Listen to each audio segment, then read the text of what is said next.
Hello, what is up? Welcome in to our NFL Draft 2025 Packers Party right here on YouTube, right here on the Pack a Day YouTube channel. I'm your host, Andy Herman. Thank you so insanely much for being here. We are presented today by Luiges Pizza. It is draft pizza time. If you haven't got your draft pizza yet, you need a Luiges Pizza. It is absolutely epic every single time. I love my partnership with Luiges. I love my Luiges Pizza. I'd probably be saying this even if they weren't, my partner right now, because we've talked about it so many times in the past. But go get yourself a Luiges Pizza as you get ready for the remainder 3 days of unbelievable NFL draft action. I'm so happy to be here. I'm so excited to be chatting Green Bay Packers football with you. I'm so excited that it's draft day. I feel so excited, exhilarated, nervous, anxious, just everything all rolled into one little ball. But I could not be happier in the moment right now. The draft is in Green Bay, Wisconsin. The scenes that we're seeing are beyond incredible. I want to start by saying thank you for spending your evening with me. There's a lot going on, obviously, tonight.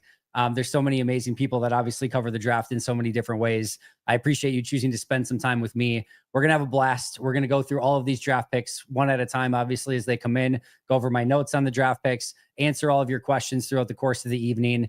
And it's just going to be a really, really fun time. If you haven't been here before, welcome. This is probably one of my favorite things we get to do all year long, is just chat for the next, 5.5, 6 hours, whatever it ends up being until this draft is over. It's going to go in a blink of an eye. But in, next 3 hours or so, around there, we're going to know who Green Bay, in all likelihood, we're going to know who Green Bay has selected in this draft. This is, I think, one of the more unpredictable ones. And I think that gets thrown around, from time to time with just about every draft. I would argue that I think this is the most unpredictable one. You haven't had any real trades yet. I think it could go relatively easy, or maybe you don't see a ton of movement, a ton of trades. I think we could see some, of course, but it might go just pick after pick, because again, we've heard all along that the players from 8 to 38 are pretty relatively evenly matched, and everyone's board, I think, is going to be very different within those 38 picks, and everyone might just kind of have to stick and take their guy. And I think that could be interesting. And I think we could see some real surprises. I would expect you're going to see really a hangover effect from the Philadelphia Eagles and how they built the trenches, offensive line, defensive line. I think you're going to see some tackles, defensive ends, defensive tackles, offensive tackles, just offensive linemen in general go very early in this draft. I would expect everyone outside of Cam Ward at the quarterback position. I think we're going to see those guys fall. I don't think we're going to see any sort of run on quarterbacks early in this one, but this should be a night of surprises. And I think that's, there's so much. So like, even if it's not right, even if it goes pretty chalk and it's, it's just going to be interesting to see which players go off before 23. As a Packers fan, we're cheering for multiple different things before 23, right? You're cheering for as many quarterbacks as can possibly go. Let's get Jackson Dart. Let's get Shedeur Sanders. Let's get all of those quarterbacks going before pick 23. Running backs, same thing. Let's make sure Hampton is picked before 23. We know Genty is going to go before 23. So let's get all those running backs as possible. I don't think Travion Henderson can get there, but hey, if he can, let's find a way to make that happen. Tight ends. Let's make sure the top 2 tight ends go off the board before pick 23. I think Gray Zabel, interior offensive line. I don't think that's a direction Green Bay is going to go in. Heck, I don't even think they're going to go offensive line. So I think offensive line in the first round, the more of those that go off the board, I think it's beneficial to Green Bay. Off-ball linebacker and safety, same thing. Malachi Starks, Nick Amanda Wardy. I can't say it now, but you know what I mean. Did those guys go prior to pick 23? So any of those players, any of those positions that can go prior to pick 23, huge advantage for Green Bay. And that it's basically almost like moving up a spot on the draft board. And obviously on the flip side, you want to see as many defensive ends, defensive tackles, corners, and wide receivers fall as far as they possibly can, just to give Green Bay a little bit more optionality when they are on the clock at 23. And again, your best case scenario, I know it was so funny today.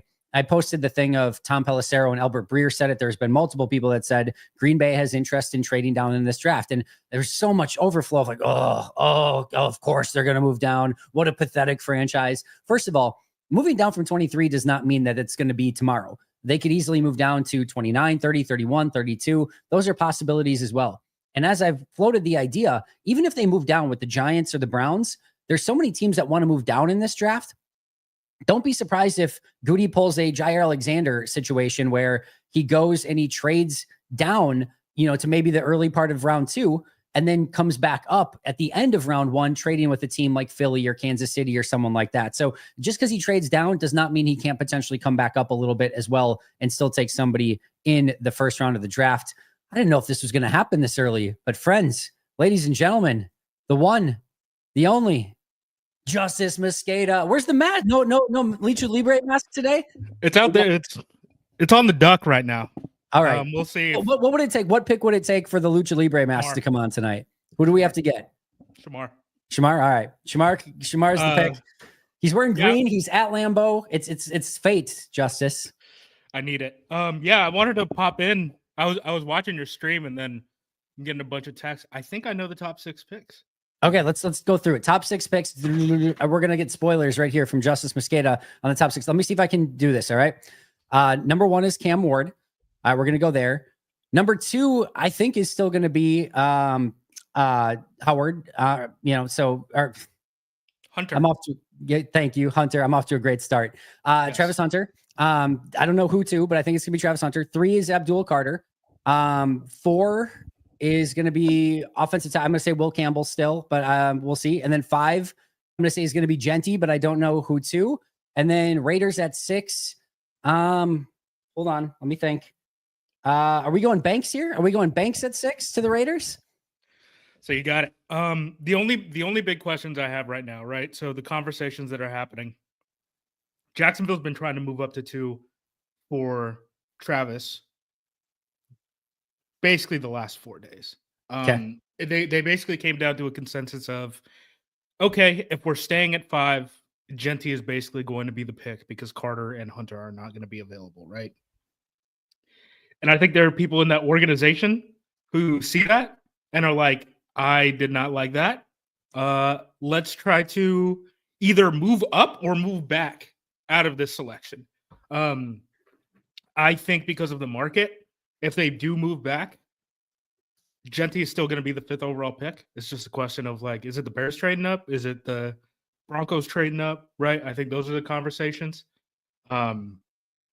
If Cleveland is picking at 5, I'm not 100% certain, but I've been told it's going to be Mason Graham, which I think is a little bit of a surprise. I think most people think offensive lineman there from.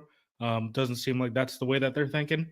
And then the LSU tackle, I'm spacing on his name, Campbell. Will Campbell, yep. Banks. So the reason that these guys are going on the high end of this second tier of talent, right, is because of their personalities. People think that they're leaders. Jalen Walker, the edge rusher out of Georgia, is another guy who you can kind of throw in that mix. Banks, Campbell, Walker, those guys are viewed as kind of like culture tone setters.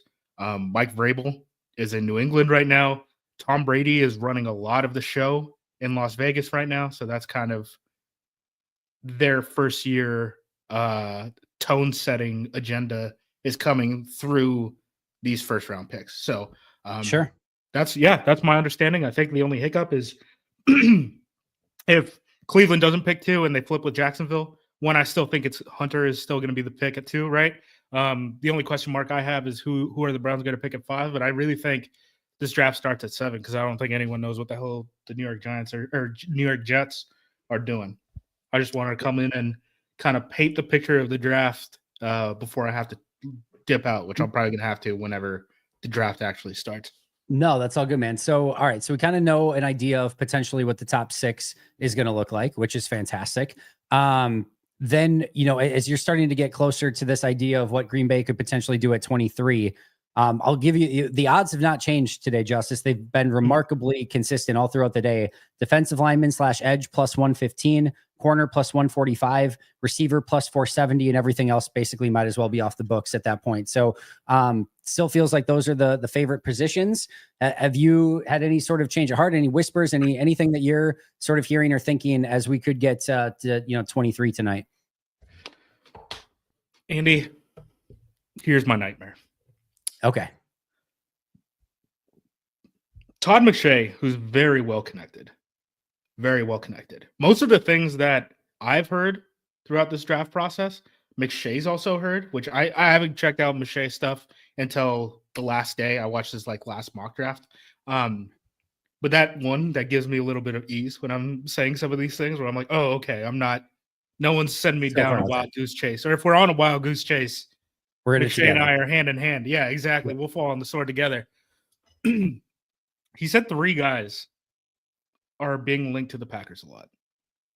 Maxwell Harrison, which not surprised there, right? He's a pretty Okay. similar player to Stokes, Demarius Randall, King. Like he's kind of up their wheelhouse, even though I'm personally not a fan of the player, not even on top of at least the player at that draft selection on top of the rape allegations, right? The other player is Will Johnson, right? Who's slipping down draft boards. This is so Will Johnson's injury is a long-term injury and it's a foot issue. Yep. I don't know if it's tied in with the turf toe or if it's something else. Will Johnson hasn't been working out this offseason because of a hamstring. So they're different situations, right? Yep. We're talking about Yep. potentially 3 different injuries that have happened since October. He's such a Packer already. He's such a Packer already. So that's one reason. Do you want to take a stab at who the third guy is? The third guy is my nightmare. So you don't like Hairston, and the third guy's your nightmare? Offense or defense? That's all I want to know. Defense. Okay. Who would you really know? Even Landon Jackson was somebody that you liked a little bit, so I don't think it's going to be him. All right, let me just see here. A nightmare that could potentially go round 1 to Green Bay. Like a genuine, it's got to be one of the safeties. It's got to be one of the safeties. Malachi Starks. No, it's Nick Emmanwori. Okay. What the hell are we going to do with another safety? They're not. There's no way. Listen, Justice, of all the things that could possibly, right? It can't be. Convince me, man. Convince me. It can't be, right? Here's the thing, right? Even if you were of the mind that Emmanwori could be a nickel guy for you, you've got that. Like, you've got too many guys to do that already. That's why I was like, is he going to move to linebacker? Even if you convince yourself that he moves, that was my next thing. Even if you convince yourself that, hey, I think he would be a really awesome linebacker. You just said you're bringing back Quay for future seasons, probably plural. And you have got Edgerrin Cooper there, and you just re-signed Isaiah McDuffie, and you spent a 3rd-round pick on Tyron Hopper. Even no matter what way you go with it, you've got Bullard, Evan Williams, McKinney at safety. You've got multiple guys in the slot. You've got multiple guys that can play nickel linebacker. There's nowhere to put him. So I call shenanigans, Justice Mosqueda. I think your nightmare is safe. I think your nightmare is safe. There's nowhere to play him. Unless they're gonna move him to tight end. And even then, it doesn't make sense. I was like, can we move one of these guys to corner? And I'm like, we can't move any of these guys to corner. They've done that already. They've done it. They've moved every slot guy to the possible the corner already. Yeah. So that was my nightmare. I didn't watch that until late last night, and then I got that up on the site. So yeah. Okay. So we think very clearly it's not going to be Emmanwori. We've got Will Johnson, who potentially has got the injury issues going on, which is obviously concerning, but that hasn't exactly, scared Green Bay in the past with some of that stuff. Let's talk Harrison, not necessarily the off-field stuff, but just on the field. I think I know I'm higher than Harrison than either you or Ross are, but what gives you the concern over Harrison just from an on-field standpoint? So he's less of a football player than a track athlete, in my opinion, which is not necessarily a bad thing or a surprising thing. I think for some teams on the field, he would make a lot of sense. My argument would be, if you're taking him, Hobbs is playing in the slot, Keyshawn is still going to play outside. So you're going to play him opposite of Keyshawn as an outside corner. Yep. Truly, how different is he than Carrington Valentine? That is my biggest sticking point. It's not necessarily, it's like, we already kind of got one of those at home. Yep. Right? And you have the B version of Hairston. If Hairston's the A version of Hairston, you've got sort of the B version of Hairston already in Green Bay. Right. 100%. And that's really the crux of my argument is that I just think there are better ways you can push the limit on this team better than picking Hairston there. And I'm a guy who, if you want Trey Amos there, I get Trey Amos there because Trey Amos brings a totally different element than what you have. Carrington Valentine does, Yeah. right? If you want Siobhan Rebel, I think Rebel's a better football player than Maxwell Harrison. I know he's got the ACL injury, but that's really like a timing thing, right? When we talk about Siobhan Rebel's injury, it's like, okay, well, when is he going to be back on the field? With Will Johnson, I think the conversation legitimately that's happening around the NFL right now is like, can we give this guy a second contract? And if we can't give this guy a second contract, why are we willing to pick him in the first round, right? The benefit is the fifth-year option and all that stuff. So why don't we wait until day 2 and see if we could trade this pick for a quarterback or, draft a player that you actually want to give that second-round contract to. I forget who it was, but I've been listening to so many people talk so many different things today that I'm forgetting who was reporting what, but somebody had said that they thought Revel could actually be the first corner off the board. Assuming that Travis Hunter not counting Travis. Okay. Yeah. Not counting Travis Hunter. Assuming he's off the board, that he could be the first true pure corner off the board on the draft today. So I'm not sure, man, that crowd is awesome right now in Green Bay. That is amazing. I'm not sure if we could get to that point, but there was a little bit of buzz on that that I heard from somebody on NFL Network today report that. So we'll see if that could be the case or not. Probably nothing, but for what it's worth.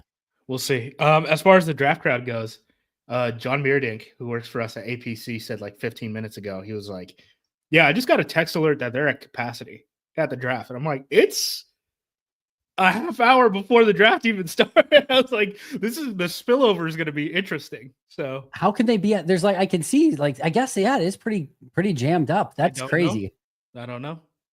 I mean, I'm sure the fire department and stuff like that is the people who are actually running capacity. What do they know? I don't know if it's like a certain amount of water, bathroom, something. I don't know. Yeah, what do the firefighters know? They don't know anything about safety. It's just such an unbelievable scene. I can't wait till the sun goes down and it's nighttime and the lights are on. It is going to be so freaking cool. What a freaking scene! What a freaking scene! Are you an NFL Network guy or an ESPN guy? Honestly, I just usually throw on to. I watch things on mute. I watch games on mute. I watch the draft on mute. I play video games when I have the time to play video games on mute. I know people look at me and they say that's very weird. I just need like less noise. So I really you were meant for watching all 22. No mute button needed. Yeah, I guess. Yeah. So I usually just throw it on ESPN and just have it kind of like on the background. It seems like the people who like NFL are the people who do it for the analysis, I guess. Daniel Jeremiah. Yeah. So I'm, for the most part, I'm following stuff on Twitter, writing stuff on APC, all that. So that's kind of what I do on draft day. Gotcha. Awesome. Yeah, obviously, again, Justice, you're welcome to come and go as much as you please throughout the evening. If you want to hop in. Yeah, I think I might pop out. I'm going to have to go do the actual work. So, all right, man. APC, we got our little draft blog going up. I'll be updating it after every pick. You can refresh that while you're watching Andy. So yes, you can do 2 things at once. So multitask. Don't watch me on mute. Don't watch me on mute. By the way, that's not the best way to do that. What's the point? Yeah, exactly. No. So go over Acme Packing Company. Make sure you're refreshing it over there. If anything crazy happens, or if after the Packers pick, whatever, feel free to hop back in at any time, man. And either way, we'll talk soon, I'm sure. Sounds good. All right. See you later, Justice. All right, we got about 11 minutes until the start of the draft, which is still crazy to say. Just some quick shout outs here. Aaron Harper, thank you for becoming a brand new YouTube member. Max Urban, Mike Witt, Drew BDU, Don Rogers, thank you guys so much. I'm going to be getting to all of your super chats throughout the course of the night tonight. So super chats are going to go right to the top of the list. Brandon Cowles, when it comes to Travis Hunter, how much value do you think there is in having a dual position guy at the NFL level? I find it hard to believe he starts on both sides of the ball. I don't think he's going to start on both sides of the ball. I don't think this is something where you're going to talk about him playing 60 snaps on defense, 60 snaps on offense, right? I don't see that being feasible for him. However, I do very much believe that this is somebody that you can utilize on both sides of the ball. And I think it would be a waste if you didn't. Now, the first thing I would do is have him major in something, figure out what his primary position is. If it's wide receiver, awesome. If it's corner, awesome. I don't really necessarily have a preference. I think it's going to be dependent upon the team who takes him and where they have a better fit for him and where they think he's going to succeed at a higher level. And then, once you kind of really grasp that and get that down, and, kind of maybe in the meantime as well, but have a minor in the other thing. So if he's a starting defensive back, let's get, a handful of packages or a 2-minute drill or whatever that he can be in so that he's playing, 20-ish of your most important snaps on offense every game. And you're probably playing, 45 snaps on defense. So you're trying to get it to around still the same 65, 70 snaps per game, but 50 on defense, 20 on offense. Or vice versa. If he's an offensive player, you're getting him those, big time snaps. He's going to kind of be a primary player on offense, probably play 40 to 50 snaps on offense. And now I'm going to get him into, maybe it's just dime defense. Maybe it's just very obvious passing situation, nickel defense. But whatever that might be, again, in your most important sort of snaps when it's 3rd and 11 or the game's on the line or whatever it might be, Travis Hunter is going to be in there. So I don't think we're talking about a starter on both sides of the ball, but I think you're talking about somebody who can have an impact for you on both sides of the ball. And I absolutely think that there's ways to do that. So again, the first thing I would do is kind of figure that out of what's his primary, what do we want him to master? And then again, just build a smaller sort of playbook on the other side of the ball that he can still fit in and still have such a huge impact. Oh man, the overhead views, absolutely phenomenal. What a unbelievable scene in Green Bay. Thank you for the super chat, Brandon. Chance for number 2 not to be Hunter. It doesn't seem, if there was I don't even know what team would be moving up. I guess if Jacksonville's moving up, it could be for, Abdul Carter or something, but it seems like Hunter's going to be at 2 no matter what, whether it's Jacksonville or whether it is, Cleveland that stays there. I still think Cleveland should just take Abdul Carter, but listen, as far as the evaluation goes, I could go back and forth a million different times as to whether or not you think Travis Hunter or Abdul Carter is the better player in this draft.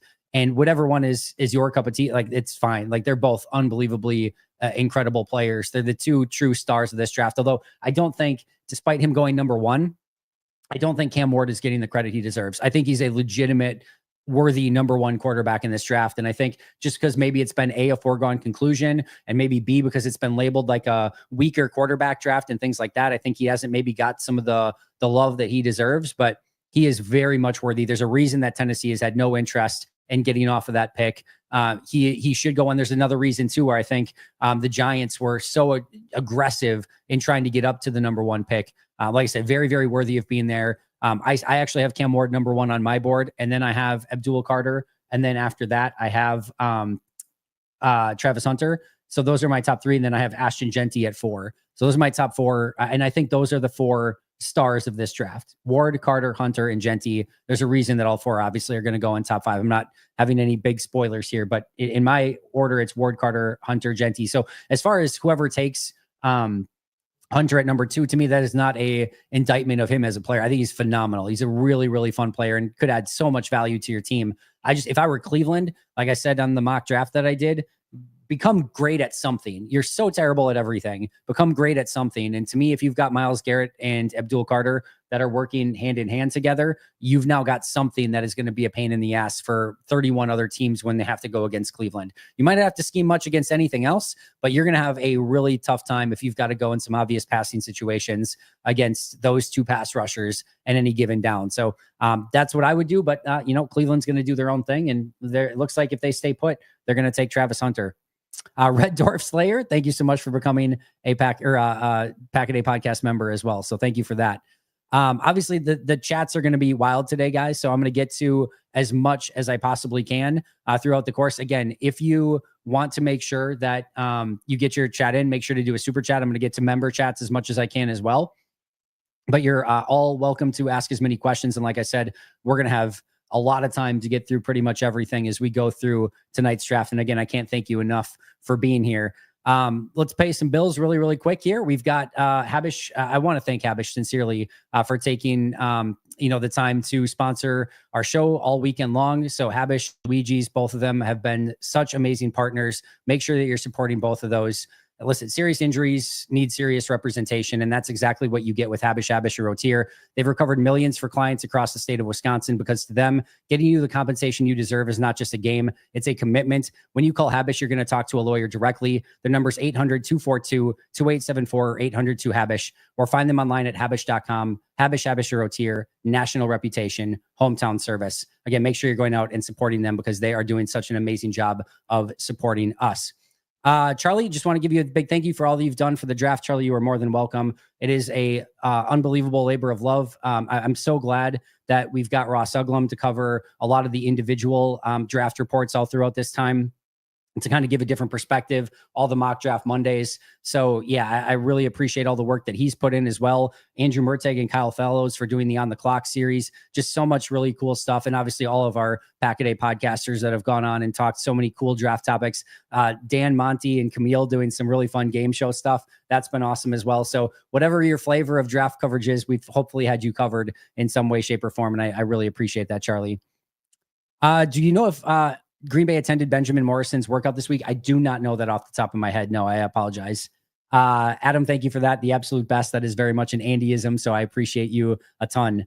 Tet is wearing purple. I got in trouble online for calling Tet. So apparently he doesn't like going by Tet. We'll call him T-Mac, I guess. I could not care less. T-Mac is going to be called a lot worse things in his NFL career than Tet. So yeah, we'll call him T-Mac, I guess, from here on out. But he's wearing purple. I don't think he's a Packer. We're out. He wore purple. He said it's his favorite color. He came to Lambeau dressed all in purple. I'm sorry. T-Mac. Maybe I should just call him Tet for wearing purple in this instance. But T-Mac is out. You can't have him on the draft board anymore. I mean, luckily, regardless of what you think, or unluckily, I guess, he's going to be, I think, gone anyway. But yeah, not a great choice. Can you imagine if Green Bay took him and he comes out in all purple at Lambeau? Oh, it's what a brutal scene. So hopefully they can avoid that. Maybe he can change really quick if Green Bay does select him. All right. Matthew Golden or Emeka Egbuka. Listen, I tweeted it out today. Some things I think ahead of this draft. Here were some of the things I think going into this draft. So let me just pull them up really quick. Number one, if they trade up, I think it's for Shamar Stewart, T-Mac, or Michael Williams. Man, I'm sorry, but Mr. McMillan, Tet is such a cooler nickname than T-Mac. And besides, Tracy McGrady is T-Mac. So let me just say, we'll call you what you want, but Tet is such a much better nickname than T-Mac. Let me just say, Shamar Stewart, T-Mac, or Michael Williams. If they trade up, it's going to be, I think, for one of those three guys. If they take an offensive player at 23, so they stay at 23, take an offensive player, I believe it would be for either Matthew Golden or Emeka Egbuka. I can't really wrap my head around any other offensive players at 23 other than those two. I think there's about a 60% chance that they stay at pick 23. I think there's about a 35% chance that they trade back. And I think there's about a 5% chance that they move up. As I mentioned earlier, if they trade down with New York or Cleveland, don't be shocked if they come up and finish still at picks 29, 30, 31, or 32, somewhere in that range. Maybe picking up a future second round pick or a couple third round picks, something like that, to move back into the second round, and then probably just costing about a fourth round pick to get back up at the end of round one. Also, I said I do not think Green Bay is going to take an offensive lineman in round one. I believe it's going to be defensive end, defensive tackle, corner, or wide receiver. And as much buzz as there is, whether it's Hairston, whether it is Will Johnson, whether it is one of the safeties, whoever it might be, Eman Mori, nobody knows what Goody's going to do. It is going to be up to Goody. Nobody, I don't think, has a real feel for what Goody's board looks like other than him and his scouts that are in that room. So, whatever you're hoping for, Goody's the only one that knows at this point. As much as I like to read the tea leaves and sort of prognosticate this, I have no idea what his board looks like. I can tell based on past trends what I think it's going to look like. We know what kind of needs there are. You can kind of narrow some things down a little bit, but Goody's the only one that knows. So as much as we like to think, and if there's any GM that maybe likes going a little bit against the consensus, right, and doing his own thing, we know that can be Goody as well. So as much as we think we know, we may not know a whole heck of a lot. I do not know yet how many people are in attendance, Carla, but I guarantee you they will be announcing that on numerous occasions throughout the course of the draft, probably maybe a little bit more on Saturday of like how many people in totality have attended, but I'm sure they'll have a pretty good guesstimate tonight of how many people attended on night one. And we'll probably hear that by the end of the night, especially on NFL Network. I'm sure they're going to say it over and over again. Alan says, Trey Amos is a corner I don't like. Alan, I'd be curious if you can type it in quick, what you don't like about Amos. I will say this. Amos was somebody that I liked when I first watched him. I didn't love. He's somebody that grows on you. He's a really fun player.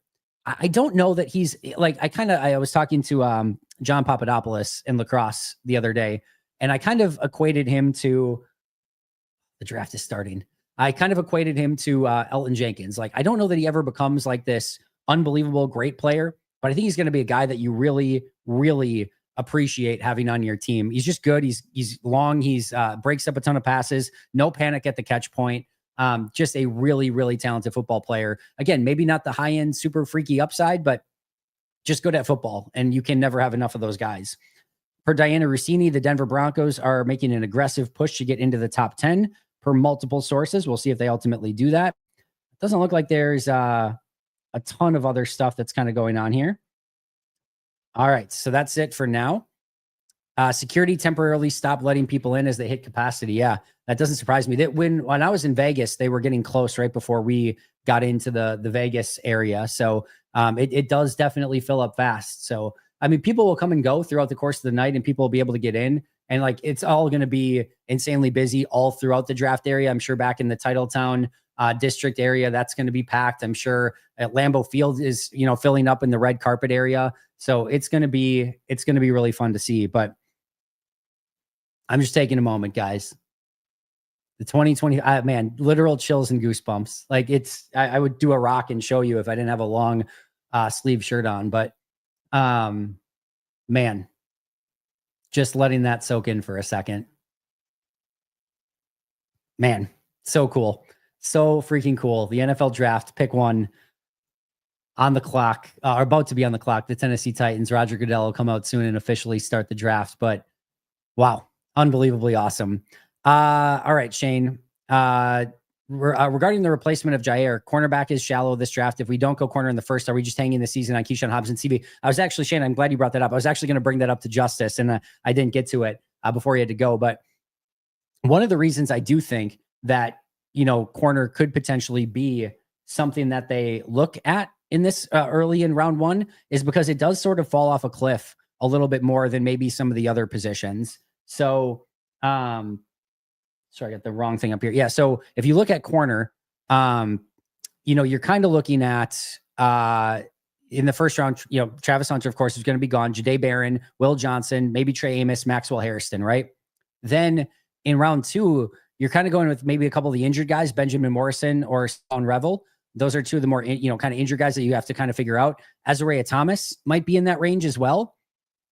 Then after that, it's like Darian Porter, who again is a 1-year starter, is a 6-year senior, freaky athlete, but it's more of an upside play. Noel Williams is intriguing, but there's not a lot of Packers type corners that are left after that point. I do think you can find wide receivers. I do think that you can find pass rushers. I know you can find defensive tackles. So I think that's going to be one of the things that they have to kind of game out a little bit as Roger Goodell comes out on a bike to Lambeau Field to announce, well, not actually Lambeau Field, but to the draft stage. Love it. Little corny-ish, but I'll take it. I love the bike tradition. It doesn't look like he's very comfortable riding a bike. It kind of looks like it might be the first time he's ridden a bike, but well, it is what it is. That's still worth it. So cool. Now we've got more people coming out on bikes. Interesting. There's Mason Crosby on a bike. Is that Amon Green? Was that Amon Green on a bike? James Jones on a bike?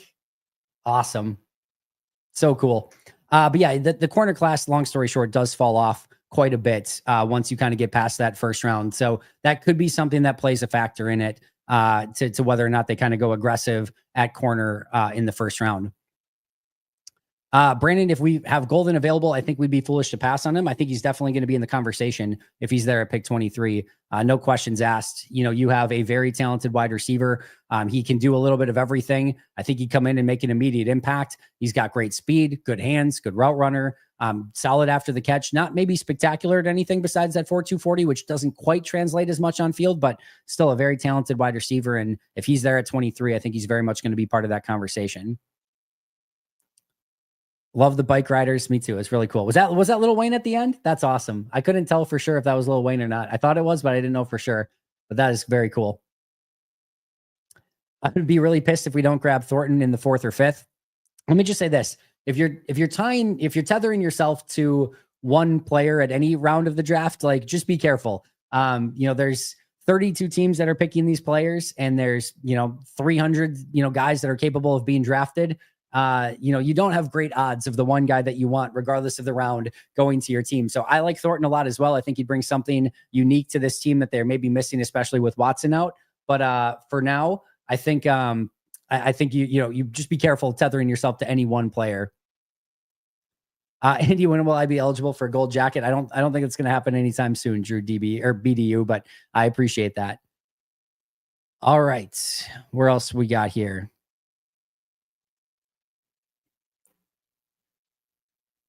Such a cool scene. Alan, my crush is Torrey Horton at wide receiver in the 3rd or 4th round. He's a really fun receiver. I know Dusty Evely did a nice little thread of him over on Blue Sky. I like Horton. I think he's going to be a good receiver.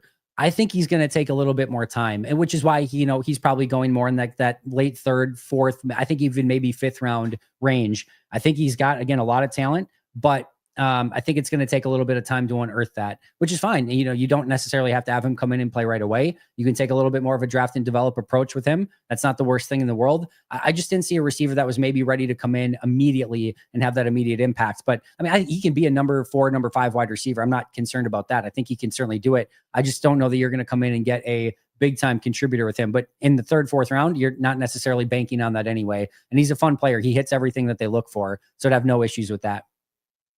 JZMB, go Pack, go. The venue looks slamming. Green Bay always does it right. Yes, they do. Clay Matthews kicking things off here.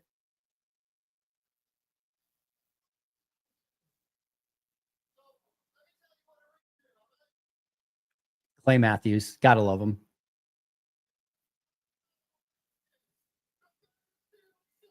The Bears still suck. Amazing. This is going to be such a fun weekend, guys. Such a fun weekend. All right, we got Chris saying Donovan Ezeraku, please. I love Donovan Ezeraku. So yeah, I think that this is going to be a player that has the ability to win in a variety of different ways. To me, he probably needs to develop a little bit more power to his game, put on my, favorite functional strength, but he is spin move, long arm. He's got long arms that help him with that. He can do a jab step, a Euro step. Like, he's just doing everything to throw it at you. And the thing I love about his game, he sets you up.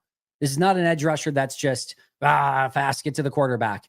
He's going to take a step or two to set you up, almost like a release off the line of scrimmage, almost like Devontae Adams running a route. And then what you do, he's going to react to it and have a counter to that. And I love that he's got so much of that set up where he can actually figure out a way to, get to the quarterback in so many different ways, and that he's using your own momentum and your own tendencies against you. He's very well thought out in his pass rush plan. There's a reason that he has so much productivity. It's not by accident. And here's the thing. This is not somebody that is a highly productive player that doesn't have traits. Yes, he's a little shorter. Yes, he's a little lighter, but not in an extreme way. And he's got length with those long arms that helps mitigate some of that. And now you add in all the technical skills that he has at the position, and it is something that makes it play very, very well. Daniel Jeremiah and Bucky Brooks did a great job of kind of talking about how if you don't have that bull rush, offensive tackles are a little bit more likely to just sit back and mirror you and not worry about all the different moves. They're going to let you dance and do all the moves that you want. And it's going to be harder to kind of get them off because they're not worried about you getting under their pads and bull rushing you back into the quarterback. They're just going to move their feet. They're going to mirror and let you dance, and they're not going to panic. Good offensive linemen will be able to shut that down a little bit more.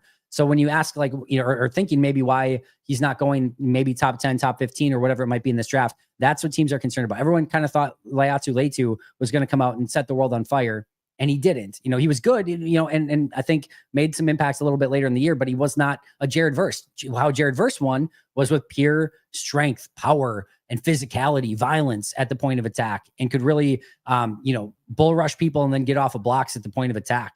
So those are the things that really kind of set him, I think, apart. And, what with Latu, it took a little bit more time, and I think it's going to take a little bit more time. So I think that's maybe what the trepidation, the concern is. But man, I'm telling you, Ezeraku, I absolutely love in this draft. Everyone knows who they pick. Why such a delay with pick 1? Everyone knows who they pick. Yeah, we got to have the pageantry, baby QB. We can't just do things quickly. We've got to let the clock tick down. The Titans just got to make sure that nobody comes calling with, at the last minute with a, offer that they just can't refuse. Can you imagine, by the way, if some team waited till they were on the clock and it's like, oh, by the way, we'll offer you everything, anything you want. Let's get this figured out now in the next 7 minutes on the clock. But no, this is just pageantry and letting the first pick go by and letting its time to breathe a little bit so that they can talk about Cam Ward. And then we'll get on with it with pick 2, where things get, I think, a little bit more interesting. Clay is the best. I also love Clay Matthews. I'm glad that he got that moment. I was just talking about it earlier today. I don't think he always gets the legendary Packer status that he deserves. And I love seeing him get that moment out on the stage. I do not have, I have the sound on a little bit, but obviously I'm more focused on this. So I couldn't tell what Goodell's reception is, but maybe somebody in the chat has that. Will you be following social media spoilers or the TV tonight? Just want to know if I need to pause. Yeah, for now, I am planning on just doing it based on the TV, but we'll see kind of how things go and if people want to, change it up. I think last year that was our plan, and then I think it kind of moved into a tipped pick situation. But we'll start off on the TV. I'm paying a lot more attention to that, so that's where we're at right now. Alien sack dance was epic. Yes, it was. Typical lots of booze for Goodell. Clay's my idol. Grew up my hair just like his. Favorite Packer ever. Love that, King Kermit. Came in on a bike and still got booed. Beautiful. Wouldn't have it any other way. Starting to get a little darker over at Lambeau Field. Love to see that.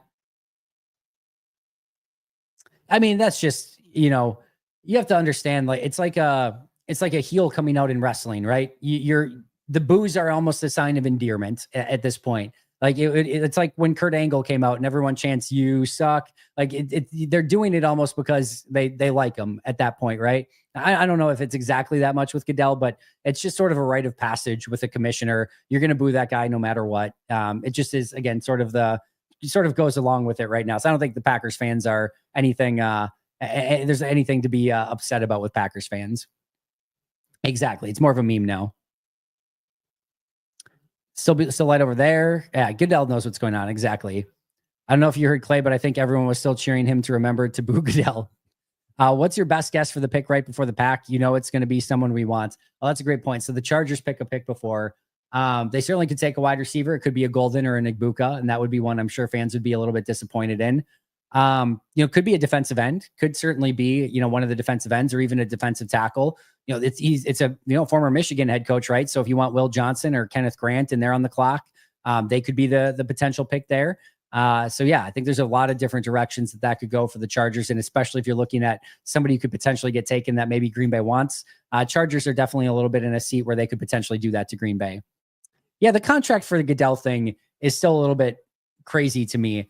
The crazy is, like, if you're the NFL who is so tight on money and want to make as much money as possible, I would think that you could probably find somebody that does that job for quite a bit less money, right? You could probably find somebody who could do almost the same thing for probably $1 million. Like paying 64 seems very, very aggressive, but what do I know? Yeah, Chargers, another Michigan guy. They could take Loveland. That would be good for Green Bay. First pick is in. Tennessee Titans. Could probably tip this one, and it wouldn't really matter too much. But I think we probably know who this is going to be. Adam Schefter says the Giants offered. Oops, sorry, just lost that. Adam Schefter says the Giants offered this year's first, next year's first, and multiple other picks to the Titans for number 1, and they still declined. That's crazy. I love Cam Ward, so I get it. I totally respect it. Go get your guy. It's Jackson Dart. If you're going to tip the pick, King Kermit, you're going to have to make sure you spell it right. In middle of nowhere, the NFL has announced admissions are paused due to capacity. Yeah, this is not a surprise that this is showing out the way that it is. No surprise whatsoever. It's going to be like this for 3 days. A lot of fans. That little inside area towards the draft stage looks fantastic. Like, everything just is so well done. My heart is full. I am so happy. Pick 1 is in. Tip the picks. If we wanted to wait for ESPN to show the pick, we'd be watching ESPN. We got a trade. The Browns are trading the number 2 overall pick to the Jaguars for the number 5 pick. I'm tipping that for you. That is the big one. Interesting. Major shakeup. So Jaguars trade with the Browns. Crazy. So here we go. Buckle up. We're starting. We're absolutely starting. You'll do his job for $1 million. Browns find a way to mess it up. Maybe. We'll see. Cam Ward, quarterback out of Miami, taken by the Tennessee Titans. Can I post a poll? Am I able to post a poll as to whether or not we want to do... I don't think I have a poll ability here. I don't think I do. Otherwise, I'd post a poll and say, what do we want to do if we want to tip picks or not? But I'll kind of, again, keep it a little bit interesting depending on, or, I'll tell you guys what I'm maybe going to do ahead of time. So if you want to pause it, you can. But for right now, I'm going to kind of go off what's happening on TV, especially unless it comes to like trades and stuff like that. All right, so here we go. Browns are trading number 2 overall, a 4th round pick and a 6th round pick. Jaguars are trading their 5th overall pick, a 2nd round pick, number 36, a 4th round pick, number 126, and their 2026 1st round pick to the Browns. The first trade of the 2025 draft is a blockbuster. That is a massive deal, a future first to move up 3 picks and some other, obviously a 2nd round pick too. So the 4th rounders are basically swaps. You're giving up a 2nd or a 6th for a 2nd, and then you get next year's first to move the 3 picks. That is a massive, massive deal. I would say that Jacksonville is in the wrong on this one. I think Cleveland surprisingly did really, really well in this deal. So really well done by Cleveland to get Jackson. Are you kidding me? Jacksonville's future first? I mean, I get you have Lawrence and you've got some solid players there, but like, man, would it be shocking to you if Miami or if Jacksonville's picking in the top 5, top 10 again next year, top 1? If something were to happen to Lawrence, like that's a smart move. We've got to tip picks, spoil it, spoilers, please. Yes. Most state of Minnesota. Which one are we talking about? Are we talking about what the hell are they thinking for Cleveland or what the hell are they thinking Jacksonville? I think Jacksonville is the dumb one here. Okay, Jacksonville. Gotcha.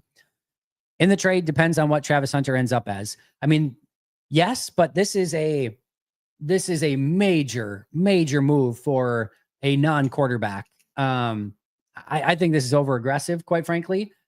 Here's the big thing. Next year's draft is set to be better than this year's draft. So you're kind of giving up next year's first to move up 3 picks, and giving up a 2nd for a 6th. Like, whew, that is crazy. That is a wild, wild trade. I would definitely, if you're the Browns, you've got to be thrilled. If you're a Browns fan, I know that I'm sure some Browns fans were hoping for Travis Hunter. I'm sure some Browns fans were hoping for Abdul Carter, but that is a pick you have to make 1,000 times out of 1,000. That's a trade, I should say, that you have to make 1,000 times out of 1,000. Good. Hey, it is weird for me to say this, but Cleveland, hell of a job. Jacksonville, I don't know what the hell you're thinking. That also assumes the Browns choose right with the picks. Yeah, for sure. But I still think you have to take the value first and foremost, and then kind of go from there. Also, I wouldn't surprise me if maybe Cleveland's not done. Chicago wanted to get up to number 5 as well. So it could be a world in which they continue to move down and accumulate picks, which would not be stunning either. No pick yet. No pick yet for Jacksonville. But you got to think, again, this is Travis Hunter. Nothing else really makes a ton of sense here. I mean, they could take Carter, I guess. I mean, that would be a stunner. Just because it's seemingly like this has been for Hunter the entire time, but we'll see. All right. Cleveland wants quarterback next year. That very well could be the case. They fell in love hard, huh? A lot of pressure on whomever Jacksonville ends up taking. Yeah. I mean, if you're going to get somebody, at least you're kind of getting 2 players in one, right? A corner and a wide receiver. At least if you're giving up 2 first-round picks, get a guy that can play 2 positions, if nothing else. Booger just said NFL game is slower than college. I don't know what to do with that information. Good for Booger, I guess. I don't know where he could potentially be getting that from, or what would precipitate that sort of take, but good for Booger. Saints roster is brutal. It is beyond brutal. Is Travis Hunter a better prospect at wide receiver than corner? Very much in the eye of the beholder, Pedro. I kind of went into it thinking corner a little bit more than wide receiver, but then I watched him play wide receiver more, and I was like, I could see wide receiver. Like, I think it's just going to be kind of how they announce it, and I could see him go again. I think you're going to play him at both either way. But I mean, that's sort of what's so special about Travis Hunter is that he can play both at a very high level. And that's what, again, he would have been, I think, a top 10 pick in this draft. And, I'm going to tip this one. It's not a surprise. The Jacksonville Jaguars select Travis Hunter, cornerback, wide receiver out of Colorado, of course. So Travis Hunter there. But, I think if he just played wide receiver, you can argue he's a top 10 pick in this draft. If he just played corner, he's a top 10 pick in this draft. When you can do both at that level, you're a top 2 pick in this draft, and some team gives up the farm to go get you. So a little bit of pressure there with that trade that Jacksonville does, but they clearly wanted him a ton. They get the trade done, and Travis Hunter, pick 2 to the Jacksonville Jaguars. Let's see. So excited, so much fun, so happy to be following the draft right here. Go Will, thanks for being here. Earliest possible round for a developmental quarterback. The earliest, like within an insane realm of possibility, is the 3rd round. There is like a off chance that, like, if one of the main guys, like a Jackson Dart or Tyler Shuck or something, fell to the 3rd round, that if Green Bay really liked him, they could probably find a way to take him in the 3rd round. I think that's a 0.01% chance, but one that I wouldn't rule out entirely. And then I think anything on day 3, if you fall in love with a quarterback in any of those slots and it's the best player on your board, go for it, take it. So I think the realistic thing would be day 3, if the right one fell to you. If a crazy scenario happened where, one of the quarterbacks that we were talking about that might work their way into round 1 fell their way to you in day 3 and you really liked them, in pick round 3, that would be, I think, the real soonest. They certainly aren't going to do it in round 1 or 2 in this draft. Imagine being a man of Anthony McFarland's age and still wanting to be called Booger. Hey, to each their own. To each their own. Well, I missed JT. What all did they trade for Hunter? They traded basically a first, a second, and a future first. So pick 5, a 2nd round pick this year, and a future first. There's some other minor stuff that's involved with it, but that's basically what they traded up. So Jacksonville, Travis Hunter, pick 2 to Jacksonville. I think McCord goes before that, but if he's there in the 6th, that certainly could be a possibility. He's on my big board of potential players as well. So not completely out of the realm of possibility there. The Jags GM is very, very young. So he's getting aggressive very fast. Throw him right into the deep end, see what he can do. Makes a very aggressive move up to pick 2 to go get Travis Hunter. I will say this. There is a level of aggressiveness at times at the top of the draft that I do like from teams. But I usually don't like giving up future 1st round picks. That is a big faux pas to me. If they would have given up like 2nd, 3rd to go up and get Hunter, something like that, move up, 3 spots, I could have maybe understood that a little bit more, because I think a lot of people would say Hunter and Carter are the 2 elite prospects in this draft. So if you want to go get one, go be aggressive and go get one of those guys, rather than sitting at 5 in a draft where the 5th pick in this year might be the 15th pick in other seasons. So I just think giving up the future first is probably where it gets to be a little bit of a bridge too far for me at that point. But I do like sometimes the aggressiveness. This is probably just a little bit too aggressive. Brandon Willis played incredible in his limited opportunities. I don't think we're taking a quarterback. The issue, Brandon, is, as Alan beautifully points out here, Willis is in the last year of his contract. So 2025 is likely the last season of him in Green Bay. If he, once he hits free agency, I should say, if I'm Malik Willis, if I'm his agent, I would certainly say, hey, we need to go somewhere else where you have a real opportunity to potentially start and actually be a credible option as a starting quarterback. Whereas in Green Bay, that possibility just does not exist. So I think it's probably a little bit unlikely that, they get him back in 2026. And that's why you maybe look at a quarterback in 2025 who can come in, be the 3rd quarterback this year, have no pressure, no need to go in and play whatsoever. And then the hope would be that you get him at pick or that he can be your backup quarterback in 2026, I should say. All right. So Travis Hunter, again, number 2 to Jacksonville. Crazy trade. I'm trying to see if there's anything else. Giants are on the clock. So we got 2 picks in. And the Jaguars did announce Hunter as a wide receiver and as a corner. So yeah, it is a gorgeous pink suit. A gorgeous pink suit. He's a star. Listen, as much as I hate the overall trade that they did, they got a hell of a football player. And I mean, hey, listen, find great football players. I talk about it all the time. It is hard to find the elite guys. It is really hard to find the elite guys. So, for Jacksonville, what they're banking on is that they're going to have a better season this year. That their 5th pick this year, again, is a 15th-ish pick in most drafts. That next year, they're going to be picking 15 or 20. And now, if you look at it that way, and again, the 2nd round pick this year might be more of like a late 2nd in most draft picks. they're maybe thinking, hey, we're giving up a late second, a 15th pick, and like a 15th pick to go get a elite player and to get somebody that's going to be a legitimate star. If he turns out being a star, I don't know that Jacksonville's going to have too much issue with what they gave up in this trade. So if you're looking at it from that side of things, if you're looking at it from a devil's advocate point of view, if you get an elite player, if you get an all-pro here in Travis Hunter, somebody that's legitimately a stud on both sides of the ball, a difference maker, a game changer, Jacksonville's not going to have any regrets on this trade. But man, is it a lot of stuff to potentially give up for one player where, again, I talk about it all the time. This is a violent sport. He's played a lot of snaps, and all of a sudden a hamstring, an ACL, a torn MCL, a Achilles, all of a sudden, that trade doesn't look as good anymore. So I'm hoping the best for him. He's a really fun player. It certainly seems in Jacksonville, and with Cohen there, this is maybe my favorite thing of this is Cohen is creative, right? So I'm hoping that they're creative with him and find ways to make him successful, because the worst would have been, I mean, Travis Hunter in Cleveland, let's be real, maybe wouldn't have been the most fun thing in the world. I think in Jacksonville, they're going to be very creative with him. So I think if there's a positive that comes out of this, having him, go at pick 2 to Jacksonville, I think we're going to get to see exactly what he can potentially do on both sides of the ball and in a very creative way with Cohen as the head coach there. Went and got their guy. Rainbow Trout says the Packers don't have a single elite player. I think Xavier McKinney would argue with that for sure. But I've talked about it in the past. This is a team that needs to develop star players. It needs to get star players. Josh Jacobs can be in the conversation.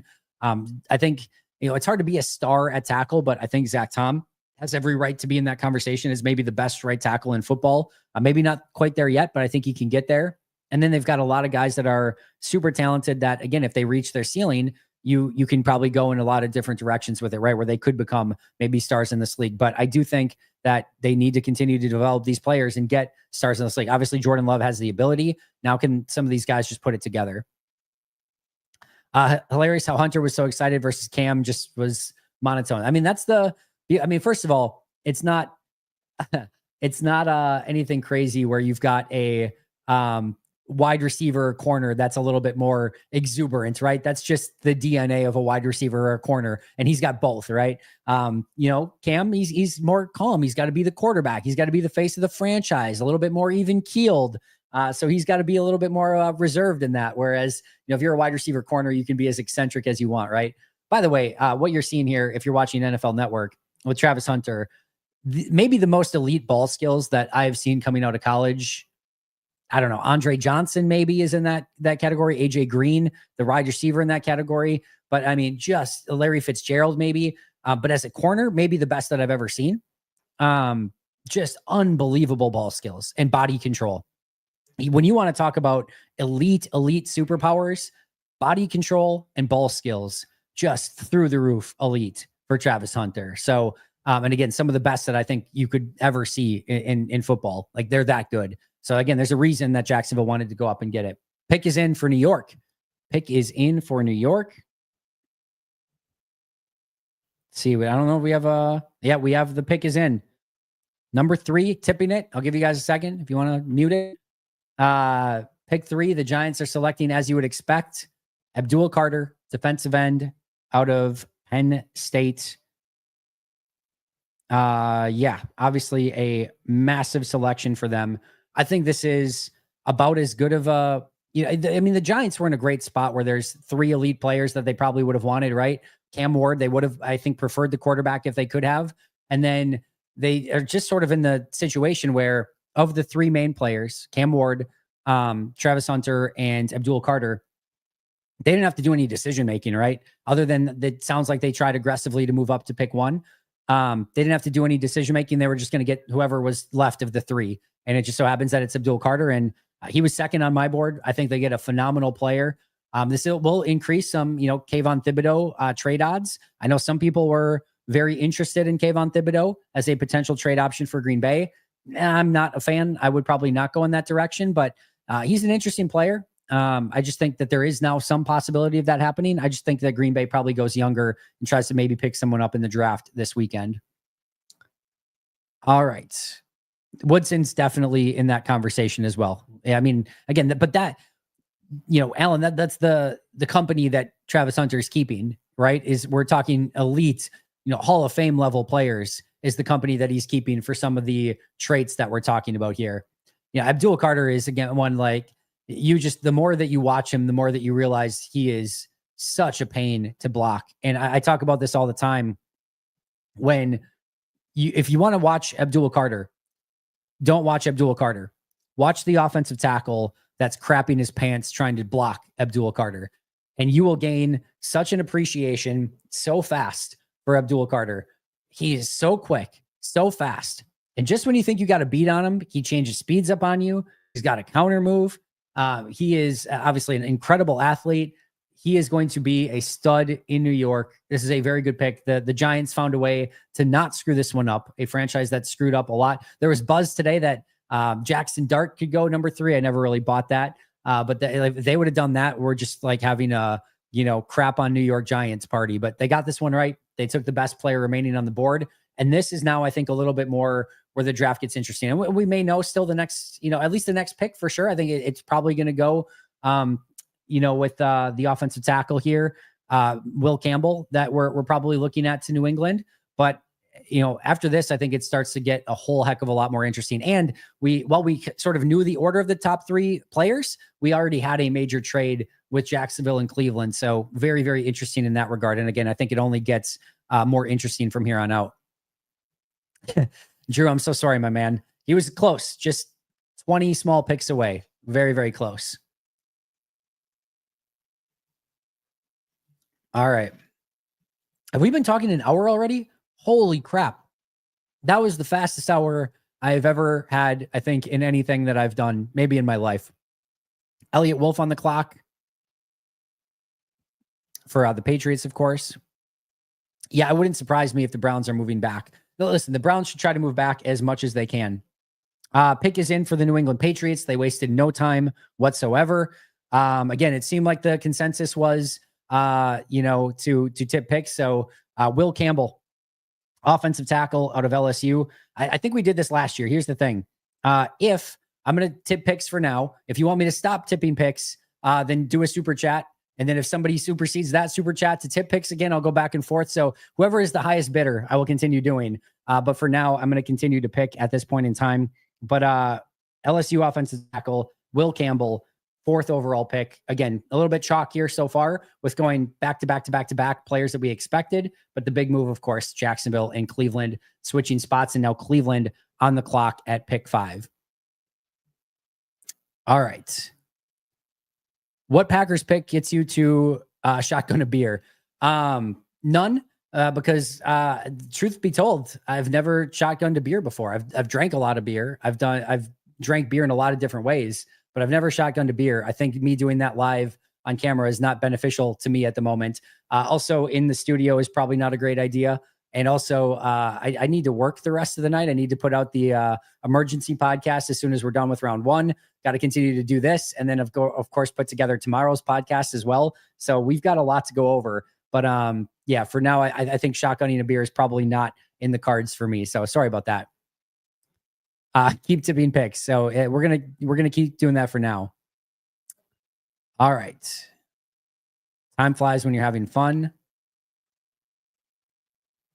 If quarterbacks fall, would 23 for Thibodeau and 34 make sense? Seems like depending on the board, it could be a 2-for-1. Yeah, I would not do that if I were Green Bay. I'd rather have you should get at least a 2nd round pick for moving down that far. I would much rather have the 2nd round pick than Kayvon Thibodeau in that situation. All right, Brandon's going to do one for me. So my Shamar Stewart, Michael Williams, Jahdae Barron, any of those guys would be, me freaking out excited. So if they get any of those guys, that would be the sort of shotgun a beer territory. I don't think there's anyone else. Those would probably be my main ones. I would probably put, Derek Harmon in that category as well, but probably just a tad step below the other 3. Justice says he'll probably get arrested if Stewart available at 23.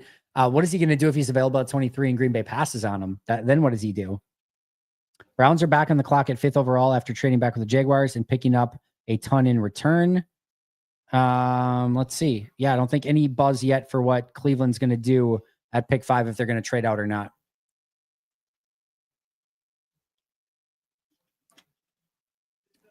Let's see.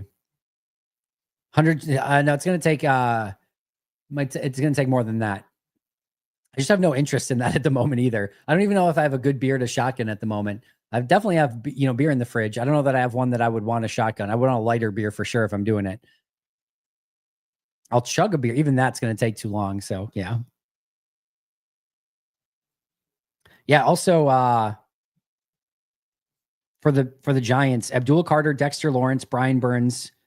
That's a heck of a start of a defensive line in New York. That is a scary defensive line with Carter, Lawrence, and Burns together. I mean, that is insane speed on the outside with the best pocket collapser in football in the middle. That's very, very impressive.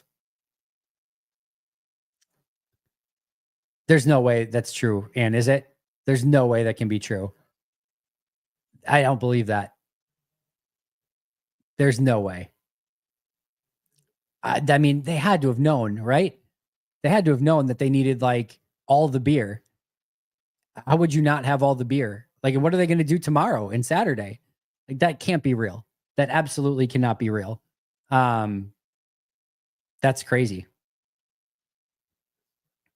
Giants D line was already really good last year, weren't they? Yeah. They had Thibodeau and Burns on the outside with Lawrence in them. I mean, Lawrence is a one-man wrecking crew in and of himself. And of course, Brian Burns is very talented as well. So yeah, they've got a heck of a defensive front. I bought one, Dylan. I bought one. I have not drank it yet. I should have brought it down. I brought the orange one down for later today, but I did buy one. I just haven't tried it yet. So it's in my fridge upstairs. That's what I should shotgun. Shotgun a kickstart at 10 p.m. tonight or whatever it ends up being. Yeah, they did deal with some injuries.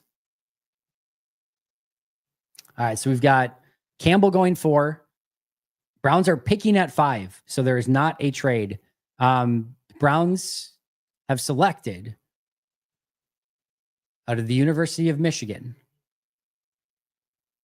defensive tackle Mason Graham. Mason Graham goes to the Browns at 5. This is a good pick for them. This is a little bit underwhelming. I like Mason Graham. He was actually 5th on my board, so I should not be super upset by this, right? He was 5th on my board. But this is, I think, if there were opportunities to trade down there, maybe with a Chicago. Now, I'm glad Chicago was not able to trade up, but if they were able to, I think this would have been one where I would have tried to move down a little bit more because it's a very strong defensive tackle class.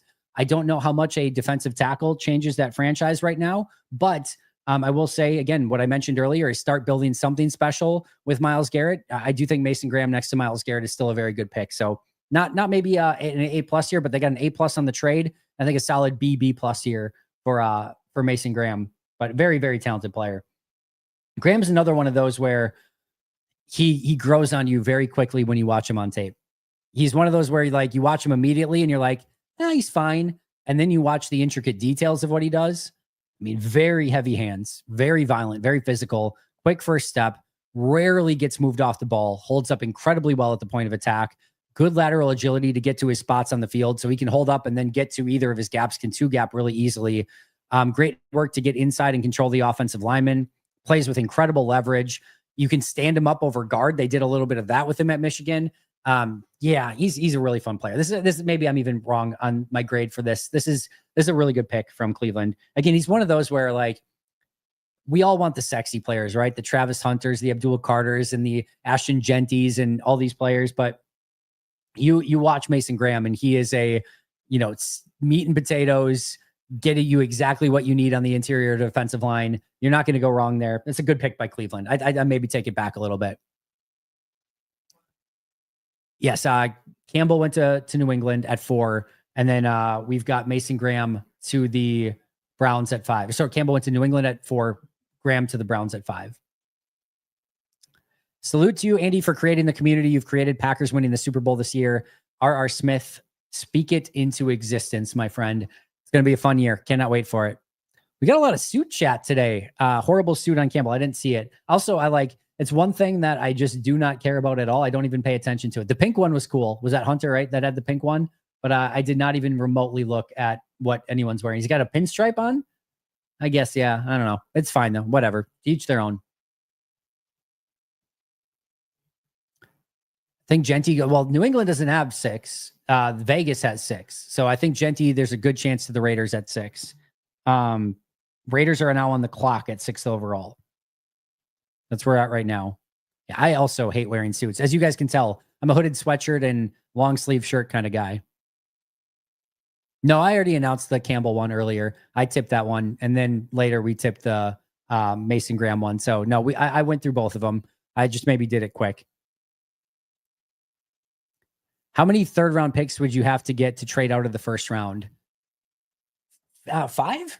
5 third rounders for my first rounder? I wonder what that's worth on the Rich Hill chart, out of curiosity. Rich Hill trade chart, 2025. So Green Bay's pick at 23 is worth 245 points. A middle round third is about 55 points. So you're talking about 4, I guess. Let's see. What are we looking at here? Oops, I don't want calendar. I want calculator, computer. Oh my God. There we go. So what do we got? What did I say? 245 divided by 4 picks is about 61. So you'd have to get like picks 74, 75, 76, 77 in the third round to make it workable from a trade value standpoint. So some early to mid third round picks, you'd get 4 of them hypothetically for a pick 23 overall. I think it would take me a little bit more. I think I'd want like 5 third round picks if I'm going to give up a first rounder straight up for that. And of course, you just don't ever have a team that's got 5 third round picks usually. So we don't really get to those sort of scenarios. As long as it's not Genty to Chicago, I agree. I really just don't want to have to cheer against Ashton Genty. He's such a fun player. And I was telling my friend the other day, like I had to cheer against Kelvin Johnson. I had to cheer against Barry Sanders, although to a lesser extent because they were in Detroit and they were, just losing franchises for the most part at those times. But I had to cheer against those 2. Adrian Peterson, Randy Moss, Justin Jefferson. Thankfully, the Bears haven't had many players on offense that we've had to cheer against. And Walter Payton was, before my time. So I haven't had many of those, but we've had to cheer against some good players in the division. I don't want Ashton Genty to go to Chicago and then I have to cheer against him too. Jacksonville move seems like an owner's move and a marketing move. Maybe, but they got a new GM. So maybe it was a new GM move too. Packers just sent out a tweet that theater viewing is back open. There you go. Thanks for all the amazing work you do. I try to catch the pod on my way to UW-Madison's campus every morning. Keely, thank you so much for that. Are you students at UW-Madison? If so, that's awesome. Congratulations on attending Madison, a phenomenal, phenomenal school. I'll add another 100 to Andy to shotgun a beer. Not today. If we're gonna do it, it's probably gonna be a day 3 or day 2 thing. I can't do day 3, so maybe tomorrow. Maybe we'll do a fun. Maybe if we get to $1,000 or something, I'll do it. Something crazy. But yeah, I don't know. All right, we've got the Raiders pick. So we're a pick late. We got the Brown select being done right now. Mason Graham. The Las Vegas Raiders are taking running back out of Boise State, Ashton Genty. Ashton Genty will not be a Chicago Bear. We did it. That is success story number 1 for the evening. So that is a very, very nice sign that Ashton Genty will not, in fact, be a Chicago Bear. I love that. Goes to the Raiders. Smart pick for them. Phenomenally talented football player. Number 4 on my big board. Genty, to me, they're not the same. I'm not comparing the 2 players to each other. They're 2 different type of players. I think Genty can be a LaDainian Tomlinson caliber running back in this draft. I think he's that good of a player. I think, again, I'm not big on take running backs early. I think this draft is a little bit different with kind of how it's set up. And I just think Genty is that special. So this is a great pick by Vegas. So love that for them. Love that he's not a Bear. Double shot Everclear, no chaser. But what are you guys doing to me? Can we just watch the draft? We don't need to be getting Andy drunk at this point in time. I'm going to sound drunk enough by the time the night is over already. So yeah, I think we're going to be good.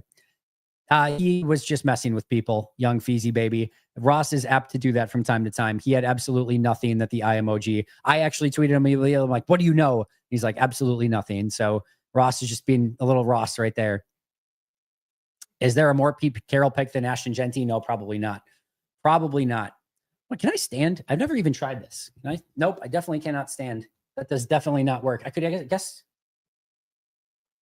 Nope, it doesn't go any higher. I cannot stand.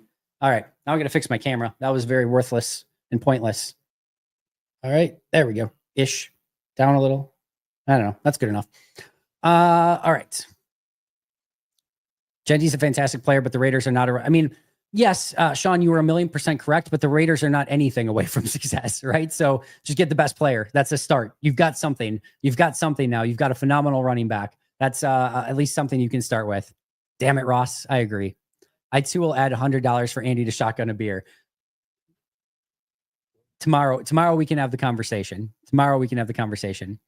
We are on pick 7. So we've got so far, let me get the draft board up really quick here. We've got Cam Ward, just to recap everything here. Cam Ward to the Titans, Travis Hunter to the Jaguars after a massive, massive trade up. Abdul Carter to the Giants, Will Campbell to the Patriots, Mason Graham to the Browns after their trade down with Jacksonville, and then Ashton Genty to the Raiders at pick 6. This is where the draft really starts. I guess it started at 5 a little bit as well, because we didn't know what Cleveland was going to do at 5 and if they were going to trade or anything. But I think now it even starts to get more predictable.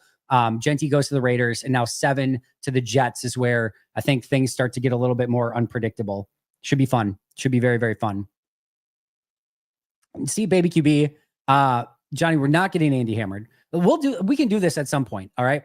We want to do a drunk Andy chat at some point. There are plenty of opportunities, throughout the course of the year that we can schedule a drunk Andy chat. I will just sit and you guys can get me as drunk as you want. We'll do an old fashioned night. We can do this. This is not a problem. I will drink with you guys all night long. That in and of itself is not a problem. If you want to do something where we do something crazy and chug a beer, whatever it might be, shotgun a beer, I'll do some practice of it first so I know what I'm doing, but I'm happy to do that. This is easily on draft night.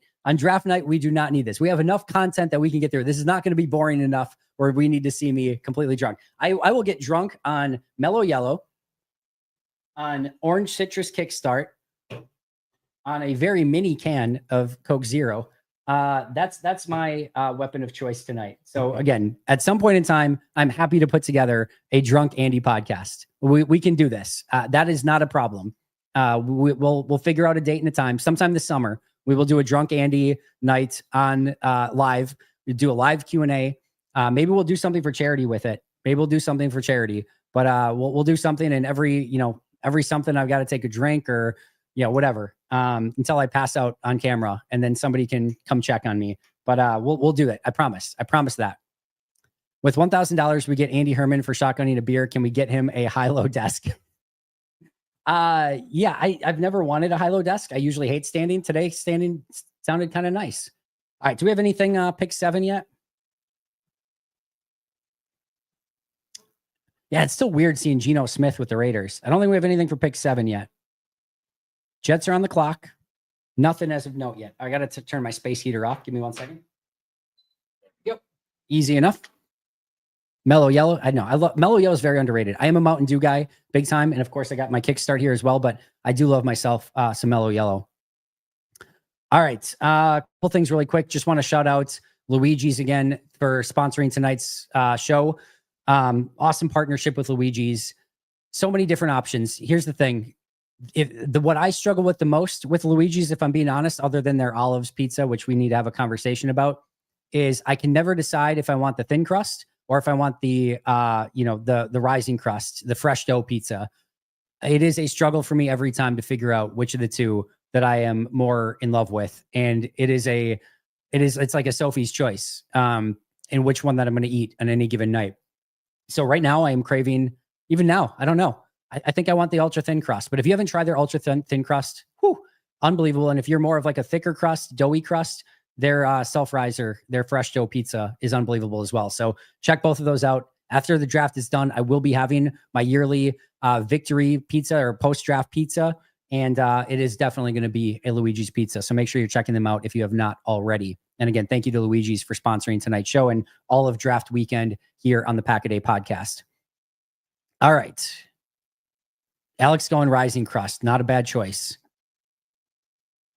Came here because I heard Andy is going to go gas mask. We're really getting out of control tonight. You guys are wild. You're crazy. Crazy kids. No gas mask. Maybe a drunk Andy night at some point. I got yelled at tonight already, though, because I posted, Kay Adams posted that everyone's been drunk in Green Bay since 10 a.m. I said, yeah, in Green Bay, we call that Thursday. And somebody said, alcoholism is not a joke. Of course, it's not a joke. I'm not making a joke about alcoholism. I'm making a joke about people getting drunk in Green Bay, which is part of our heritage here in Green Bay. So no, I'm not making light of alcoholism, anyone. I promise you. All right. Jets did go with Membu. Sorry, I didn't get to pick it in time. I wanted my drink of my Mellow Yellow. But yes, pick is in. Pick 7, New York Jets, Armand Membu. This is a really talented offensive tackle. Not surprised that he went this early. He was 1, 2, 3, 4, 5, 6, 7 on my board. So Cam Ward it was 1 on my board. He went 1. Abdul Carter was 2 on my board. He went 3. Travis Hunter was 3. He went 2. Genty went 6. He was 4 on my board. Mason Graham went 5. He was 5 on my board. Membu went 7. He was 7 on my board. And Will Campbell went 4. He was 8 on my board. So the only player in my top 8, this is going to surprise some people. Anyone want to guess who I have at number 6 on my board? Not somebody you might think would be number 6 on my board, except maybe I love him for the Packers. So I've talked about him a lot, but anyone want to guess who's number 6 on my board? Not, I can't call him Ted. I got yelled at for that too. Not McMillan, not Will Johnson. Who's going to get it right? Not Warren. Not Warren. Barron. Alec got it. Alec got it right. Jahdae Barron, number 6 on my board. That's how much I liked his tape. I mean, here's what I wrote about Jahdae Barron. Exciting modern NFL DB who can play everywhere, including outside, inside safety, and even some hybrid linebacker and obvious passing downs. Can do everything, any coverage, run defense, blitz, anything you need him to. Great instincts, good change of direction, tackles well in the open field. Will get a bit overconfident and let someone run past him from time to time. Just needs to play a little bit more safe, I would say. Long speed isn't great, won't matter because he knows how to make up for it. He's just a really smart individual who takes good angles. He's an alpha. He's a playmaker. Worst case scenario, feels like a better tackling Byron Murphy. And I think he'd fit perfectly in Jeff Hafley's style of defense. So yeah, Jahdae Barron, number 6 on my board. He might be there when Green Bay is on the clock, honestly. But yeah, Jahdae Barron, number 6. But other than that, 7 of the top 8 on my board are gone in the top 7. So I've been pretty consensus with what's happened so far, save for Jahdae Barron. We'll see if Jahdae Barron goes soon or if he's later. And then coming up after that, Michael Williams, Jalen Walker, I should say, Donovan Ezeraku, Derek Harmon. I have Luther Burden very high on my board, Shamar Stewart, Mike Green, Omarion Hampton, and we kind of go from there. So we'll see where this ends for us. But right now we're pretty good through the first 8 picks. All right, let me go back up here. Wisconsin is banned from global drinking tournaments. It's like a performance enhancing drug for us. All right, let's see here. Tommy Malott's 9 on my board, Matt. Just missed barely. Big time DB. I'm with you, Johnny. Actually, the biggest winner for the Raiders is probably Geno Smith, having that back with him in the backfield. Yeah, Ben, that's a good call. Seattle. The Raiders are going to play that Seattle style football, right? They're going to run the ball. They're going to, except when it's in the Super Bowl and you're 1 yard away from the goal line, then they're going to pass it, of course. But outside of that, they're going to run the football, and they're going to let Geno be kind of a little bit more of a game manager. My assumption is they're going to continue to probably address wide receiver at some point as well. If you can't shut down one side of the field, you're not a top 10, in my opinion. Well, so here's what I would say, SDN40, is I would say that this is a non-traditional draft, right? This is why, you have Ashton Genty and some tight ends and some, potential defensive backs that are maybe going a little bit higher than they would. I think now you enter into, again, a phase of the draft where everything from, I think, pick 8 to pick 38 is a pretty similar sort of type of player. And you don't have that next level of like a tier just below the top guys that maybe would have gone even higher in certain drafts. These are guys that probably would have went lower in certain drafts. So maybe you could be right in that, but again, this isn't your sort of normal draft. And again, I think DB is a little bit different now. You might say, like, if you can't shut down a side of the field, you're not playing so much man-to-man corner anymore. You can play zone, and I guess you can to some extent still shut down that side of the field, but there's so much zone defense where it's just a little bit different. I think with Barron, the fact that he can come up and tackle, play multiple different spots, has unbelievable versatility, safety, nickel, outside, even nickel linebacker, can blitz, can tackle, you just do everything. There's just so much freaking value there. And especially in a draft like this, where again, you're just kind of grasping a little bit at what's the best value at this kind of area of the draft. To me, Jahdae Barron was somebody that just makes so much sense in that situation. Interesting grab bag draft. Yeah, I would put it that way as well. I watched Will Johnson shut down half the field in 2023. The 2023 was better for sure. I still, my first thing, and when people are saying like Will Johnson is falling, my first thing I had on Will Johnson's, and this is weeks ago that I wrote this. He feels much more like a second round cornerback than a top tier first round guy for me. Now, if he's starting to go at the bottom of round one, we're in the same conversation. A early second or a late first, those guys are razor thin in difference, right? But when he was talked about as like a top 5 guy in this draft, I thought that was, way over aggressive. I thought he was more of like, again, a late first, early second. And it sounds, we'll see, but it sounds like maybe that's where the league is viewing him a little bit more. And that's exactly how I viewed him when he's coming out. Maybe he'll go pick 8 here. Who the hell knows? But that's kind of a little bit more how I viewed him. I think there are only 7, maybe 8 blue chippers. Odds are one of them will be a bust, but hope not though, for their sake. Then everything from there on is just kind of a massive, very good / not elite. I think that's a fair assessment, Matt. Which player would benefit Wyatt and Walker the most if we're keeping both? And don't you need a complementary piece for them to excel? I mean, you could make an argument there for like a Kenneth Grant, right? Put Kenneth Grant as a, body defensive tackle. It's going to eat up some blocks, maybe free up some one-on-ones for Wyatt and keep Quay Walker and Edgerrin Cooper clean on the second level. I think you could make an argument for that. In fact, I've made that argument for Kenneth Grant in the past, where if Green Bay goes in that direction, I think you can make a strong argument why. Maybe even if he's not the guy that is getting the pressures and the sacks, if he's eating up blocks, that can kind of free up some of those other guys around him. So not the worst case scenario in the world if that's the situation that they go with, and if they took Kenneth Grant in that spot. Alec loves Grant at 23. Totally random. But what position do you think the Chargers take? They have an interesting roster. Yeah, we were talking about it earlier of like if they were to steal somebody, there's the night sky in Green Bay, seeing everyone out there. Chef kiss. Absolutely gorgeous. Beyond love it. I think they can go so many different directions, right? Because if you look at their roster, as we pull up the Chargers here, we know they're not going to go quarterback. They just signed Najee Harris, but I still think they could go running back. Although they do have Kamani Vidal, who's kind of a nice little piece as well. That's kind of interesting. I think they still could go running back at some point. They've got McConkey, Mike Williams, Quentin Johnson. They could easily go an outside wide receiver. Rashawn Slater, Zion Johnson, Bradley Bozeman, Mekhi Becton, Joe Alt. I think they're actually pretty good on the O-line right now. That's a pretty good setup along the offensive line. You could always add depth, but I think they're actually pretty good there right now. They could definitely use a tight end. Like Loveland would make some sense. They went out and got Tyler Conklin, but I could definitely see a tight end being in play there. Interior defensive line absolutely could be in play. I think they still got Khalil Mack, but that's probably not going to be for long. They got Tui Patalotu in 2023, but I think they could use an edge rusher. Off-ball linebacker would be in play. Corner would be in play.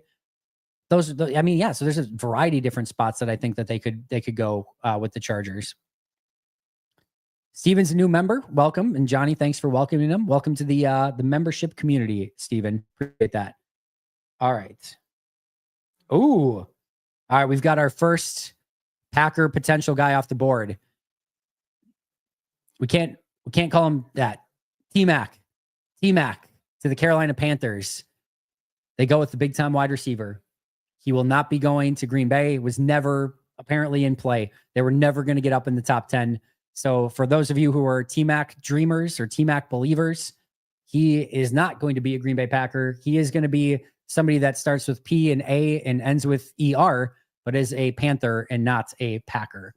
So T-Mac, no longer on the board for Green Bay. That's, one of the first ones that, again, if you were looking at, somebody that you thought maybe could fall to Green Bay, that's the first one. That's why I said where we get to pick, 7, 8 in this draft, and now things are going to get a little bit weird and crazy. McMillan goes pick 8.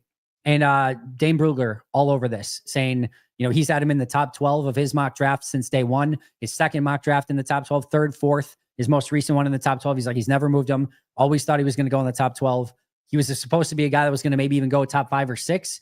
He doesn't end up falling all that much. He goes pick 8 here to the Carolina Panthers.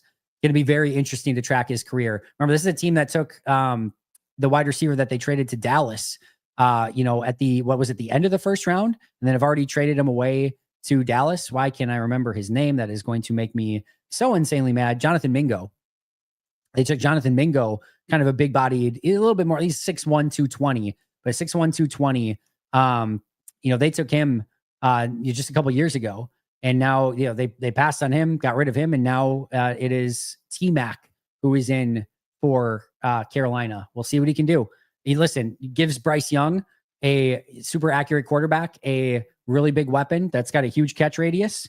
That is going to be something that is going to be fun to watch. I thought Bryce Young really did a great job of kind of hanging with it last year and going through the benching and then coming back and really making the most of it and really having a much better second half of the season. So he gets a big time playmaker. I love that for him. I love that for Bryce Young. So again, I know there's going to be some disappointments in Packerland for those who wanted T-Mac, but good for Bryce Young for sure.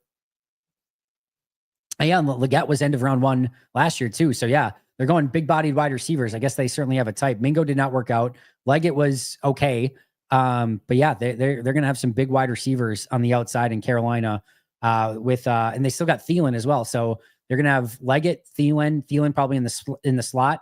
And then now T-Mac on the outside as well. Interesting pick for them. I didn't love, just call him McMillan. That's fine too.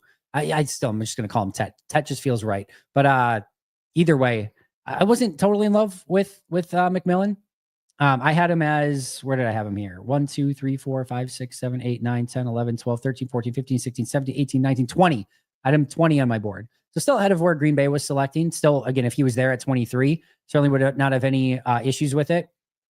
Here's my quick breakdown. Really unique piece on offense. Some concentration drops on tape. Will get flustered with physicality. Not as efficient in contested catch situations as I would have liked, even though he's fantastic. He's really good at it. I just was even expecting better.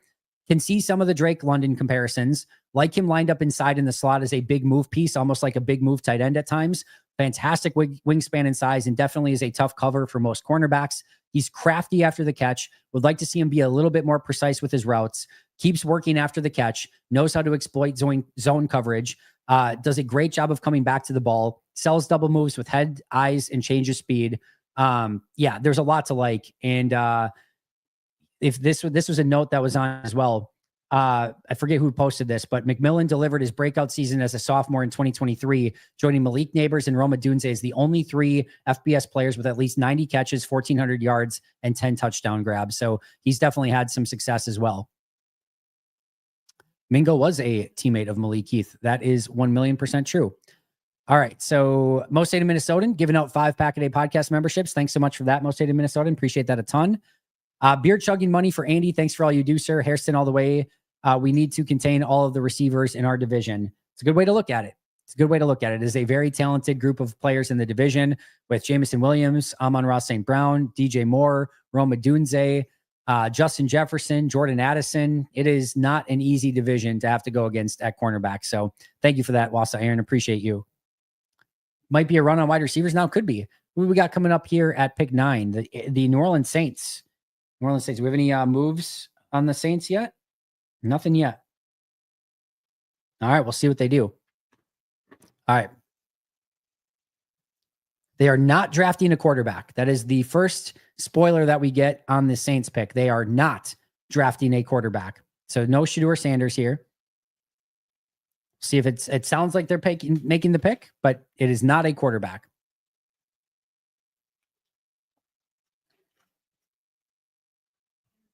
Carla gifted 5 Pack-A-Day memberships. Carla, thank you so much for that.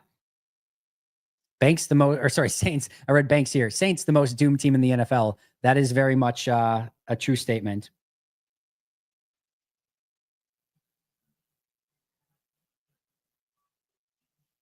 Ooh, it's an offensive lineman. It is. Any drum roll? Everyone's thanking Carla. Oh, Carla, you have to give more. Lance Pipecorn wants to get in on this. We have a Banks that is selected here for the New Orleans Saints. Offensive tackle, there's been a lot of buzz that he is going to go a lot higher than people were expecting. Kelvin Banks, offensive tackle out of Texas, of course. This is another one where you watch more and the more you like. I had some bending and balance issues for him. I think he ends up on the ground a little bit too much. Great agility, speed to the outside and to the second level, can easily be used as a puller. There's some people that said he needs to move to guard. I think he can stay at tackle. He can get over aggressive and get caught leaning. He just needs to stay back a little bit better. Really calm in pass pro, does a much better job staying in balance in pass pro, whereas in run blocking, he can get a little bit ahead of himself. Needs to work on his cut blocks. Great. He would be a great fit for Green Bay's offense. Obviously, that's not an issue here. Definitely a starting caliber offensive line, gives good effort in everything that he does a really nice job on twists and stunts, and has good overall awareness as an offensive tackle. So a lot of stuff to like.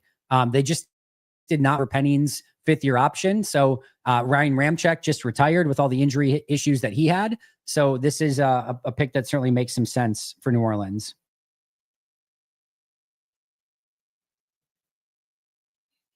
Interesting. Joe Schoen, the Giants GM, said they are picking up Kayvon Thibodeau's fifth-year option despite taking Abdul Carter. It sounds like Kayvon Thibodeau still in their plans. So interesting there. All right. Aiden, thank you for the super chat. Could the Packers double dip in defensive tackles like they did with tight ends? Yes, but I don't, not second and third rounds. No, I don't think there. But if they like took like a third and a fifth, the second and a sixth, the second and a fourth, the third and a seventh, something like that, a first and a sixth, yes, I think there's a really strong chance that they go to this draft with two defensive tackles. I just don't think it's going to be two in the top 100. Remember, they had five. That was no, maybe they didn't have five. Maybe they had four picks in the top 100 that year. They had LVN, Musgrave, Reed, Kraft. I think that was it, right? They didn't have a second, third rounder, but either way, they're a little bit more sort of ammunition to play with. So, I think in that scenario, they could have done that. I think here they're going to want to kind of spread the wealth a little bit between some different positions. All right. By the way, so far, pretty much everyone that got invited to this draft is going, just tells you the league knows for the most part. Is it telling that the only other quarterback invited is Milroe? I did hear that they wanted a player or two that was going to be there potentially on day two. So it could just be that Milroe's kind of that designated guy for day two, but we'll see. Maybe he gets taken tonight. Hopefully before pick 23. That'd be nice. I am tipping slightly early. Tet's an interesting guy. All right. Let me just put it that way. And that's not to say that you can't be. There's a lot of very eccentric guys that are very talented football players. So that's not necessarily a knock on him, but he definitely is a little bit eccentric, a little bit interesting. And just is what it is. I'm not even saying that as a negative, just he's an interesting dude. Where did Jamal go to from New Orleans? I don't know that he has a team right now. Does he? Yeah, he's a free agent. Jamal's a free agent right now. And I'll do an Aaron Nagler here. The answer is no. The answer is no. Shadur's drinking faster than me. That's probably true. That's probably true. Shadur watch. We're on Shadur watch. He feels himself, which isn't horrible. You just got to back it up. It's well said, Johnny. I totally agree with that. A lot of eccentric guys who are very good football players. Exhibit A, Aaron Rodgers. Yeah, I mean, he's what did Murphy call him? He's a complicated fella. Complicated fella. Bears are getting Warren. That could be. I would have no issue if they took a tight end. Warren's a good player. I would have no, from a Packers standpoint. I mean, he certainly makes sense there. I would be fine with that as a Packers fan if they took Warren at tight end. And unless you're tipping that, maybe you know already. I have not seen anything come through for the Bears yet.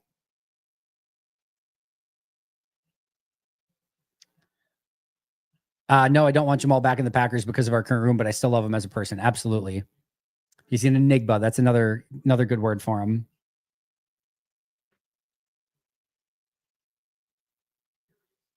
Clearly, the Saints are getting ready for the Spencer Rattler era in New Orleans. That's the big move here. Now I know the Banks statement is dead. Having a left tackle and a left guard, both named Banks, was a dream that the world would have been a better place. But alas, some things are not to be. Bears did take a tight end. It is not Tyler Warren. They took Colston Loveland, tight end out of Michigan.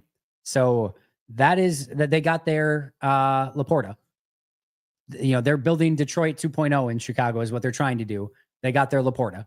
That's the comp here. That's who they're trying to get. That's who they're hoping that they get. He's a really talented player. You want to talk about the tight end that just gets the best separation, just a really good route runner, knows how to get open. It's Colston Loveland. He's going to be a pain to play against. He just is. Like, he's a really talented player. I mean, the good news is tight end hit rates are extremely low in the first round. I mean, you never quite know what you're going to get, but Colston Loveland is a heck of a football player. Really fun receiving piece for any offense, gives great effort as a blocker, good in and out of his breaks, can do some H-backs type stuff as well as the tight end stuff.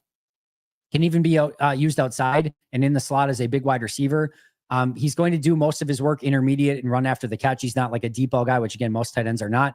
Very useful on checkdowns in a modern NFL where so much stuff is keeping everything in front of you and you just start checking down to tight ends and running backs. He's going to be a very useful piece on that. I do question the overall value early in the draft with him, but again, he's a really good football player. Not super dynamic after the catch, but certainly is good enough. Very good hands. Bigger defenders will give him some trouble and they will be able to clear his blocks relatively easily, but still very talented player here for Chicago. I don't hate the fact that they took, I mean, I think you can make an argument for Loveland over Tyler Warren. I had Tyler Warren a little bit ahead of Loveland, but I think you could interchange those easily and not be like a big shocker in any way. So I think he's a good pick for them. I do. I hate to say it, but Johnny can say it best. Bears still suck. Packers do have trouble covering tight ends. Yes, but it's been a little bit better as of late. Another popular Packer pick is gone to the 49ers at pick 11. 49ers at pick 11 select Georgia edge rusher Michael Williams. Pick 11 goes opposite of Nick Bosa to give them a little bit more pass rush power. He's a great run defender. This is a guy that I loved from day one. When I threw on 2024, I'm like, yeah, he's good. And you throw on 2023 and you're like, oh yeah, that ankle was definitely bothering him in 2024. The 2023 tape was phenomenal. Loved watching him as a player. This is where I talked for those of you who were listening to me the other day, where I talked about as time goes on, I gained so much more respect for the violence, the run stuffing, the players who can play so physical. And Michael Williams is that. He would have been somebody for me that I was just, thrilled about if he would have got there to 23. Didn't ever think it was a real possibility. And this is a very logical move for San Francisco at pick 11. My notes here really quick on Michael Williams. Huge difference between the 2023 and 2024 tape. Was injured early in 2024. 2024 tape was a bit more pedestrian, although he does show some of the same traits and some 3-technique pass rush work. In 2023, phenomenal run defender, plays with fantastic physicality. Athleticism really shows up on tape. Nobody can really consistently block him. Violent hands, extremely long arms that he uses to his advantage. Can play outside, inside, or lined up over center. Fantastic on twists and stunts. Willing to do the dirty work. Gets his hands up in the passing lanes and knocks down passes. Offensive linemen just can't seem to get a beat on him, and he gives fantastic effort. If you get that 2023 version, you get a hell of a player. And I think that's exactly what San Francisco is obviously banking on here. All right. Carla gifted 5 more Pack-A-Day podcast memberships. Carla, you are on a roll. Thank you so much for that. That is super nice. And I know that a lot of people are really going to enjoy those memberships. So Carla, I appreciate that a ton. Most state of Minnesota has competition for the MVP now. Yes, there's competition in the chat. Totally agreed. Carla, you're the best. Packers fans booing the Bears. Of course. Got to love it. I don't know exactly how it's given out, Tulio. I think somebody said it's like the more that you comment and stuff, and I guess, but I don't know that there's an exact answer to it. So I'll make sure I didn't miss any super chats here. Oh, Whalers. My apologies. Packers pick wide receiver at 23. Watson's fate in Green Bay is done. I don't necessarily agree with that. I think it depends on what type of receiver that they get. Also, I could see Romeo Doubs being gone. You get Dontavian Wicks, Jaden Reed, your pick at 23, and then you bring Christian Watson back on kind of like a 1-year prove-it deal after the injury. I could easily see something like that happening. So I don't think his fate is necessarily done if they draft a wide receiver at 23. Brandon, just tuning in, what was your reaction to the Jacksonville trade? I thought that the Browns did a great job in getting a ton of value. I thought it was way over aggressive by Jacksonville, but I do love, obviously what they were able to get. You have super talented player in Travis Hunter. And if he turns out, Jacksonville's not going to have any regrets by doing it, but that's a lot of risk to put into one player. But if he turns out to be an all-pro caliber player, which he has some very special traits, they're never going to regret that trade. But again, there's a lot of risk that's involved with it. I think Cleveland ultimately wins it, but it's a very interesting move. I would give the win to Cleveland there. Yeah, so Watson will have to sign a prove it deal. I kind of agree. Keely, so many boos. Yeah, yes, which we love to see. We absolutely love to see it. Attaboy Jeff, Team Shamar, also Team Will Johnson. I want Shamar. I don't think there's any chance Shamar gets to 23. I really don't. Really don't. All right, let's go over the big board really quick. Also, let me just add here, as we look at kind of the Packers' needs of what they're looking at, corner, offensive line, potentially defensive line, defensive end, defensive tackle, wide receiver. There's a lot that we could go through. And obviously the big board, we're going to have our big board throughout the course of this weekend, both on social media and as we cover it here on the draft presented by Habish. Listen, serious injuries need serious representation, except I read that one already. So I'm going to do a different one. While Green Bay is focused on building their future in this draft, Habish and Rotier is focused on protecting yours. If you've been hurt in an accident, their team of lawyers and legal staff are ready to go to work for you. With a national reputation and compassionate hometown service, the lawyers and legal staff at Habish are the elite team you want backing you on your road to recovery. When you call Habish, you're going to call and talk to a lawyer directly. Their number is 800-242-2874. Very easy to remember. 800-2HABISH. Even I can remember that. Or you can find them online simply at habish.com. That's HABUSH.com. Habish and Rotier, national reputation, hometown service. Visit habish.com for more information or call 800-2HABISH. And again, a huge thank you to Habish for sponsoring the show all throughout the course of this weekend. Make sure to check them out when you have the opportunity. Johnny said this is just drunk Andy money. I appreciate that. Who is the cutoff where you prefer a trade back? We'll go over the big board in just a moment. I want to get to these super chats here. John in Florida says, I'm hoping for Kenneth Grant or Trey Amos. Would be all right with Shamar Stewart if available, and Derek Harmon. Would not like Hairston. Totally fair. We all got our guys, right? We all got our guys that we like and dislike, and that's the fun of the draft. So I hope you guys all get the ones you like. I hope you avoid the ones that you dislike. That is, like I said, all the very fun part of this entire process. All right. So what happened to that? That's over there. All right. We're doing good here. Let's see. Do we get anything? All right. So we've got the 49ers pick. Pick 12 is on the clock right now. All right. So who's left on our big board? Travis Hunter's gone. Ted McMillan's gone. Can I strike through? How do we get strike through here? No, that's underline. I want strike through. Son of a bee sting. Do I have? All right. I don't have strike through, but we're just going to, cancel them out. So we've got Matthew Golden and Emeka Egbuka still on the board on our first round big board. Membu's gone. Campbell's gone. Kelvin Banks is gone. So the only offensive linemen left in the first round, Josh Simmons and Josh Connerly Jr. So there's only 4 offensive players left on my first round big board for Green Bay. And Josh Connerly Jr. is like overly aggressive, right? I don't think they're going to go in that direction, but I couldn't rule it out entirely. So Matthew Golden, Emeka Egbuka, Josh Simmons, and Josh Connerly Jr., the only offensive players that are still on my board, the Packers-centric big board for pick 23. Defensive line, Mason Graham is gone. So Derek Harmon, Kenneth Grant, and Walter Nolan are all there for Green Bay. Abdul Carter and Michael Williams are gone. Jalen Walker's still there, right? Jalen Walker having a very interesting, a little bit of a fall here. So Jalen Walker's still left. Shamar Stewart's still left.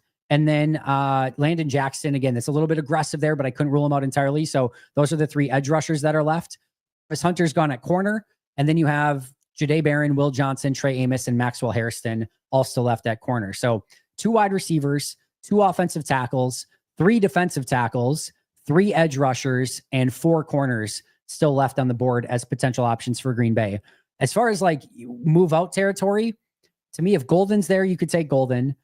Derek Harmon, Kenneth Grant, Jalen Walker, Shamar Stewart, Jahdae Barron. I would probably put, those are the 6. If any of those 6 are still there, I would say you want to stick and pick. If all of those 6 are gone, I would be a little bit more open to potentially trading back. Maybe even if Kenneth Grant is the one there, maybe I would consider trading back a little bit as well. But if those 6 are there, I think you have to consider about sticking there at the pick that's there. What was my version of swearing? What did I say? Son of a bee sting? There are Bears fans present. Yeah, I try to keep it PG as much as possible. Every once in a while, I'll throw out a swear word here and there. But for the most part, you're going to get a son of a bee sting here and there. Son of a bee sting was worth all of this. What I don't even know what I said it towards is the funny thing. Son of a bee sting. That's a Will Ferrell saying, by the way, for those of you who don't know. It's one, I don't know if it's an Anchorman one or if it's an SNL thing, but he says, son of a bee sting. That's very much a Will Ferrellism. So that's where I got that from, in case you're wondering. And I say it now as like a Will Ferrell joke, or of like, great Odin's Raven by the beard of Zeus.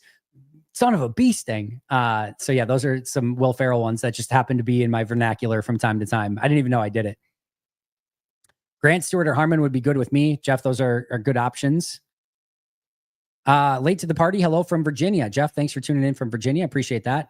Why Barron over Hairston? I just think, well, first of all, again, Barron is number 6 on my big board. So to say that I like him is a bit of an understatement, but I like him a ton. I think he's got that alpha mentality, great at taking away the ball, great instincts. Again, he can blitz, he can play the slot, he can play outside, you can play him in cover 2, cover 3, cover 4, man-to-man, play safety, nickel linebacker. I just think he's versatile for days. So I love his versatility. I love his playmaking. I love his mentality. He gives good effort. He's a good tackler. There's just nothing to not like about his game. So that's why I take him more. I think is Harrison, I do like, but he's a little bit more of a project's the wrong word. I just think he has no idea how good he can be. I think he's got to, get there eventually. But, for me, this is all about, Jahdae Barron and his upside and just how talented of a player he is. All right, let's see. Late to the party, but ready for Green Bay. Jonathan, no worries. Come and go as you guys please. Whatever you guys want to do. I appreciate you being here. I need some basketball quotes for reference. Oh, basketball is phenomenal. I should sing the whole song. There's a truck changing lanes and you got some crumbs on your upper lip. Some guy's trying to blackmail you. There's a whole thing. I can't do all of it. I don't remember it off the top. I used to know the whole thing off the top of my head, but I don't know it anymore. But yeah, it's a phenomenal movie. Some things that not exactly politically correct as you would expect from Matt Stone and company, but yeah, some things that maybe don't play as well anymore, but still a phenomenally funny movie. All right, so we got San Francisco. We don't have anything on pick 12 yet, do we? The Milwaukee Bears, yes, gotta love it.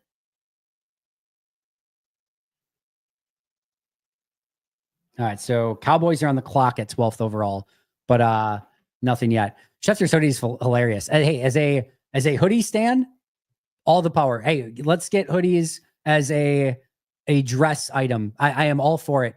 I'll put a coat over a hoodie if I can wear a hoodie to dress up. I am 1,000,000% for it. So hey, he's doing the Lord's work for us hoodie folks that just wear hoodies 24/7. So I'm all for it. It does look hilarious though, I will say, but sign me up. Oh, it looks so cool and dark. This is amazing. What an awesome night. What an awesome event. Mark Murphy, congratulations, my friend. Hell of an event. This was all you wanted, was to get the draft in Green Bay. You accomplished it. It has gone phenomenally so far. It is only going to continue to go phenomenally. And kudos to you. Cheers, my friend. That is amazing. Unbelievably well done job.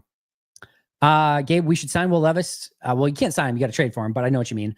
Taking a Tennessee quarterback as our backup worked out well last year. The crazy thing is they could have traded us, any of the 3 potentially, and we got their best one, which is kind of crazy. But yeah, I don't have a ton of interest in Levis at this point, but it'll be interesting to see if they trade him. That is for sure. Jeff Peters, my dog is moping. He usually only hears this voice when I'm getting ready to go to work. Sorry, but I think he hates this voice by association. That's really funny, Jeff. I get so many comments of like, from, when I meet people in person of like, my wife, hears your voice all the time. She's sick of your voice, or my dog or my kids hear your voice all the time and they're done listening to her. I get those comments a lot. So I totally get that. We've got the pick in for Dallas. It's a very Dallas pick, actually.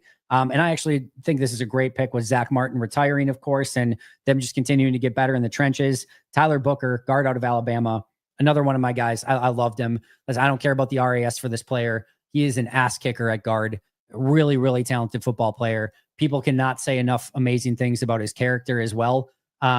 He's been considered one of the leaders on that team. So yeah, this is a heck of a pick for Dallas. Just continuing to improve. They love the trenches, and I think it's a really smart move overall. I think there's certainly some things they could have used in Dallas. I don't know how well this pick is going to play in Dallas, but I do think Tyler Booker is a heck of a player here. Let's see what I had. Big physical offensive lineman who has great instincts and plays the game the right way. Intangibles leadership are said to be off the charts. Fantastic in pass pro. Aware of everything going on around him. Had a 3.67 relative athletic score, including a 36th percentile bench, 18th percentile broad jump, 45th percentile 40, and 13th percentile 10-yard split. Not exactly an elite athlete, but the athleticism is more than good enough on tape. Does a great job of getting inside on players, gets low, stays level, has unbelievable balance, fantastic ability to anchor, wins with his hands inside, mover in the run game, has the potential to be a Pro Bowl guard very early in his career. So as you can tell, was very, very high on Tyler Booker. This is a good pick for Dallas. Decon419, thanks so much for becoming a new member. And Connor, odds that Goody feels pressure to take a more fun pick because Green Bay is hosting. Alternatively, odds he trolls us fans and goes O-line again. I think that there is going to be maybe a little tiny bit of human nature that maybe wants to, send the fans home happy, but that's only going to get you so far. That would be a tiebreaker at best. Meaning if he had two players that he liked completely equally and it was a wide receiver and a offensive lineman, maybe he would use the tiebreaker and go wide receiver. But no, I don't think it's going to matter at all. Goody's going to be Goody. He's going to do what he thinks is best for the franchise, as he should. You should want him. Here's what I will say. If Goody trades out into day 2 and Green Bay does not make a selection tonight, you should know that he was so unbelievably convicted in his decision to do that he probably knew he was going to get hate for it and that fans would be a little bit upset by not getting a pick on night 1 when the draft is in Green Bay. But he was so convicted on that it was the right move for Green Bay that he did it anyway. That's what I loved about Ted. Listen, trading Brett away was career suicide. People hated him. He got death threats at the time.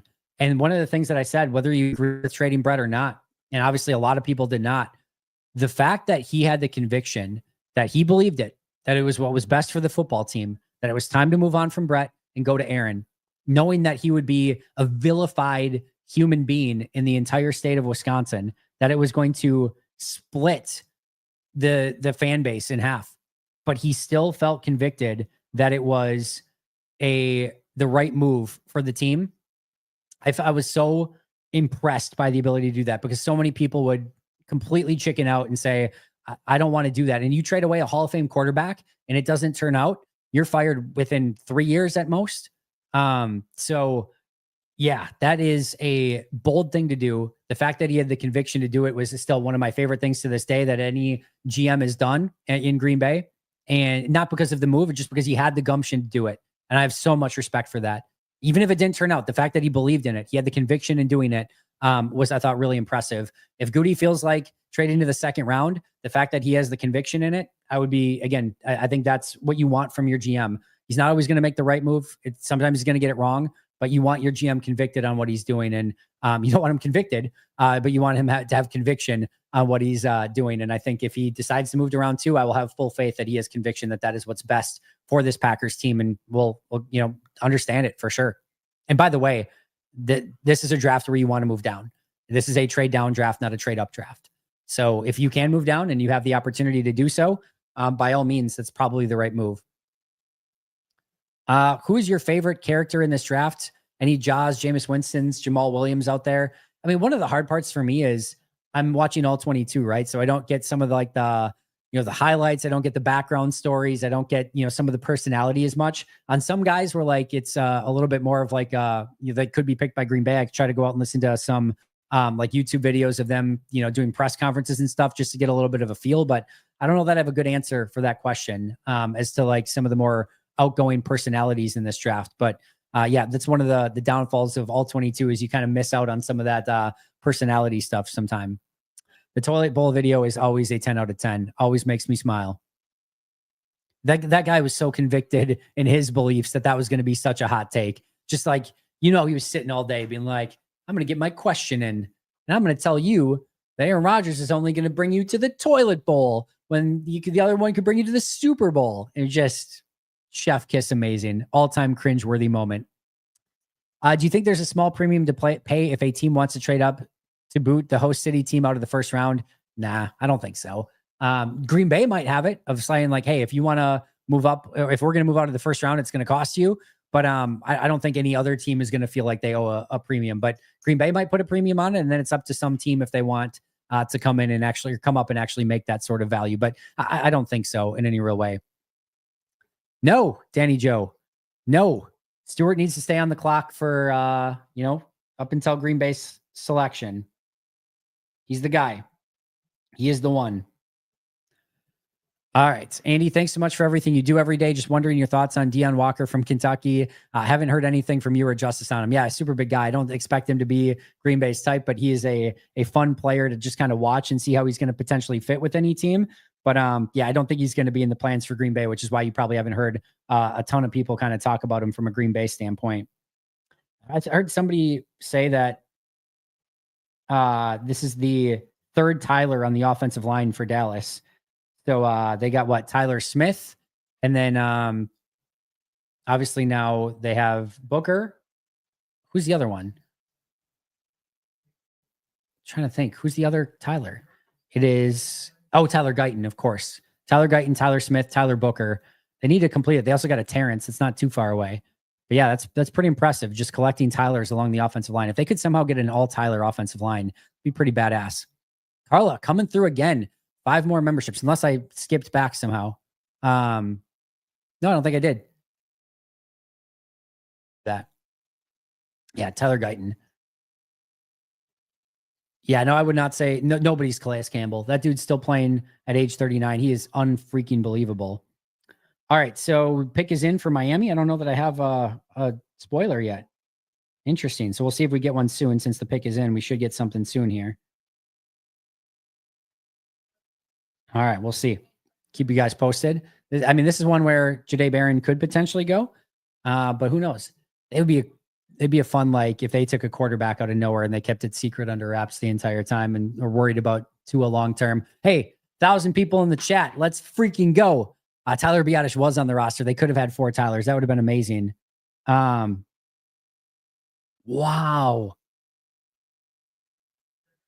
No way. Oh, he just spelt it wrong. I'm like, what are we talking about here? I think they took Kenneth Grant. Somebody reported it as Tyler Grant, and I'm like, who the hell is Tyler Grant? So I think they took Kenneth Grant. That can't be right that there's a Tyler Grant. Yeah, okay. They said University of Michigan defensive tackle. So Kenneth Grant goes to Miami. So there's another potential Packer guy off the board. But as I was saying, 1,000 people in the chat. Thank you guys so incredibly much. I can't say it enough. All the support, all the everything that you guys do to bring the A game to this channel, to bring the support to this channel, to allow me to just get to talk and chat Packers with you guys. It was a really kind of out of body experience the other day, just at the Hagemeister Park. It's been overwhelming. So thank you guys. You get imposter syndrome sometimes. It's not like it's anything that is that big of a deal, but to get to do this 365 days a year and just talk Packers is a dream come true. So thank you for being part of this journey with me. It means the world. And thank you so incredibly much. Get them likes up. Appreciate that. Tulio, hit those likes. I also wouldn't have thought Grant would be the second defensive tackle after Graham. Not stunned when I talked about, there's only so many of these human beings on earth, 330, 340 pound guys that can move the way he does. More often than not, when you can do it, it is good to do it. You don't get many options. We got an immediate pick from Indianapolis right after. Tyler Warren, tight end from Penn State, goes to Indianapolis as soon as, right after Kenneth Grant goes to Miami here. So it's good. You want to see the tight ends go. That's a good thing that both of those tight ends went before Green Bay. So again, you absolutely love to see that. Anyone else watching Nagler's stream? Definitely check it out if you get a chance. What I love about Cheesehead TV is we have such an unbelievable partnership with Cheesehead TV here at Pack-A-Day. Such a fan of everything that they do. One of my favorite things that I get to do all year is the football chats, the Let's Talk Football chats with Aaron all throughout the course of the season. One of the cool things about Aaron and I getting together is for so many guests, Justice and I are like this as well too, but like you usually kind of set up maybe some questions that you want to ask. Aaron and I, we can just riff for hours on Packers stuff, and it doesn't have to be anything that's planned, or we just kind of know what we want to talk about and we can just go for as long as we need to go. And it's such a natural thing. And what I want to say about Aaron really quick and just give him a shout out. There's a lot of people that were in Aaron's spot, as kind of somebody that was at the top of the Packers blogosphere food chain, if you will. Somebody that has been doing this for so incredibly long at such a high level. There's people that would not support other people because it would cannibalize his own, or be worried about, somebody else taking viewership or anything like that. Nagler has been so insanely supportive of me, of Pack a Day, of giving, so many opportunities for me to do different things when I was known by pretty much nobody, and didn't have to do that, at no point. Pretty quickly brought me on to do a variety of different stuff with him over the course of time. Continue to let me, do a bunch of stuff for Cheesehead TV up until this day. We still post the Pack a Day podcast every single day over on Cheesehead TV. They could say, no, go over to YouTube and watch our channel on stuff. But no, every single day we get to post the Pack a Day podcast on Cheesehead TV. I cannot thank them enough for all of their support. Legitimately and sincerely would not be here with the same sort of following in the same sort of spot I would be if it weren't for Aaron Nagler, Jersey Al, Corey Benke, and Cheesehead TV. So no, support those guys. If you can get a couple channels going, if you want to bop in and out, do everything you can. Go sign up for a subscription or a membership over there. They earn it. They are well worth it, and cannot support them enough in everything that they do on a day-to-day basis. So definitely make sure to do so. Kenneth Grant, that is not a paid advertisement by Cheesehead TV, by the way. That is free. And again, cannot thank them enough for everything they've done over the course of the years. All right. We've got some things coming up here. 10 to go. Yeah, we're closing in, aren't we? BS Badger 10, thank you for becoming a new member. Dylan giving away 5 new memberships. Thanks for that. Sapgui membership for 11 months. Nowhere I'd rather be than hanging with Andy. Sapgui, you're amazing. Thank you so much. Found me before Cheesehead TV. That's wild to me. That's absolutely wild. Thank you. And hope that you're able to check out Cheesehead TV as well. Aaron, thank you for that. Cheesehead TV ad space. Sometimes Packer fans need the criticism. I'm not sure what that's about, but sure. Any news from Justice on his thoughts this far? No, I haven't had the chance to talk to him. We'll see if he pops in at some point again. Might not. Maybe he will. I know he's invited tomorrow. We got a great lineup tomorrow for you, by the way. I think Justice will pop in for at least a little bit again tomorrow.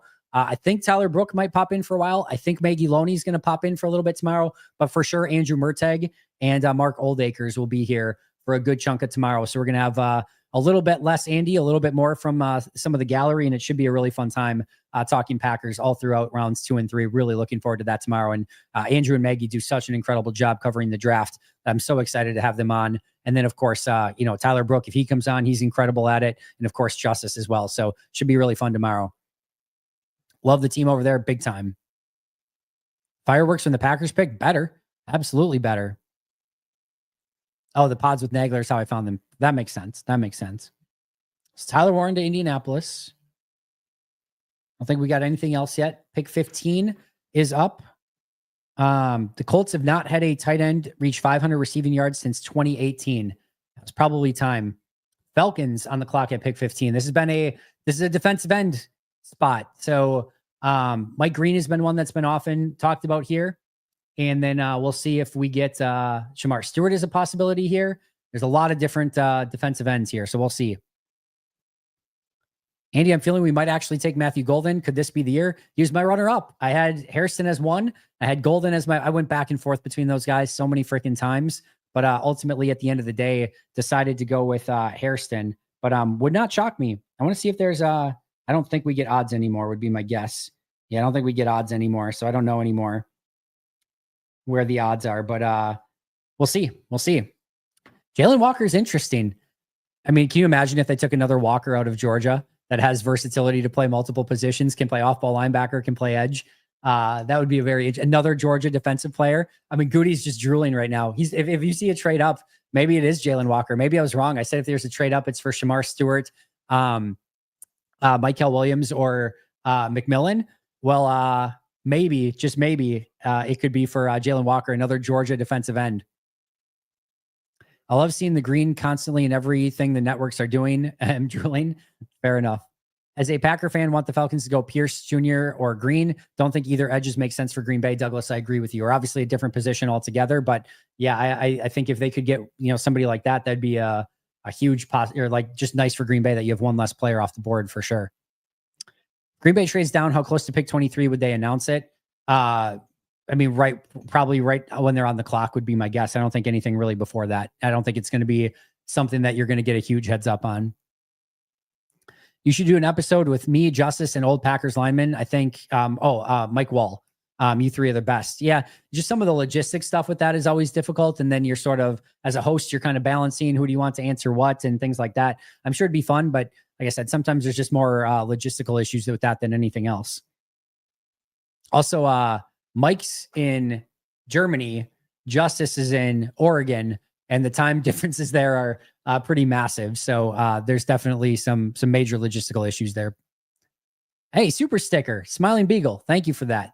Thank you guys so much. Made an old fashioned, but with maple syrup. It's interesting. Good. So I'm assuming you use maple syrup instead of simple syrup. Do a pecan old fashioned if you're going to do something like that. Play Bistro, Green Bay, best old fashioned. It's a pecan old fashioned. It is to die for. I think they use like a walnut bitters, and although it's a pecan old fashioned, it is so good. It is my go-to drink in the entire world. So pecan old fashioned at Play Bistro, best drink I've ever had.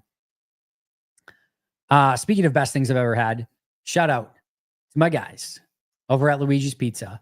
They recently moved to Green Bay. They're making all their pizzas fresh in Green Bay. Same recipe. I was a little nervous, if I'm going to be honest. I was a little bit nervous that it was going to be a little bit different, but no, same exact recipe, same incredible pizza. I talked earlier about the ultra thin crust. I want to talk about the fresh dough as well. If you like those self-rising pizzas, but here's the crazy thing. You put it in the oven. When you go to preheat the oven, you put it in when it's preheating. So you don't have to wait for it to preheat. They have it set up so that you put it in when it starts preheating so that it starts cooking while it's preheating. Love that about it. And then again, so many different amazing flavors. The breakfast one, by the way, I didn't think I was going to like it. They made the breakfast one when I went and visited them. Holy crap. A+, AA+++ pizza. So again, if you're not getting your draft pizza with Luigi's this weekend, you are doing it wrong. I am telling you, you are doing it wrong. Make sure to get a Luigi's frozen pizza in your favorite grocer's aisle and be a happier draft celebrator this weekend as you're chowing down. Get like 7, by the way, because once you have one, you're going to want another one. That has happened before, by the way. I can't admit it. All right. Whiskey sour with maple syrup. Good too. Interesting. We need an Andy. I will say this. I don't get jealous of many things, okay? I have everything that I want in life and then some. Not a jealous person at all. And I'm not a Barstool guy at all either. I don't have anything against Barstool. If you like Barstool, that's cool. Big Cat is very entertaining. There's a lot of really fun personalities. I love Gruden. It's just a perfect hire. We don't need to get all the off-field stuff with Gruden or whatever, but him at Barstool just makes all the sense in the world. And his videos he's just one of the most entertaining talkers that I've ever come across. I mean, you can listen to him talk football forever. So again, I'm not against it or anything, but I'm not a Barstool guy, if you will. The thing I'm jealous of, the Dave Portnoy pizza reviews. That's one where I'm like, that should have been me, damn it. That should have been me. I should have been the one doing pizza reviews. Not you. It should have been me. So I'm very jealous of the Dave Portnoy pizza reviews. Not jealous in life of many things. That is one of them. That is definitely one of them. Best pizza in Green Bay besides Luigi's is Rustique.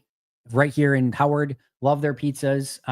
There's a couple good Italian restaurants. Angelina's. I don't know if they still do it, but Angelina's used to have a night where they brought in like a brick oven and did like a brick oven pizza. It was like usually Tuesday or Wednesday nights. That was phenomenal. That was one of the best pizzas I've had in Green Bay too. So, but I'm gonna go with my guys out here in Howard and Rustique here, Swamico. Luigi's, of course. You know this.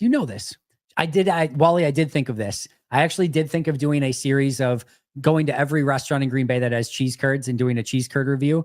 I actually thought that might actually be somewhat interesting, but at the same time, I didn't just want to rip off the, one bite Dave Portnoy thing either. So I did actually very much have that idea, but I don't have time for it either. And I don't need to be adding, 17,000 pounds of cheese curds to my body either. That's probably not what's best for me. Why is Ross Uglum tweeting trade down? I would expect that it's because I think, again, in general, this is a trade down draft. Now, I would not be willing to say that yet because there are guys that I love that are still on this board right now, whether it is for me. And again, I know a lot of people don't like it, but Shamar Stewart, I would very much consider Matthew Golden at this spot. Derek Harmon was somebody that I'd be very interested in. Jalen Walker now is an interesting option. Jahdae Barron there's guys that I really, really like that are still out there for Green Bay. So yeah, this is definitely a draft where as of now, I don't think you need to move down. But if all those guys I just mentioned, you get to 23 and they're all gone, yeah, then you start getting into a situation where, maybe you do trade down. But for now, I would not get to that point. All right. Pick is in. So they took it. No, not a lot of trades, right? I don't think we've had any trades, right? Other than the one obviously at the beginning with the Browns and the Jags. Yeah, no trades so far. So that's an interesting sort of situation here. All right. So we've got, just to kind of recap for everyone, Cam Ward to the Titans, Travis Hunter to Jacksonville, Abdul Carter to the Giants. Jalen Walker goes to the Falcons here. Jalen Walker to the Falcons. So there's our Jalen Walker selection. He slides a little bit further than people expected. But I feel like for the most part, this is going like kind of the guys that we expected to be gone at this point are gone. So just again, we'll start over. Cam Ward to the Titans, Travis Hunter to Jacksonville, Abdul Carter to New York, to the Giants, I should say, Will Campbell to New England, Mason Graham to the Browns, Ashton Genty to the Raiders, Armand Membu to the Jets, T-Mac, Ted McMillan to the Panthers, Kelvin Banks to the Saints, Colston Loveland to the Bears, Michael Williams to the 49ers, Tyler Booker to the Cowboys, Kenneth Grant to the Dolphins, Tyler Warren to the Colts, and now Jalen Walker to the Falcons. It's a really smart move for Jalen Walker, or to take Jalen Walker. That defense is in desperate need of bodies in the front seven. He can give them some off-ball linebacker, can give them some edge rusher, and he's going to play very fast on that fast track. They need leadership up there. They've got Jesse Bates on the back end of the defense. This is a smart pick for Atlanta here. I really like this for them. All right, so keep an eye, by the way, on Seattle. Green Bay's made a lot of trades with Seattle in the past. That's been a team that they've been able to make deals with. If Seattle, comes up and maybe a Shamar Stewart is still there, now you're in the point where Shamar Stewart might be kind of that last defensive end, right? If you want that premium pass rusher, again, now with Walker gone, you might have to, and Michael Williams gone, you might need to be Shamar Stewart. Keep an eye on Seattle in a couple picks. We'll see what Arizona does here. We'll see what Cincinnati does. But if one of those guys that Green Bay really likes potentially falls to Seattle, that could be a potential trade-up option for Green Bay. So I'm not saying they will, not say that they need to or anything like that, but if there's a trade-up partner, Seattle there at, what would that be, 18, could make some sense. Probably a fourth and maybe like a sixth to get up to that spot, somewhere in that range. Don't think it would quite cost your third, but probably a little bit more than the fourth. Maybe it's just the fourth in this type of draft, but that's where I could potentially see, some sort of opportunity to maybe trade up. All right, we got nothing else cooking so far. Since he does need an edge, so that is a potential in Arizona too. They've been building their trenches on the defensive side of the ball. They could go edge as well, so you might need to avoid a couple potential picks there. Bengals could very well take Stewart. They could also take Harmon. They could take Walter Nolan. They could take some defensive tackle pass rushers as well. Wally, I just totally and unequivocally disagree. Shamar Stewart and Jahdae Barron, easily my two favorite players on the board at this point. Nothing really even close at the moment. We were talking to Jeff Peters here. I thought you were asking me what type of music. Stewart might be 23. Could be.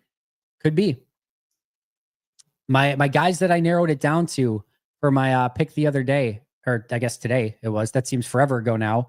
But my four that I narrowed it down to: Matthew Golden, Shamar Stewart, Maxwell Hairston, Will Johnson, all there. All potentially there. See if that changes in the next few picks here. So we got what? 16, 17, 18, 19, 20, 21, 22. We have 7 guys that are going to get taken off the board before Green Bay picks. 7 guys. So if your favorite guy is there, you have to dodge 7 more bullets. See how much of a Neo in the Matrix you can be. Can you dodge 7 bullets till you get your guy? Donovan Ezraku's still there. Barron would be a dream. I'm totally with you. Yeah, can you imagine the Bengals taking a wide receiver? Yeah, we just need, we're just a receiver away. We got Jamar Chase, we got T. Higgins. We just need one more wide receiver. Just got to get a receiver here. Barron dream lives. Did they take somebody here at the Cardinals? No, they're still on the clock. All right. Who do you guys want? Who's left? Who's your dream picks? Let me know. I want to see who's your ultimate dream pick here still. We got, like I said, 7 picks you got to dodge. Who's your pick? 7 picks left. Again, some names that are potentially on the board here. Matthew Golden, Emeka Egbuka, Josh Simmons, the offensive tackle, Josh Connerly, Derek Harmon, Walter Nolan, Shamar Stewart, Landon Jackson, Jahdae Barron, Will Johnson, Trey Amos, Maxwell Hairston. Those are the guys that are still on my board. There are multiple guys from that list that will be there at pick 23 when Green Bay selects. Harmon, a lot of Harmon picks already. Will Johnson, Stewart or Golden. I want to take Johnson or Harmon, Golden, trade down to 29 or 32. Barron for sure. Will Johnson, Derek Harmon, Stewart, Trey Amos, all in the range. Golden, Stewart. A lot of fans of Stewart in this one. Barron or Stewart. There's a lot of good options out there. I was expecting more I was expecting a few more Harmons if I was being honest, but Golden, Barron, Golden. Packers are going to trade back. Barron, keep falling. Pray. Get that prayer circle going. Draft's still going strong. A lot of people in the bowl, a lot of people outside. Looking great. Looks fantastic. I have to admit, I thought there was going to be like the streets were going to be lined up a little bit more. It's still an unbelievable crowd, don't get me wrong, but I even thought it was going to be more packed than that, if I'm being honest. Trade back for more picks. All right. Will Johnson or Jaden Higgins. Dream pick Sanders and then trade Love. Slim Lewis. Come on, Slim. Ain't nobody got time for that. Thanks, Andy. Fred, you're very kind. Appreciate you. Harmon, Egbuka, and Golden. Green and Golden. All right, we're back on the green and golden train. Dream pick BJ Raji, but if you can't get him, get me Hairston. If you can't rush, cover everything. Fair enough. The Cardinals pick is in. No tipping of the pick as of yet. Again, over 1,000 people here in chat. Thank you guys so insanely much. Cheers to all of you. It's just a mellow yellow, but I'm still cheersing you nonetheless. We will do a Drunk Andy live show. We will do that. Walter Nolan. That's a good pick for Green Bay. I know there's maybe a couple of Nolan guys. He's too familiar to Devontae Wyatt. I think that's a good guy to go off the board there. I think that's a very good guy to go on the board. I want Shamar Stewart. I also want Jahdae Barron. That's who I'm hoping for here. Those are the 6 bullets. I have to dodge 6 bullets for one of those 2 guys. If Golden's on the board, I don't think Green Bay takes him. Sorry, if Barron is on the board, I don't think they take him. Sorry. I hope I'm wrong. I've seen this play out in the past. I don't think he's quite a 1A kind of Packers guy. If Barron's there, I could see them passing on Barron, going in a different direction. I can see Barron being there and them still going with Hairston. That would not stun me, by the way. If Stewart's there, I think they take Stewart, and he's kind of the guy I really want. So I think Stewart still being there. I would love Derek Harmon as well. Now, the injury concern with Harmon, I don't know for sure, but that's going to be one that we have to kind of monitor a little bit. But overall, very, very excited about how this is playing out, and with the opportunity for Green Bay to get some very good players that are still on the clock when they're picking. Dear tiny infant baby Jesus, little 7'6" infant, I'll trust the pro, but can we get Barron? Cheers. I don't know that he's still an infant. Number 2, that if he listens to Jahdae Barron prayers, but I appreciate the effort nonetheless. Was kidding about Sanders. I think we get Barron. Slim, I appreciate that. You're all good, my friend. Only 176 likes. Come on, people. Let's get that up. We got 1,100 people now in chat. Let's get 1,100 likes on that channel. Just so you know, like, if you like it, and there's a lot of comments and obviously interacting with it, that makes it that it goes to the top of the algorithm more, so that more people, when they come to YouTube, that it goes immediately on the top of their feed. So those likes do help a lot. So anything that you can do to like it is awesome. Nolan was interesting. Schrager had him going pick 11. Daniel Jeremiah had him going in the 2nd round, or at least not in the 1st round. I'm assuming then he would go in the 2nd round, but this was a very, very polarizing player. So very interesting that they ultimately go here to the Cardinals at pick 16. All right, 17. Again, Harmon, the injury thing is going to be interesting. There's been a lot of buzz about a potential injury issue for Harmon that's knocking him down boards. We'll see if that's true or not. What's going to happen? You know what's going to happen. Harmon's going to drop down boards. He's going to go to Baltimore, or he's going to go to Philly and be just their next great defensive tackle on that line, or he's going to go to Kansas City. One of those 3 teams is going to get Derek Harmon, who probably should have gone in the top 15. One of those teams that are just consistently good and consistently have amazing players follow them is going to get them in the lower part of the draft. That's what's going to happen with Derek Harmon. Jalen Royal at 30 would be very aggressive. But crazier things have happened. Andy is always on top of my algorithm. I love that. I love that for you, Minnow. Thank you so much. Now 446. Let's keep it going. We got 1,166 people in chat. Just hit the like. It takes 1 millisecond. Just takes 1 millisecond. Just hit like. But no, I appreciate it a ton. I want Shamar just to see Justice's reaction. That's the one way I think we'll get Justice back in here for sure, is if Shamar Stewart's the pick. Sideline Scoop made a strong case for Revel. Here's the thing with Revel, all right? If you think back of Green Bay's trends, right? What do they like? They like premium athletes. We think Revel is probably in that category, but unfortunately, we just don't know because he didn't do testing. But let's just say he checks that box, even though we don't know for sure. Say he does. What else do they like? Premium position players. Corner, check. We're good there. But then what do they like? They like younger players. He's 24 years old. He's on the older side. They did it with Wyatt, but it's rare that they go older age. And the only of their last 23 first-round picks, and I'm including Jordy Nelson and Kevin King in that as well, but their only player that was a non-top 5 or a Power 5 school that they took in the last 23 first-round picks was Jordan Love. They usually stay away from the smaller schools. So, they like the power conference teams. They like younger players, and Revel doesn't hit either of those. And he's coming off the major injury. So I'm not saying it's impossible. I'm just saying it would be a little bit out of the realm of norm for them to do two things, really kind of three things, because there's no testing, and he's hurt, and he's older, and he's a small school. It's just a lot of things that you have to kind of hoops you have to jump through of things that they normally don't do to get to the final answer of Revel being the pick at 23. But if they loved him and they thought he was like a top 10 guy had he not been hurt, and that's how they feel, then that's how they feel, right? Screw all the other stuff. But usually that's not their cup of tea. All right.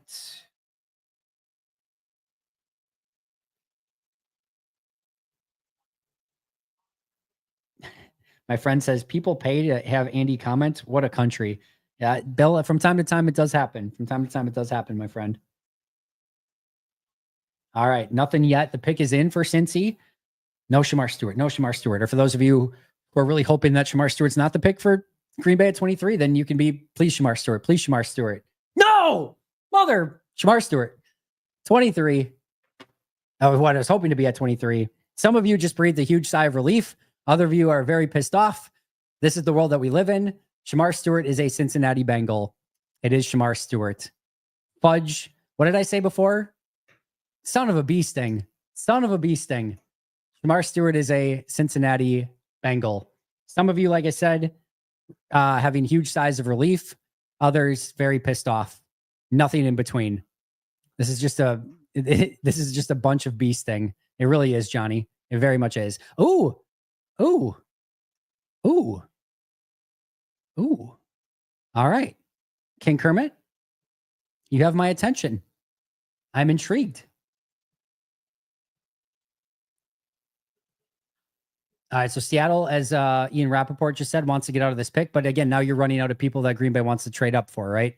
I said earlier, if they trade up for somebody, it was going to be for Tet, Shamar Stewart, or Michael Williams. All three of those guys are gone. Derek Harmon is kind of that last big defensive tackle that's available. I think that's it, right? Like Grant's gone, Graham's gone, Nolan's gone, Abdul Carter's gone, Michael Williams is gone, Jalen Walker's gone, Shamar Stewart's gone. Like that defensive line, which was the betting favorite, it's kind of now Derek Harmon or bust. Maybe Landon Jackson. I don't think Tyleik Williams goes that high. Maybe Donovan Ezeraku. But I think, again, he's not exactly their type. But you're running out of potential players here for Green Bay if it's a defensive lineman. Corner, you're in a great spot. Jahdae Barron is still there. Will Johnson's still there. Trey Amos is still there. Maxwell Harrison's still there. If they do like Revel, he is still there. So you're in a great spot at corner. You're getting really tight along defensive line. It's probably Harmon or bust at this point, unless they like Ezeraku enough. Matthew Golden and Emeka Egbuka still there at wide receiver. So still some interesting players out there for sure. Some trade down requests, some Egbuka requests. Seahawks are trading down. Do we know with who?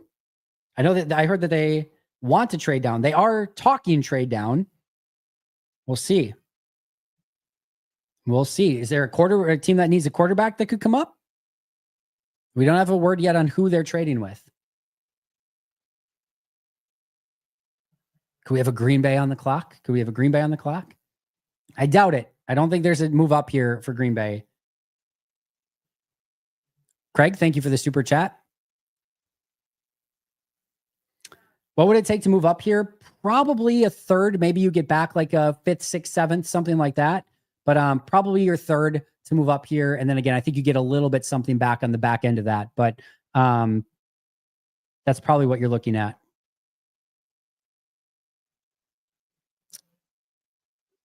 What do we got here? Yeah, so the Hendrickson thing is very interesting.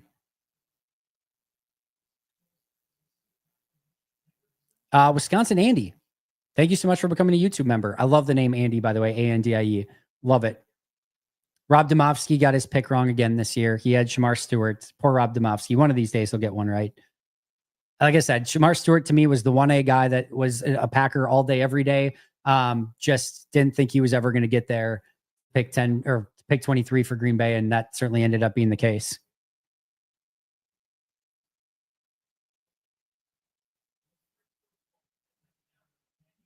All right. We got anything yet? Nothing yet. We'll see if we get something here. Pick 18 again on the clock. Seattle. There's rumors of them trying to trade down. Let's see. Johnny, you can't just gloss over the King comment like that. Let's speculate. Are you talking about Trey Hendrickson? Yeah, I don't have anything to really add to it. Otherwise, I definitely would. It just makes it more likely that, maybe they feel a little bit more comfortable moving on from Trey Hendrickson and not giving him a huge contract now that they took an edge rusher at that spot. So listen, if the Bengals end up trading Trey Hendrickson this weekend, I'd still be even if they do, I'd be pretty stunned if it was Green Bay. So don't get your hopes up. But it is interesting that you could pretty quickly get from point A to point B of saying they took Stewart and now maybe it's more likely that they trade away Hendrickson. Green Bay needs players that can get to the quarterback. Every team needs more players that can get to the quarterback, but I'm in agreement with you 100%, Whalers. Oh, what did Justice say? I need to read the Justice tweet. We're bringing it up. We're going to the Justice League. All right, we got Justice. What did he say here? Oh, it's just it's the Popeyes lady with just the head down. Poor Justice. Poor Justice. I'm right there with you, buddy. I'm right there with you. We get no Lucha Libre mask tonight. Everyone loses. Everyone loses in this scenario. See, Juggin, I can't read that one on the line here, but all right. Now is a great time to shout out our good friends at Habish. If I can pull up my stuff here appropriately. So what do we got here? All right. So again, in all sincerity, want to thank Habish so much for, again, sponsoring tonight's show. In Green Bay, we know every great team runs on hard work. That's why the attorneys and legal staff at Habish, and Rotier bring relentless effort to every single case, working for injured clients across the state of Wisconsin every step of the way. 13 offices across the state, including one in Green Bay. Chances are a Habish attorney has helped someone you know. When you call Habish, you'll talk to a lawyer directly. It's one of my favorite aspects. You're not going to get some customer service agent from who knows where. You're going to talk to a lawyer directly. The number's 800-242-2874 or 800-2HABISH. You can find them online at habish.com. Habish, and Rotier, national reputation, hometown service. Visit habish.com, or more information, call 800-2HABISH. So again, huge shout out to them for their partnership on all of our draft shows all weekend long, as well as Luigi's as well. Great friends with both of them, and cannot thank them enough for all of their support along the way. No trade for Seattle. Seattle is making the pick. Seahawks are picking. All the corners are available except for Travis Hunter. All the corners are available. Gray Zabel, pick 18. Gray Zabel is the choice for the Seattle Seahawks. That is a good pick for Green Bay. That is a good pick for Green Bay. I should mention, by the way, I don't have him on my board, but Mike Green is still available as well. Now, again, off-field concerns, major off-field concerns, undersized edge rusher. This does not fit Green Bay's MO. I do not expect him to be the case, but if you are looking at edge rusher, you are potentially looking at, at least, we should at least have that conversation, right? So Mike Green still on the clock, and it could be a direction that Green Bay potentially at least has to consider, but again, not usually their type at defensive end. I don't know that it matters even like or dislike. I don't think he's going to end up being the pick. I'm delaying watching Andor season 2 to be here, Andy. Joshua, I have delayed Andor season 2 for this entire week, and it's probably going to be another couple weeks before I start Andor season 2. But I am thrilled. I have been able to watch the 2 first episodes of Last of Us so far, so I have got to watch that. But I have not got to see any Andor yet, which I am thrilled to get to do sooner rather than later. While we could trade back twice in the first round if available with all the players available, maybe. But what have you noticed so far? When we talk about it takes 2 to tango, there has to be a team that's willing to move up. There has not been teams thus far. We just heard Seattle is trying to move down. Nobody wants to move up. So it takes 2 to tango. We haven't had that guy willing to move up yet. Let's see. Green Bay needs to get to the quarterback. We talked about that. Trey will be traded, but I doubt he's coming to Green Bay. Sadly, would be awesome though. It would very much be awesome. All right, so I have 3 of my final 4 still on the board of my, predictive group of players. Got too many things open here. But yeah, 3 of my final 4 that I had in my draft preview. So my final 4 was where did it go here? It was Matthew Golden, Shamar Stewart, Maxwell Hairston, and Will Johnson. And right now, Shamar Stewart's the only one that was gone. Remember, he was number 4 on my list because I didn't think he was going to be there. He would have been number 1 on my list, but I didn't think he was going to be there. So he's number 4. Number 3 was Will Johnson. Number 2 was Matthew Golden. Number 1 was Maxwell Hairston. We will see. Those were my predictive picks. We still have lots of guys on the first round big board that I put together. Matthew Golden, Emeka Egbuka, Josh Simmons, Josh Connerly Jr., Derek Harmon, Landon Jackson, Jahdae Barron, Will Johnson, Trey Amos, and Maxwell Hairston. So of those 10, and you could probably take Connerly and Jackson, I think probably off the board. So you got 8 guys and just 4 picks still left. So Green Bay's going to have some guys that I think they're going to like on the board here at 23. The question is going to be, do they want to trade down? Do they want to stay put? Do they want to draft somebody?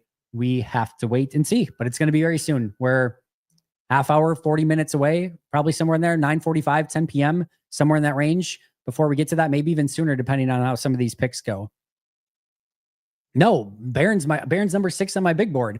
Barron's my guy through and through. I just don't think they're going to take Barron. So again, what you have to kind of do with this is, understand your guys, but also understand what the Packers like to do. I would love Barron. Barron would be my favorite first round draft pick that the Packers have ever made. He would finally supersede Vonnie Holiday. Vonnie Holiday is the only guy they ever took that I went into a draft wanting, as a top tier guy, like my guy that I wanted in the draft. Vonnie Holiday is the only time it's ever happened. Jahdae Barron would surpass Vonnie Holiday finally as my favorite first round pick if he got taken here. So I would be more than thrilled with that. 1,300 people in chat. 1,308. Love you guys. Sincerely. Thank you so freaking much. We're not getting a Golden Johnson, Juggin. It's just not going to happen. They might get Golden. They might get Johnson, but can't see them getting a Golden Johnson. Can you remind us why you think they wouldn't take Barron? He seems to be a Packers type to me other than size. So here's a couple things. The size thing is number 1, right? He's a little bit on the shorter side, a little bit smaller arms. And the question is going to be, where do you want to play him? If he's a slot guy only, if you view him as a slot guy only, then he probably doesn't have as much value, and certainly not for Green Bay when they've already invested in so many of these guys that can play in the slot. If you view him as an outside guy, then he's right there. But I think Green Bay likes kind of their taller, more physical, faster corners on the outside. And I would expect them maybe to go a little bit heavier in that direction with somebody like a Hairston, maybe even an Amos, if that's the direction that they wanted to go in. Again, I'm not saying that they couldn't take him. I'm not saying he'd be off their board. I don't think it's impossible that they could take Jahdae Barron. Let me just put it that way. I think there could be a world in which they take him. But I just think that they would probably usually, based on historical trends, maybe prefer one of those other outside corners. And then obviously if anyone views him as a safety, which I don't think they will, I think more of a slot, but if you view him as a safety, Green Bay has no need for that whatsoever. But I don't think that's really at play here. Travis Hunter was selected, Jarrettson. So one sort of corner selected, but yeah. Let's see. What else do we got here? Lucas, thank you for the super chat. Do I think Hampton is going 20? That has been the worst kept secret. It's such a great shot. These overhead shots are amazing. I'm loving this. I do think there's a very good chance that Hampton goes at 20. So we're going to have to wait and see. Is he the only one that could top Vonnie Holiday? Yeah, I think so at this point. I don't think I have anyone else. Golden wouldn't do it. Oh, Igbukah goes. Emeka Igbukah off the board to Tampa Bay at pick 19. So that's one more off the board. So it's Golden or bust on offense, it feels like right now. It would have to be a Matthew Golden, you would think, if they take an offensive player. Once again, we're talking about, probably Derek Harmon, Jahdae Barron, Will Johnson, Maxwell Hairston, and Matthew Golden. Those are probably the guys that we're talking about here. You potentially get Hampton taken at 20, Pittsburgh at 21. Do they take the quarterback? That could potentially be a spot for a quarterback. The Chargers then would take one more pick, and then you've got Green Bay on the clock after that. So we'll see how this plays out. Again, the three guys that I had, Matthew Golden, Maxwell Hairston, Will Johnson, the three that I kind of narrowed it to, all still there for potentially Green Bay to pick. I just saw a pick. The other thing that is true, Denver could potentially want a wide receiver as well. I don't think Golden really fits maybe what they're looking for, but you never quite know. But if they kind of want that last top wide receiver, they could go there. But Hampton seems to be a guy that has been talked about a lot for Denver. Jahad Campbell has apparently a pretty serious injury thing going on, so I'm not super stunned by that. Yeah, I think I could see him falling a little bit further, actually. Will Johnson is absolutely him. I just want to make sure I didn't miss any other super chats here.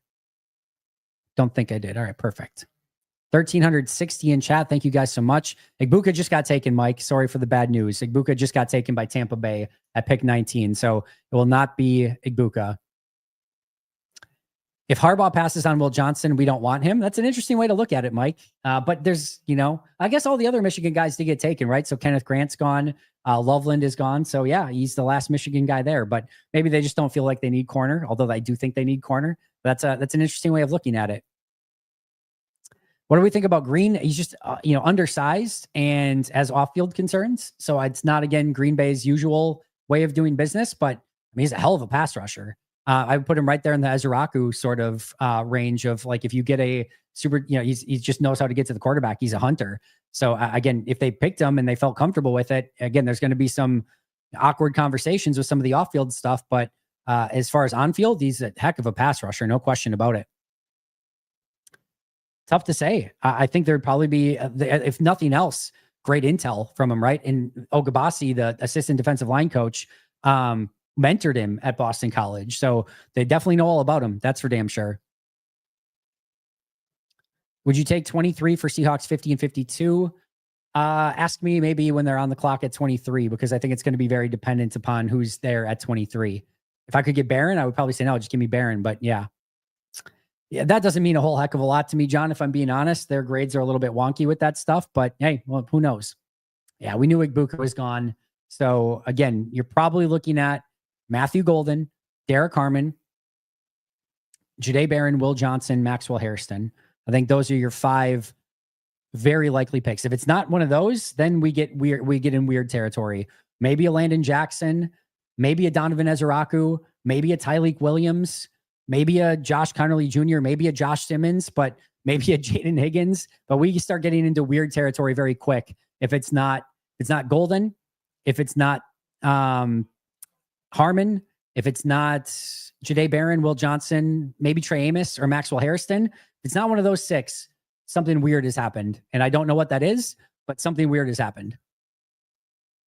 You got an A+ in home econ? Well done, my friend. You want to know that my best grade that I got in college? This is a true story.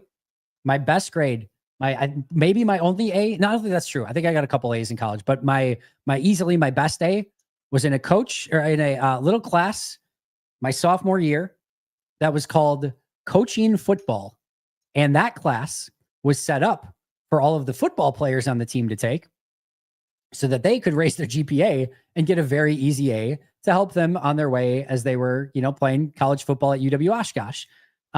Somehow the class was open when I went to sign up for classes, and little old Andy, who was not on the football team, got enrolled into coaching football class. So the usual studies for coaching football class were, your assignment for tonight is to go home, and it was on usually it was on Thursday nights. So your assignment for the night was to go home and watch the Thursday night college football game. And then conversations were very just random conversations about football topics. And then the quizzes and tests were just amazing, just chef kiss amazing. So there was actually some stuff that you did have to like kind of know a little bit. Like it wasn't like no studying, but it was very fun studying. I will say that. So that was my best A that I ever got at UW Oshkosh. One of my only A's that I ever got at UW Oshkosh in coaching football. You were in that class at UW Whitewater? That's amazing. That's amazing. I would have gotten an A+ at skipping class as well. No question about it. What about a tight end? Does Packers need one? No, they don't. And there's none in the first round left. Both of the top tight ends were taken. Giants are trying to get back into round 1 per a source. Could Green Bay trade out of round 1 altogether, trade back with the Giants? Like I said earlier, even if that happens, don't be surprised if Green Bay then tries to move back to the end of round 1 by trading with a team like KC or Philly to still maybe make that pick at the end of the night. Packers trade down, could be. Yep, we just talked about that. I took Psych 101 at UWO. I did the 2-year at Fox Cities and then went to GB. There you go, Brandon. Who's left an edge in the second round? Landon Jackson, Donovan Ezeraku, JT Tuamalu, James Pierce, Braden Swinson, Nick Scorton, Jordan Birch, Jack Sawyer. Those are probably guys that Green Bay could be interested in round 2 at edge. Broncos, please take Hampton. No pick yet that we've seen. Did your class explain that 12 personnel is not a penalty? I don't think so. I don't think so. All right, nothing yet. Quick drink break here. Sorry that it's not me shotgunning a beer.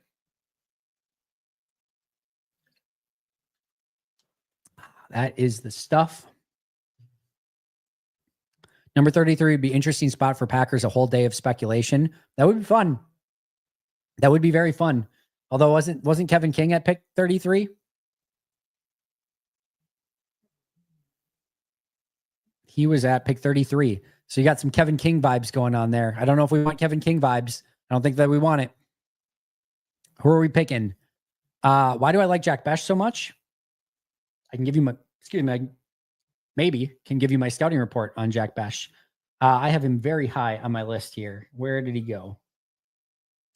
Great size and speed, does a really nice job of separating, good hands catcher, can play outside and in the slot, willing and good blocker on the outside, great subtle physical hands to gain nice little pockets of separation, good catch radius and goes and attacks the ball, doesn't wait for it to come to him, runs hard after the catch, fights off press coverage with eyes and then with his eyes and then runs through arm tackles after the catch. 951 RAS, fights for extra yards and everything. Legitimately, I put legitimately special player. I don't think I wrote that for anyone else. Legitimately special player I had on my my list. So really, really like Jack Besh, to say the least. No trade in front of the Steelers. Broncos stay at pick 20. So the Broncos were probably staying at 20 to see if anyone wanted to jump Pittsburgh, staying on the clock as long as they could, would be my guess. But they are going to make the pick here. We shall see. I am a Jack B guy after watching your video, so if the Packers don't get him, my heart will be broken. My apologies. Jahdae Barron. No. Jahdae Barron goes 20 to the Denver Broncos. Jahdae Barron is gone. But our 3 guys that we predicted, or that I had predicted, right? Still there. Matthew Golden, Will Johnson, Maxwell Hairston. Again, you're probably looking at then Derek Harmon, Trey Amos. Those are probably your guys that you're looking at here. Not a ton left. Yeah, I don't think they were going to take Barron anyway. So I know people are going to be upset by that. I just gut feel. I don't think they were going to take Barron anyway. 1,400 people in chat. Let's freaking go. I think Derek Harmon would maybe be the guy that sends the most fans home happy. Maybe Matthew Golden in that conversation as well. I think Will Johnson, a lot of people would be thrilled with. So I think those are probably the ones that Packers fans are cheering for at this point. Is probably Matthew Golden, Will Johnson, and what else did I say? Oh, Derek Harmon. Derek Harmon. So probably the 3 leaders in the clubhouse at the moment. Other possibilities include Trey Amos, Maxwell Hairston, maybe a Landon Jackson, maybe a Josh Simmons if they really want to get freaky. But yeah, maybe a Donovan Ezeraku. He's still on the board too. That I take it back.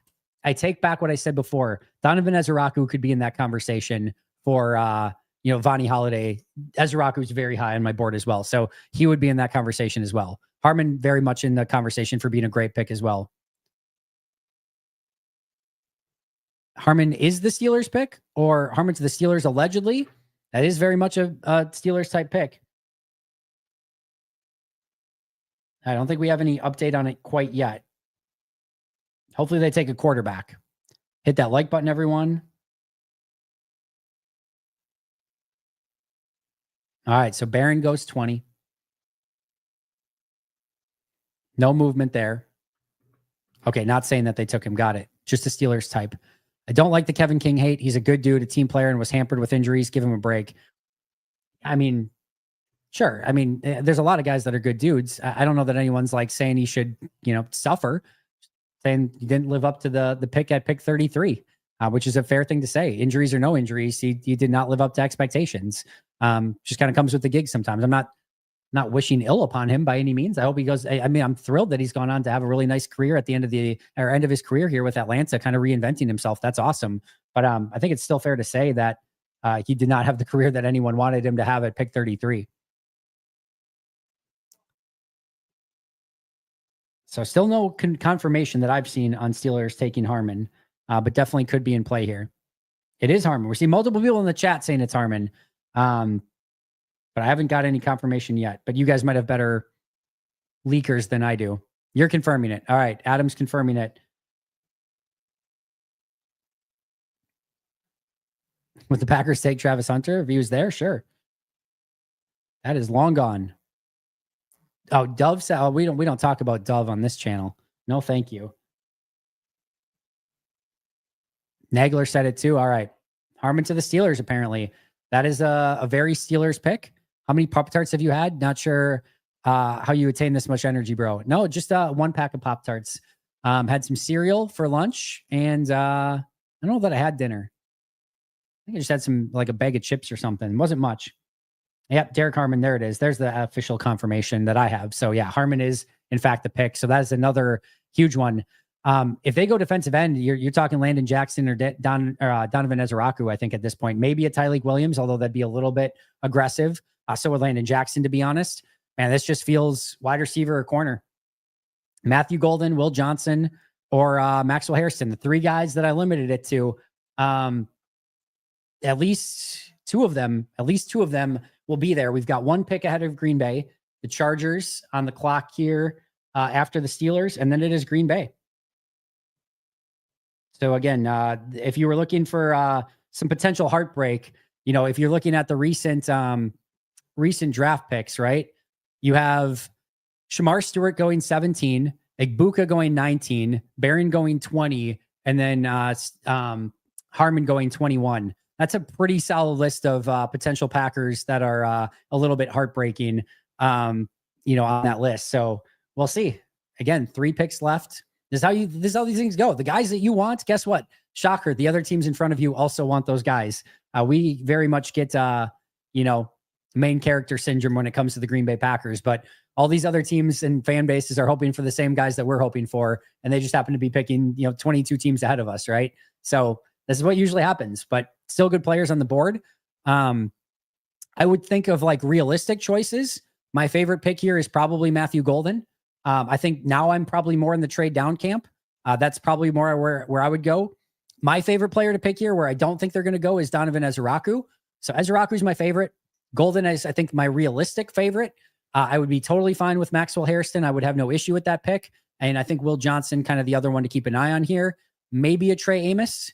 Again, maybe a Tyleik Williams, maybe a Josh Simmons. But yeah, I think this is interesting. It's interesting where this is at right now. I will be tipping Green Bay's pick, yes. I mean, I just think at this point, it's going to be in the chat anyway, right? You guys are probably going to see it when it comes in. I'll maybe delay it as much as I can a little bit, but you guys are probably going to see it in chat. I probably will, just again, because we're going to get to it as soon as it's there. I don't think Golden is Jaden Reed. I would not say that they're the same type of players at all. It's going to be very interesting to see now where Shedeur Sanders goes. This is going to get interesting in any of these other quarterbacks as well. Yeah, so I guess something to think about here is again, either Will Johnson or Matthew Golden will be on the clock at 23, as Matt Schneidman just tweeted out. You're guaranteed for one of those guys to be on the clock. So if you're happy with those, that's, you're going to have one of them there. I'm from a predictive standpoint. Somebody just said, who do I got? Again, from a predictive standpoint, I'm going the same thing. I'm going Maxwell Hairston. He was number 1 on my list of guys that I thought would be there that I think they would take. Number 2 is Matthew Golden. Number 3 was Will Johnson. I would still expect it to be one of those 3. Which one it is, I think is really difficult. I went back and forth between those 3. Those are the 3 that I limited it to. It's really hard to get. Maybe we get one of those guys off the board here from the Chargers and it makes it between one of the 2. But as we talked about it last night, now they could go in, like I said, I picked 10 guys and I said, I don't know that I would guarantee by any means that it's going to be one of those 10 guys. The 10 guys that I put on my board were Matthew Golden still there. Ibuka's gone. Harmon's gone. Grant is gone. Nolan's gone. Stewart's gone. Barron's gone. So your 4 that I had left, Matthew Golden, Will Johnson, Maxwell Hairston, and Landon Jackson. That's the only 4. Maybe I should have put Ezraku on that board. Maybe, again, he would still be in play here. I will be so happy that I would be wrong that they took Ezraku and I didn't have him on that list. It would be the most happy wrong I've ever been in my life. So that would be great, but we'll see what they do here. I don't think it's going to be offensive lineman. I don't think so, but we'll see. It easily could be a trade down. And then that obviously changes everything.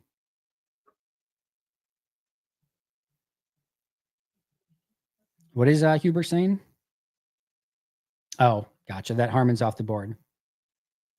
All right. All right, what do we got, everyone? What are we thinking? I don't think it's going to be Simmons. I really don't. I do. Man, I'm going to be so mad if it's Golden because I literally typed out my official prediction as Golden, and then I went back and forth with Golden and Hairston for literally like way too long, and it's like read more and more scouting reports and like on-field, off-field stuff, and I went so far back and forth. If it ends up being Golden, I'm going to be so mad because I literally had it written down, but I could easily see it. I mean, I'd be happy because I think he'd be a really good pick here, but I almost wish now that I would have said Golden because I could easily see that being the case here, but we'll see. We'll see. And Hairston was my official prediction. I'll stick with it for now, but Hairston and Golden are still the 2 to me that make the most sense, with Will Johnson coming in as a very close 3rd. Can't see it being a safety, but man, you never know with Green Bay. You never know with Green Bay. They march to the beat of their own drum, and anything is a possibility.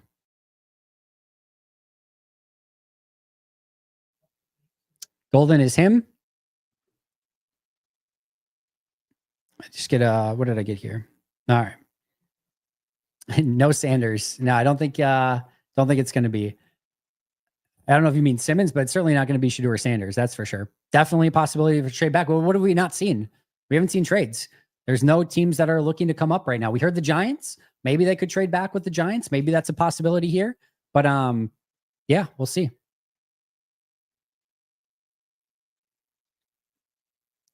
Trade back, definitely a possibility. Again, we've gone through the list. Again, I would love Ezraku. Like I said, there's nobody I would be more thrilled to be wrong about of not having him on my top 10 as a potential possibility than if they took Ezraku. Just beyond thrilled.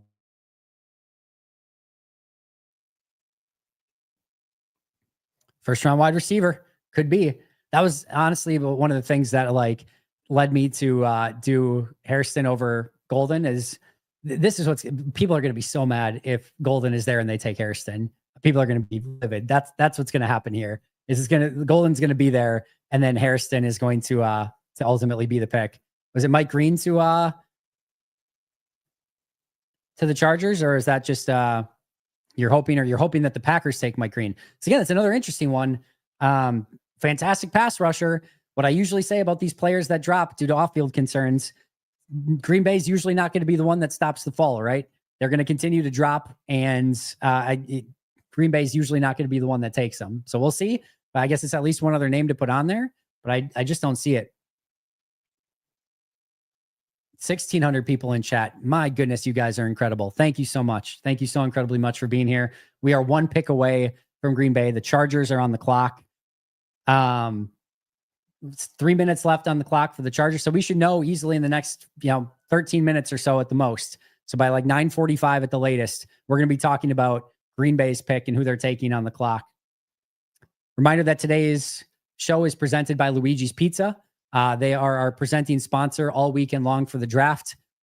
I said self-rising, whether it's the fresh dough, whether it's the thin and crispy crust, the ultra thin and crispy.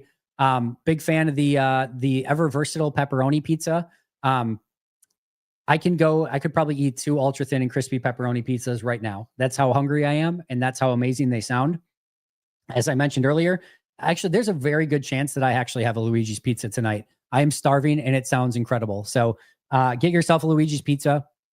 Cannot recommend it enough. It is the best frozen pizza on the market. I'm not saying that just because. That is literally a belief deep inside my soul and in my heart that Luige's Pizza is the best frozen pizza. I legitimately believe it in my soul, and I know you will too. So make sure to get it and try it because you will be hooked for life, just like I am. It is a deathbed pizza for me. I want it as one of my last meals. It is that freaking good. Go get yourself some Luige's Pizza. And thank you again to Luige's for being our presenting sponsor all weekend long. Matthew 1600 is a credit to your amazing hard work and dedication. Andy, Matthew, thank you so much for that.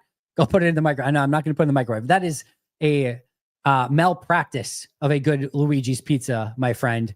How dare you? How dare you? Is Johnson worthy? That is a great question in life. I think it's going to depend on the medical, and it's going to depend on how they view the athlete.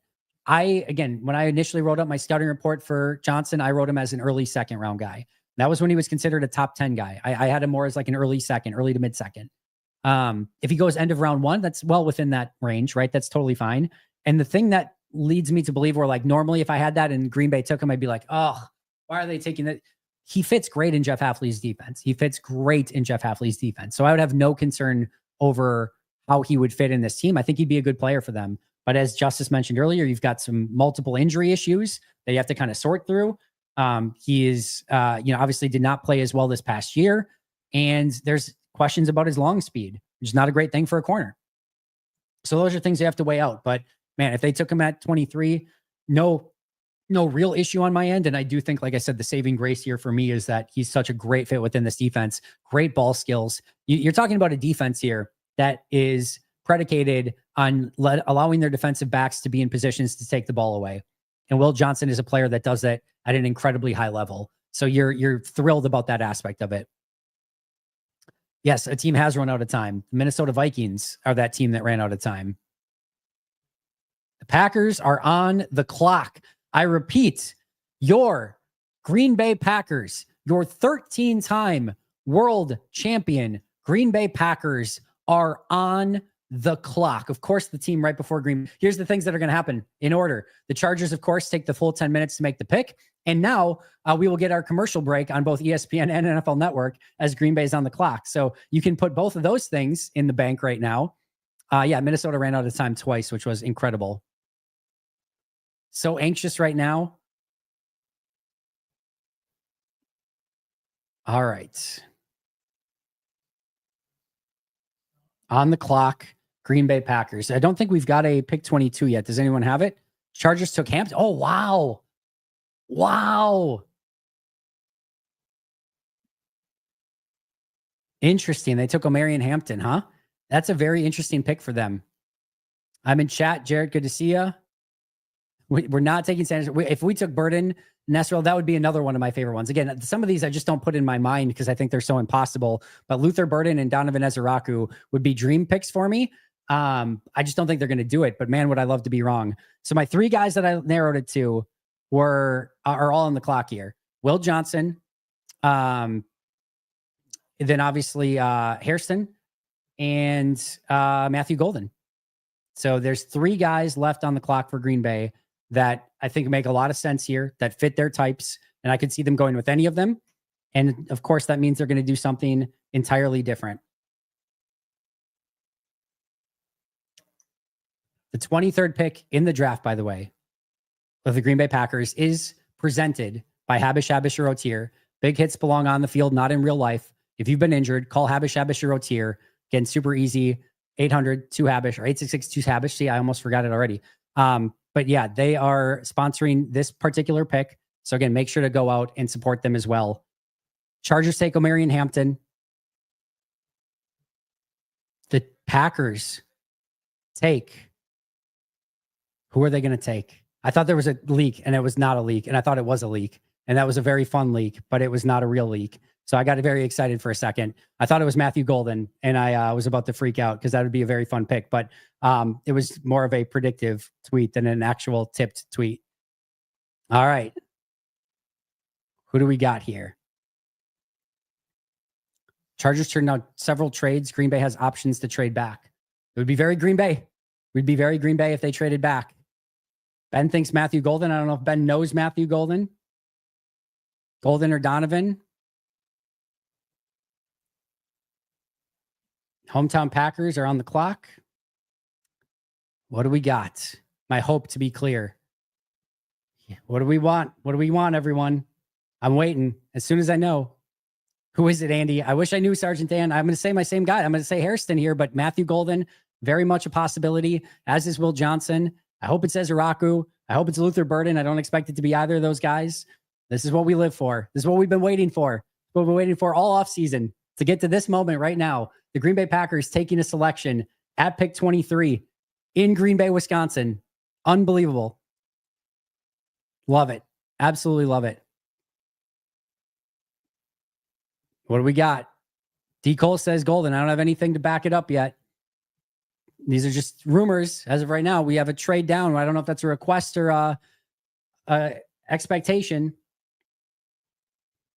Most Minnesota says trade back. Matthew says Will Johnson. See, I'm just tipping everything, so you don't know what's actually happening, right? As soon as I know, I will tell you. Well, for better or worse, the 1,646 people that are in our chat, thank you so incredibly much. Shout out to Habish. Shout out to Luigi's Pizza for sponsoring us today. This is an epic moment in Green Bay Packers history.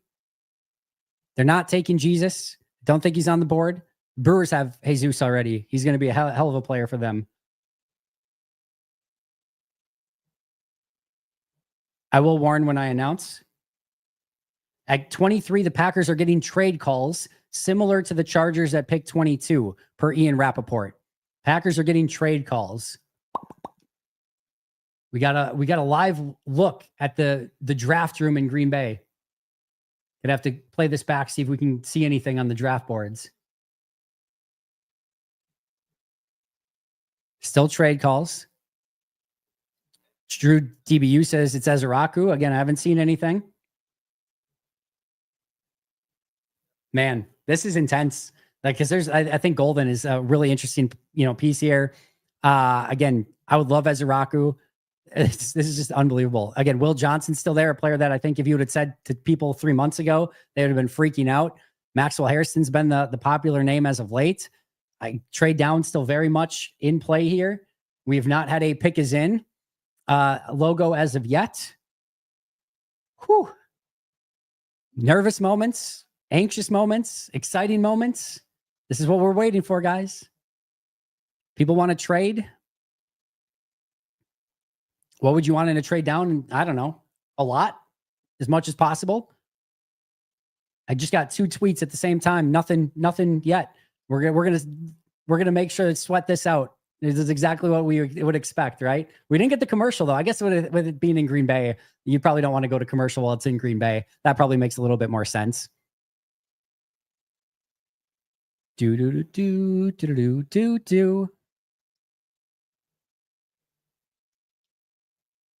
What a scene. Absolutely amazing. So many people in one place. Adam Schefter at this point tweets that Will Johnson has a knee issue that has concerned teams and helps explain why he's not been selected. So maybe Will Johnson, not the selection here at pick 23. We will see. These again, my 2 guys, Hairston and Golden. Those are my final 2 that I was deciding between. Couldn't make up my mind. Apparently, maybe Green Bay can't either. Eagles are discussing a move up with the Packers. There's discussions being had. They're in on every conversation up until the final seconds on the clock.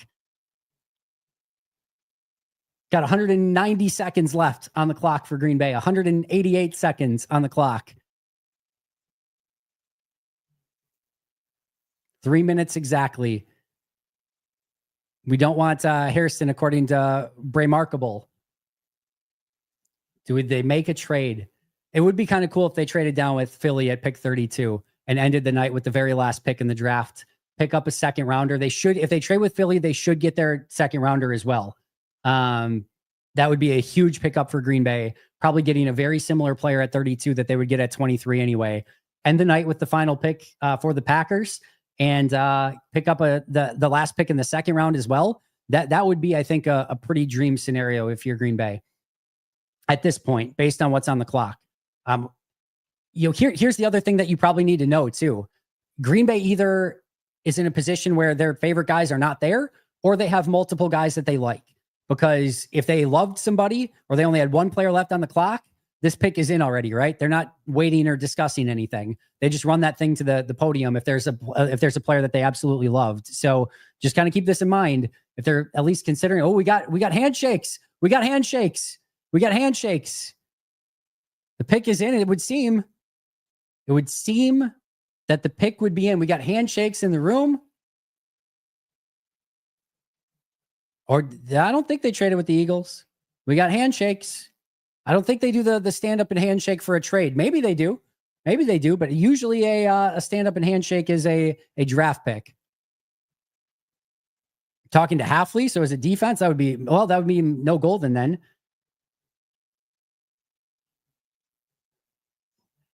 Nothing yet. This is the no tip. This is the longest no tip of anyone yet. They make their pick. So the pick is in. Mike Garafolo tweets, the pick is in. The pick is in. No trade. Packers are picking at pick 23. We're going to get our selection right here. Brought to you by Habish and Rotier. A lot of names going up in the chat. We don't know anything for sure as of yet. Who do we got? The Vikings, meanwhile, on the clock. Boo, hiss. You suck. Texas wide receiver Matthew Golden is a Green Bay freaking Packer. Matthew Golden, per Mike Garafolo, wide receiver in round 1, confirmed by Ari Merov, confirmed by Jordan Schultz. You have a wide receiver. You have a first round wide receiver, a 4.28 40 first round wide receiver. How can you not be romantic about football? How can you not be romantic about the NFL draft? What more could you possibly want in life? I hate myself for not putting Golden instead of Harrison. But here we are. Matthew Golden is the pick at pick 23. Green and Golden.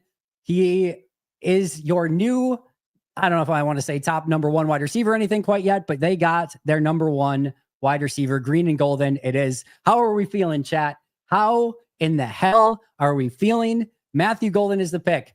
My Matthew Golden breakdown, by the way, is 1, 2, 3, 4, 5, 6, 7, 8, 9, 10, 11, 12, 13, 14, 15, 16, 17, 18, 19, 20, 21, 22, 23, 24 on my board. So Green Bay at pick 23 gets my 24th player on my board.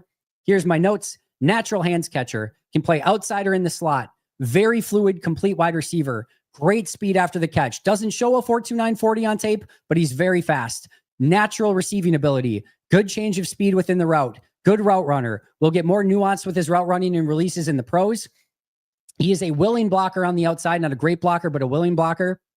Fast, but not super dynamic in any phase of the game. Capable of coming up with contested catches. Plays bigger than his height. Should come in and make an immediate impact right away. Has the ability to develop into a really nice number 1 wide receiver, but at minimum should be a really good number 2 sooner rather than later. That is my pick.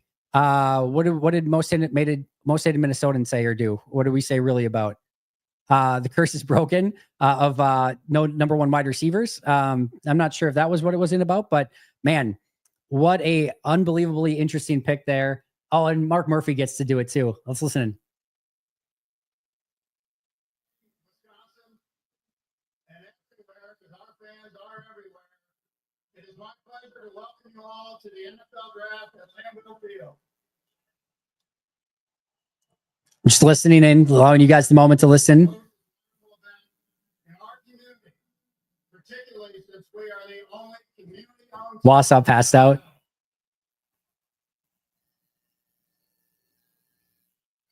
Kevion loves the pick.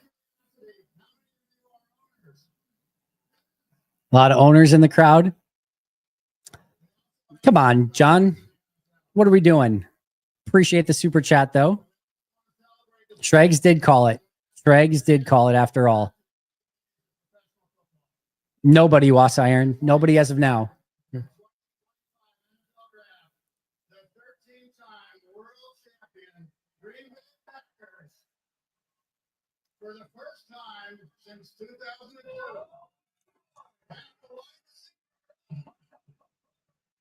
This is Crowd's going nuts. Look at that. And he's in there. He's there too. Wearing the gold jacket. That's awesome. That is awesome.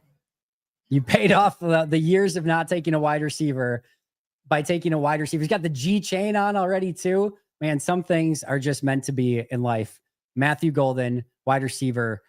Give me 1 second. I want to see if I think I have a Golden video that I just want to tweet out really quick.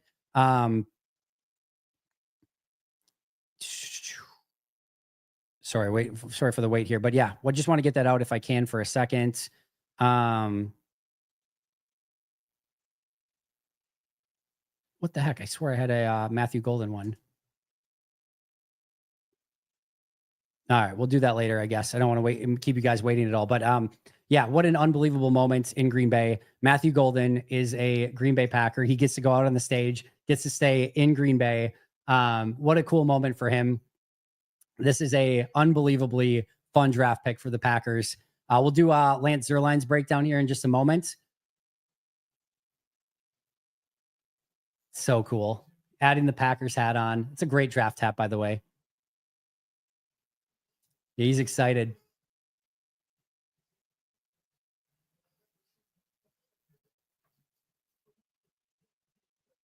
This is amazing.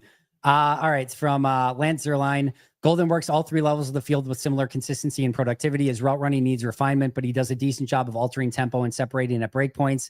Golden has the ability to play all three receiver spots. He also has the agility and body control to turn near misses into highlight catches. Focus drops still pepper his play. That'll fit in well in Green Bay. But he's a willing participant in traffic and took command of contested catches with better physicality and catch strength in 2024. Golden's starting level traits and big leap forward as a go-to playmaker have him primed to become a productive catch maker with the potential to develop into a number one wide receiver in the future.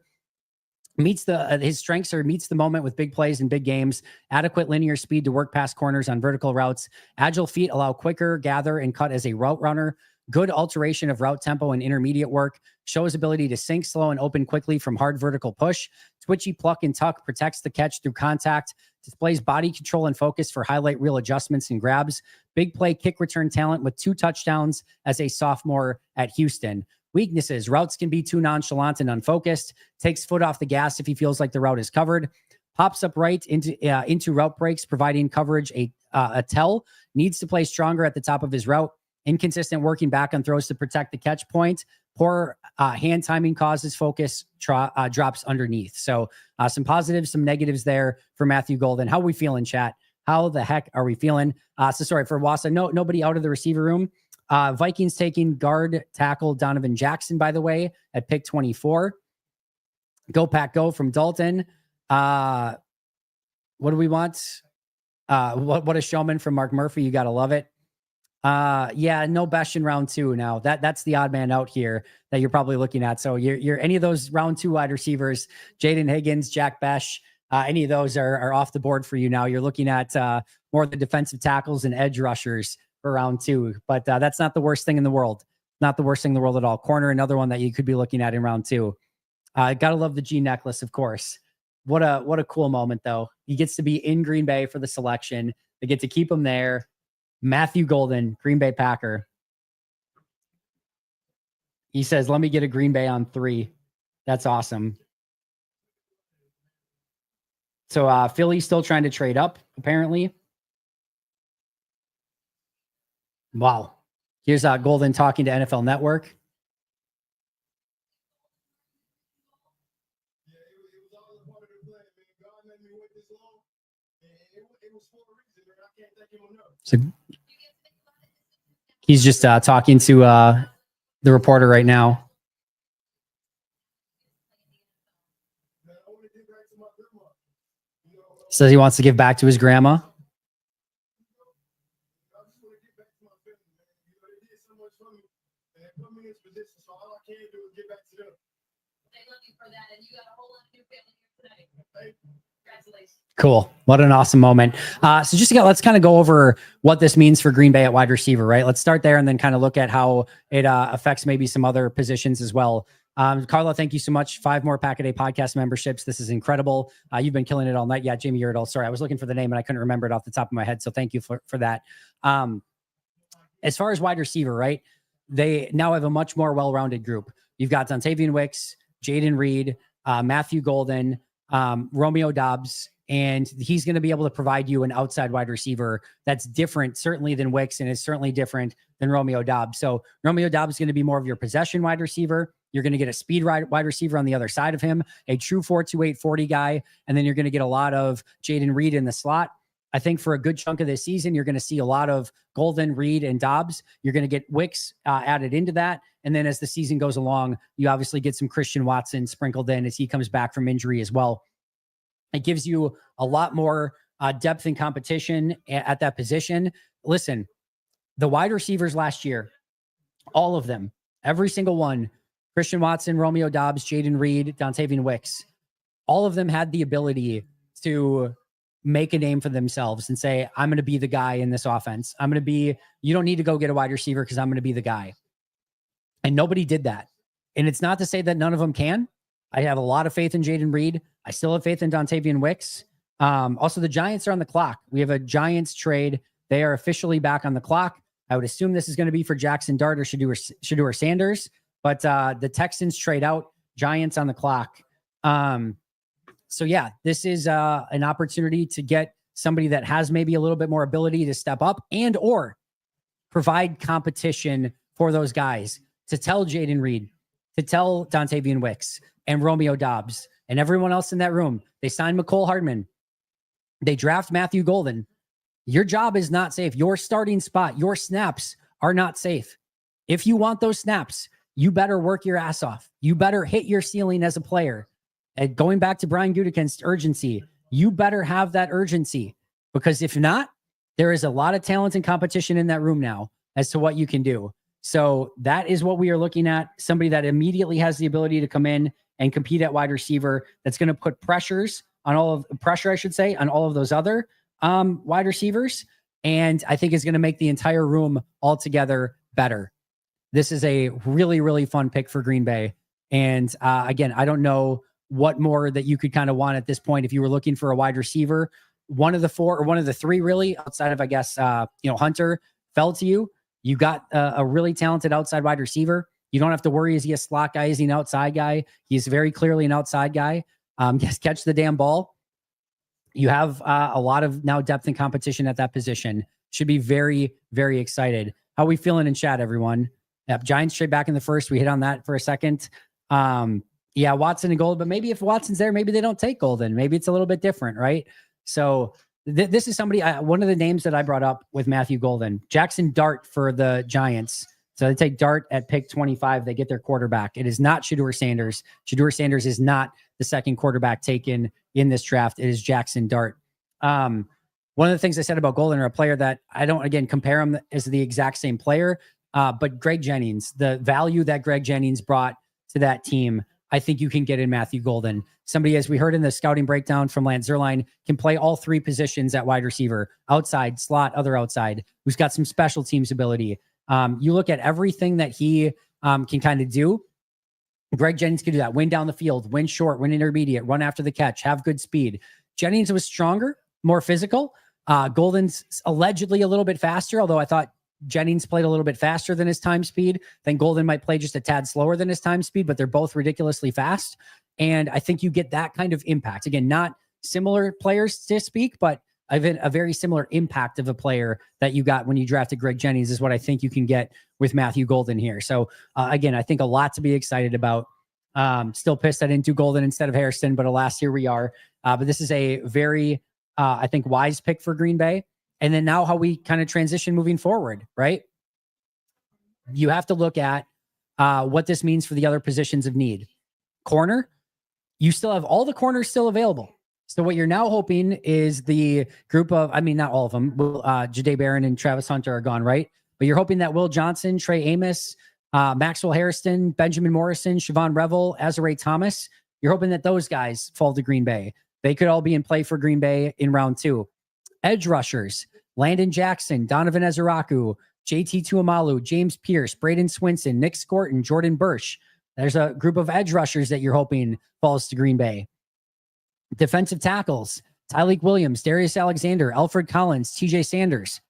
All of those players could be in play for Green Bay at pick 20, or sorry, in the second round, excuse me. So your wide receivers now off the board, your Jalen Knowles, your Jack Beshes, your Jalen Royals, your Trey Harrises, those guys are done, gone. Maybe you could take one later in round 5, 6, 7. I'm not saying it's impossible, but it's probably not what you're looking at anymore. You're probably looking at here edge rusher, defensive line, corner as very heavy needs in round 2 and round 3 moving forward. So you're hoping that as many you want to not see defensive tackles, edge rushers, or corners go off the board from here on out. Anything else can get taken. Jackson Dart's a great pick here for Green Bay. Obviously, you're about 30 picks away from Green Bay picking again at pick 54. So you've got a lot of bullets to dodge between now and pick 54. Not to say that Green Bay couldn't move up, but those are the positions clearly that you want to fall at this point in time. Wide receivers are good to go off the board. Start having more wide receivers go. Start having more offensive linemen, tight ends, running backs, linebackers, safeties, quarterbacks. Any of those that go, the better. You want, obviously, those edge rushers, defensive linemen, and corners to continue to fall down to Green Bay. I don't think they're going to trade back into the first, Gary, nor do I think that that's probably the best possible scenario here, but definitely something to think about. 1 second here.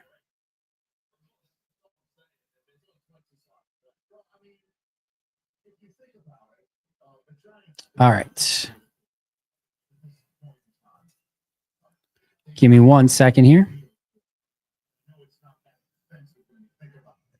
Just getting this video tweeted out really quick.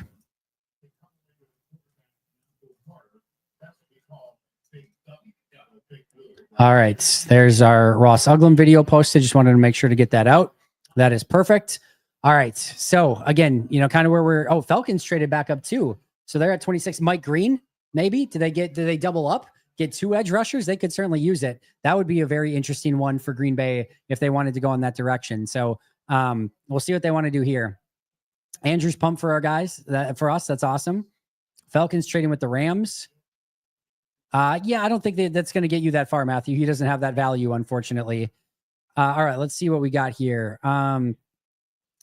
Looking forward to the soccer chance next season. Gold. We'll see. Maybe that would work. We'll see. Andy, prepare for your worst nightmare when Detroit goes Donovan Ezeraku. Great work. Have a great night. Jack, thank you so much. Hopefully that does not happen. Hopefully they go somewhere else. Hopefully Detroit screws it up somehow. That would be nice. Maybe Atlanta will take Ezeraku. Let's see.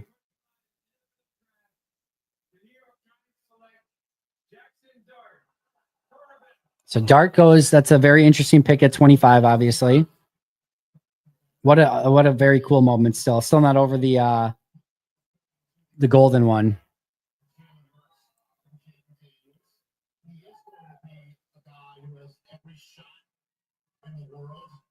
Can you imagine, by the way, if the Falcons traded up to take Shedeur Sanders? That would be the funniest thing in the history of the world. Oh, wow. Falcons traded a 2026 first rounder to get up to this spot. That is a wild trade. That is a wild trade. All right. So Jackson Dart goes to the Giants. The Falcons are on the clock. They trade up. No, we're not trading anything up into the first if it's taking future first round picks to get up into the first right now. I am out on that entirely. We'll see what the Falcons do here. Shedeur Sanders would be so funny. Shedeur Sanders would be so funny. That's actually interesting, though, that the Packers probably could have got that deal, right? You would think that actually is like a very interesting topic. So the Falcons trade. So they would have had to give up their third rounder as well. So they would have traded their first and their third for pick 46. So you would have moved down 23 spots, picked up a seventh rounder, and then a first rounder next year from Atlanta. I can see why maybe they wouldn't have wanted to do that. That's a giving up the 101 is the tough, maybe pick there, because Green Bay doesn't have a fourth rounder. That's I don't think good enough for that. What's their pick? What's their fourth round pick? It is.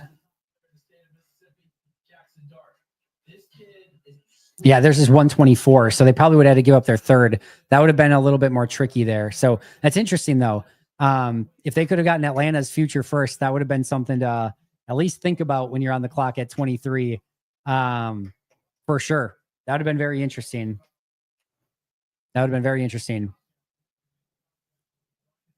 Shake your head. You need a first round pick at home. I don't know what that means, John. I'm confused. Falcons take no edges for years and double up. Did they double up?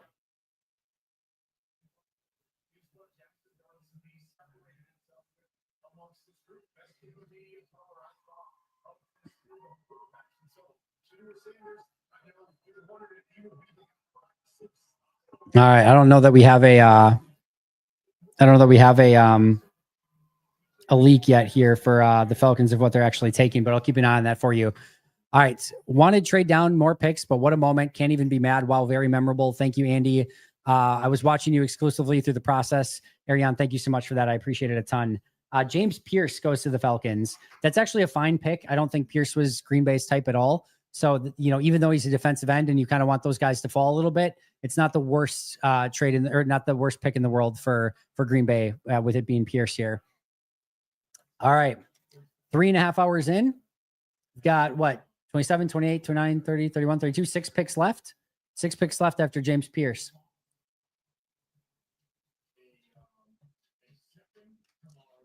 Interesting trade there with the Rams. Rams picking up first round picks. They used to be the ultimate F them picks. Now they're picking up future first rounders. Man, how times change. Go Pack, go. Okay, but what number does Golden wear? He also seems like a single digit wide receiver. We're running out of single digits. No, 11, 12, 13, 14, or 15. All right. What do we got here numerically? All right. It's a good question. All right. So number 4, it can't be. Number 5, it can't be. 6 and number 1, it can't be. 6 is Hardman. 7's Quay. 8's Jacobs. 9 is Watson. 10 is Love. 11's Reed. Can't be 12. 13 is Wicks. Can't be 14 or 15. 16? Does Sean Clifford have to change numbers again? 16 maybe? Does he pay for 18 from Malik Heath or 19? So 16, 18, 19, I think would maybe be your options. Maybe he gets number 6 from McCole Hardman. That could be another one where maybe I think I would want that. Maybe number 6 from McCole Hardman. But either I would say 6 or 16. Those are kind of the ones that I'm leaning towards. I feel like those would be best.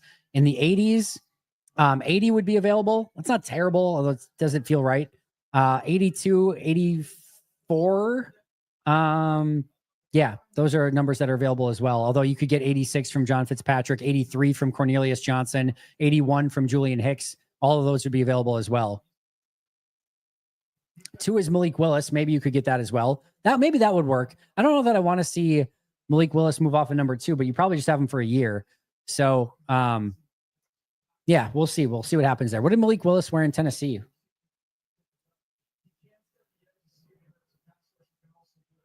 He was 7 at Liberty. That's not going to happen. He was 7 in Tennessee too. So yeah, that's not going to happen. I don't know. It'll be interesting. Yeah, that would be cool. Could he be the one that gets 0? He's the first wide receiver in forever. Could you give him 0? That would be a good one. I like 0 for Golden. I'm cool with that. Jade Heath wanted to stop in and show you some love. Go Pack, go. Let's go. Matthew Golden, baby. Thanks for all you do, Andy Jade. Thank you so much for that. Reed Watson and Golden Trios. Letho, go Pack, effing go. Let's go. Yeah, that's awesome. Thank you guys. I appreciate it. Yeah, no more Jack Bash. Free Luigi's Pizza for life in honor of Golden. Yeah, they need to do a green and golden pizza. That's what they need to do for sure. Can he get 23 since it's been 23 years at pick 23? Yeah, I guess you can. Can you wear 20? I don't think you can wear 23 as a wide receiver, right? So you're going to have to make him a running back first. Reaction by one source to the Falcons trading a future first to come back up in round 1. Quote, what the bleep? Andy, you're the best. Golden is amazing. This is amazing. Go Pack Go. Thank you, Michael. Appreciate that. Texans. I don't know if I saw that one. I'd have to go back and look at that one. First 2 digits of the golden ratio is 1 and 6. All right, Sean, we're getting a little nerdy. I love it. I love every aspect of that. All right, so what do we got left? We got Baltimore, Detroit, Washington, Buffalo. Oh, no, sorry. We got, Baltimore, Detroit, Washington, Buffalo, KC, and Philly. And yes, Will Johnson did sure drop. Good seems like younger prospects. Golden is 21, turns 22 August 1st. So, yeah, if we look at our criteria, right? I said this year that I was putting wide receiver in the premium position category. So I kind of changed that one. Premium position, super athlete. Was he like an 8-something RAS, if I remember correctly? But still above 8. I'll double check it really quick.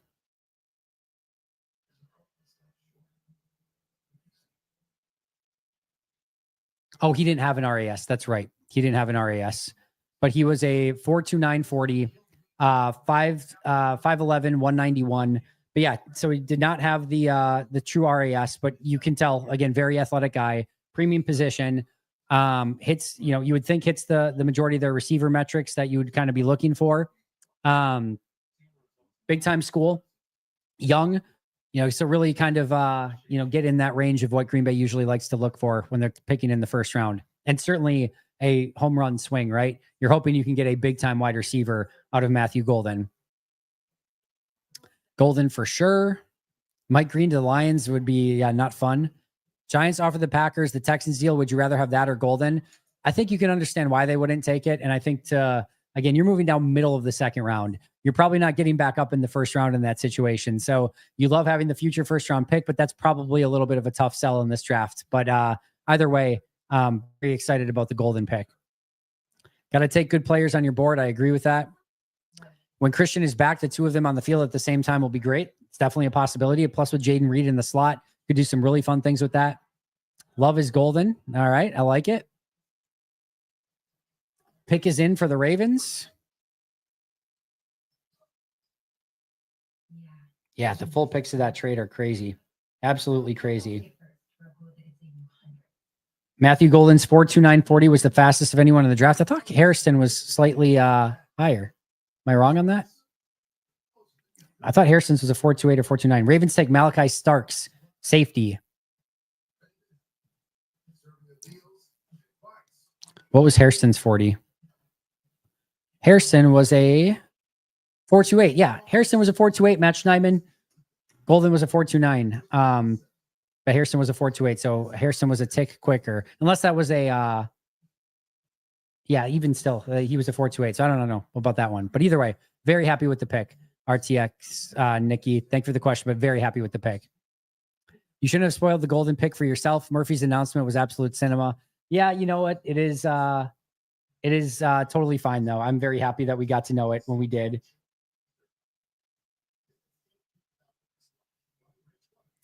Tyler Brook, by the way, Matthew Golden was his 8th overall prospect, not wide receiver, prospect. Golden is a special talent. Tyler Brook will be joining me tomorrow on the Pack-A-Day radio show at 8:20 a.m. if you want to check that out. Really looking forward to that. Jackson could be in play at 54 for sure. I'm still so mad I didn't do Golden. I had Golden written down. I had Golden written down as my prediction. And it was number 2 on my list. Frustrated. JT Tuamalo would be great. I would love JT Tuamalo in round 2. That would be a unbelievable pick. Would love every second of that. All right, what do we got? What do we got left here? We have got the Ravens, who we know. We know their pick, and then we got Detroit. So we got to avoid something really good for Detroit. Washington, Buffalo, KC, and Philly. I would love Tyreek Williams. I would be totally cool with that.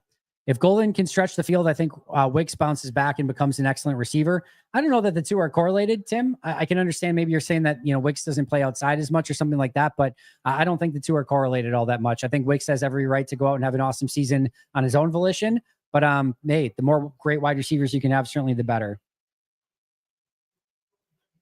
84 Javon Walker style. That'd be interesting. The last Packer to wear it, although that didn't end the best. So maybe stay away from that complete,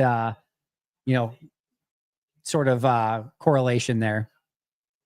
Wonder if Green Bay entertains moving up. If Harrison doesn't get drafted tonight and then a few picks in tomorrow night, does Green Bay move up? Well, what you've seen is these people with allegations fall, right? And again, I don't know where the situation with Harrison falls within the course of everything, but Mike Green has not been selected and Harrison has not been selected yet. So teams apparently being very cautious and careful with that type of situation. Maybe it's not that, maybe it's something different entirely, but it would seem, especially with Mike Green, that's probably playing a pretty massive role here. So again, that's, I think, the big question mark that you have to ask. So Starks to the Ravens.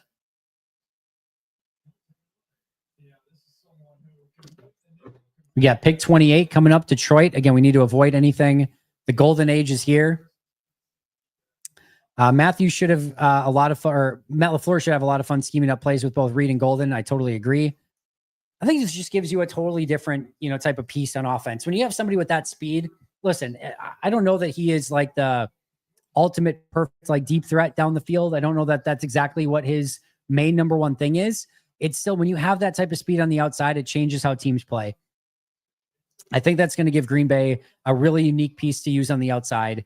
And I don't know, again, that there's like this unbelievable comp for him. Let me get to Dane Brugler's breakdown, by the way. We'll do that really quick on Matthew Golden.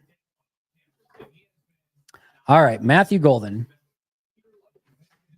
was, by the way, Brugler's second graded wide receiver and the 15th overall player on his board for Brugler. We'll go through the summary and the strengths and the weaknesses. We won't go through everything. Strengths: average size measurables, but doesn't play small. Graceful athlete with outstanding control and release and route breaks. Uses different techniques to make the corner feel his presence, opening comebacks and curls. Favorite route is a 14-yard curl route.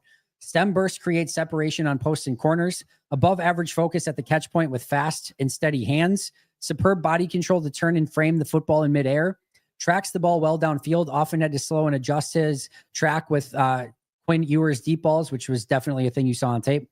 Much stronger than expected, especially when finishing catches through contact. Impressive awareness post-catch, immediately catching run angles to make the first man miss.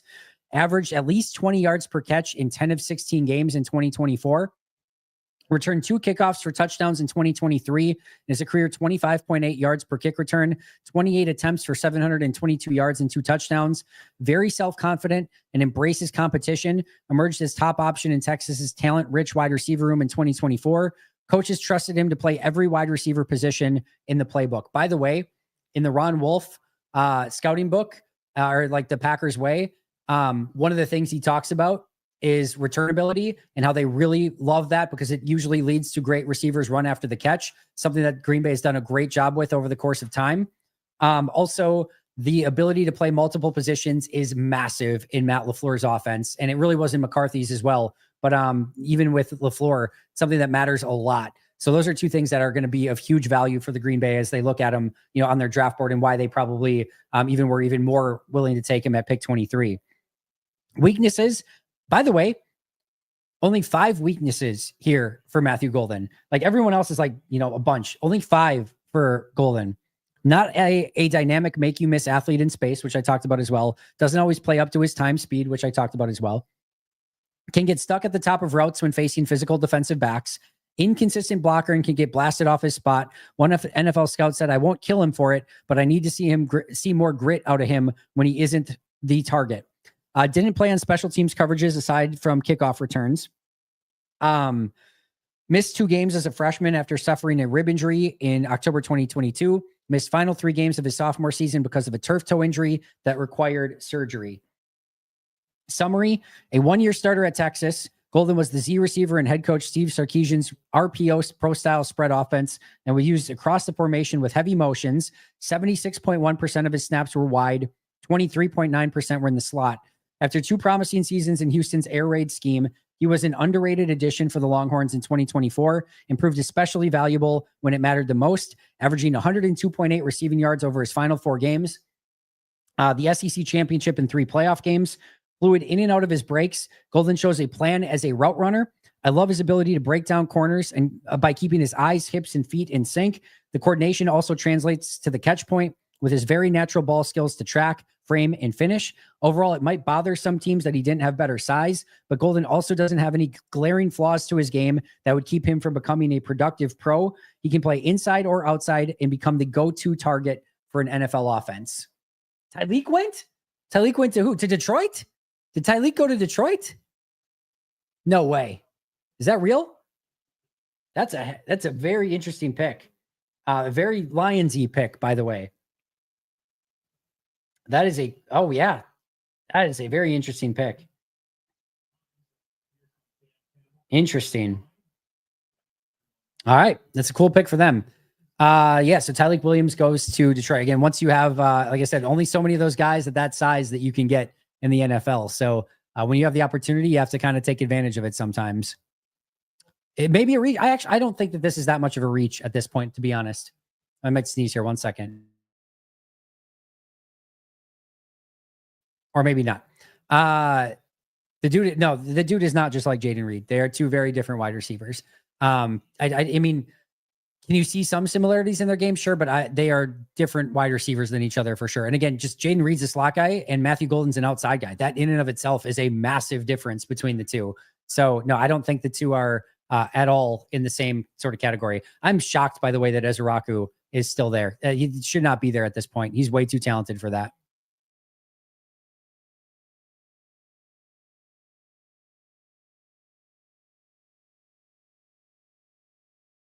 They're not the same receiver, Timothy. I don't know why you want to call it this.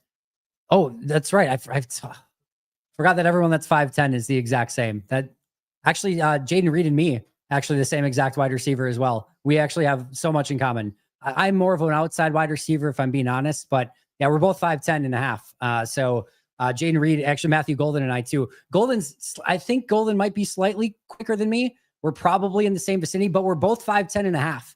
So we're actually the same wide receiver. Stupid.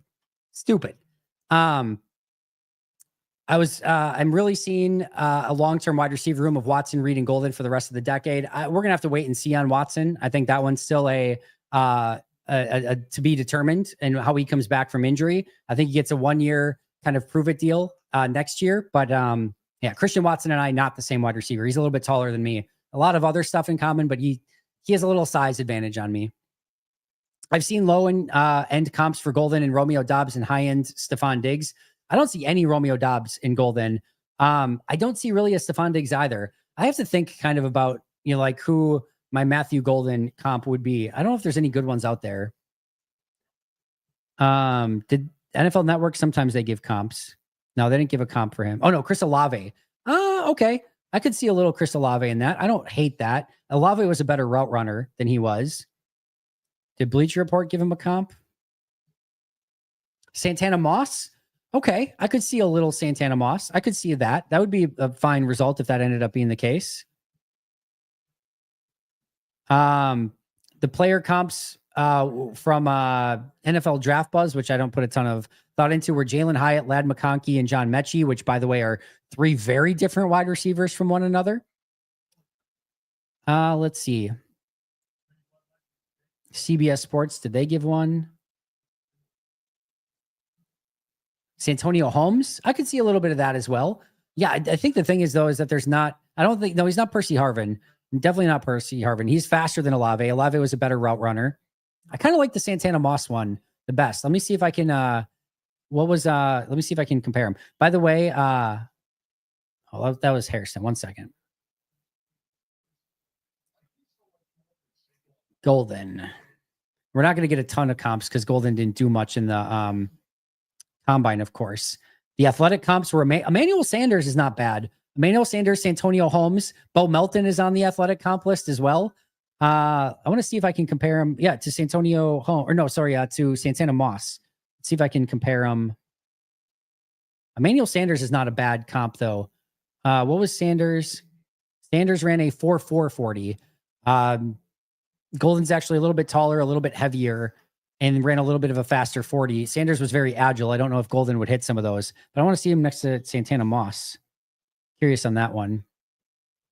Pick is in for Washington. It won't let me do Santana Moss. All right, there we go. All right, Santana Moss did also not do much in the testing. He was a 5'9.5", so in a 181 guy. So Golden's much bigger. Moss did actually not run in the 40. All he did was the vertical and had an awesome vertical. So not much we can glean from that. But yeah, Devontae Smith, a little bit of Devontae Smith. Again, Smith's a better route runner. And probably Golden's just a little bit faster. Tyler Lockett, maybe a little. Again, I think Lockett's a better route runner. And again, I would say, I don't remember what Lockett ran. That's an interesting one. Let me see if I can pull that up really quick. I think Lockett's smaller too, if I remember correctly. All right, so Lockett was 5'9". Again, Golden's 5'11". Golden weighed 9 more pounds. Tyler Lockett ran a 4.440, and Golden is a 4.29. So again, I could kind of see the comp, but again, I think Lockett was also a little bit better of a route runner. Brandon Cooks, a little bit. Cooks is smaller though. Brooks is definitely smaller. Lee Evans, okay. Actually, I really like that comp, Joe R. I really like that comp. I want to pull that up on the athletic chart. That's a great comp. Let me see Lee Evans. Show me Lee Evans. All right, so Evans was 5'10 and a half, basically. Matthew Golden, 5'11. Evans was 197, Golden 191. Golden ran a 4.2940, had a pretty average vert and broad. Evans probably would have done shuttle and 3-cone better than Golden. That's for sure. I like that one most so far. That's a really, really good comp. Oh, wow. Look at this. Matthew Golden said on a Zoom call that he's definitely coming across the street and doing a workout at Lambeau tonight. He's working out right away. How freaking awesome is that? That was from Matt Schneidman. Let's see. That's amazing.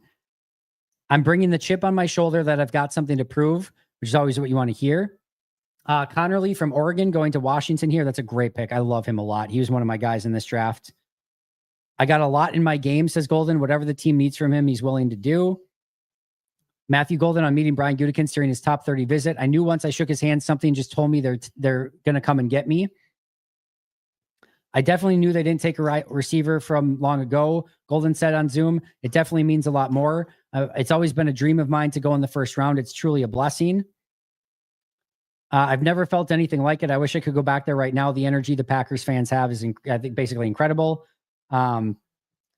Matthew Golden, quote, definitely knew it had been 23 years since the team drafted a wide receiver. And again, felt kind of awesome. Did the YouTube search for Matthew Golden. The comparison was Greg Jennings from Ken. Again, I've made that conversation, but they're not the same type of player, but I think can make the same type of impact. But I like the Lee Evans one a lot. Whoever had that, great call on that. Terry McLaurin, McLaurin's such a great route runner. That's a little bit of a tough one. What did Matthew say? Was there a Matthew that said something that somebody said hell yeah to? I don't know what I missed. We can just move here. Look at this. Timothy no longer gets to comment. Sorry, Timothy. You're out. No more comments from Timothy. Again, I think Greg Jennings is a little bit different, a little bit more physical. Golden's a little bit faster, but again, the impact that they can make, I think, is the same. I don't think it's a total crazy comp. I really like that Lee Evans one quite a bit. Liked Higgins, but oh well, I definitely like Golden way more than Higgins. Bye, Tim. See you later, Tim. Hopefully we get Golden's teammate, Benjamin Morrison. Morrison was a Notre Dame guy. Did they play in high school or did they play in a previous spot together? But yeah, Morrison was a Notre Dame guy. No, I don't see Sterling Shepard. Goodbye, Timothy.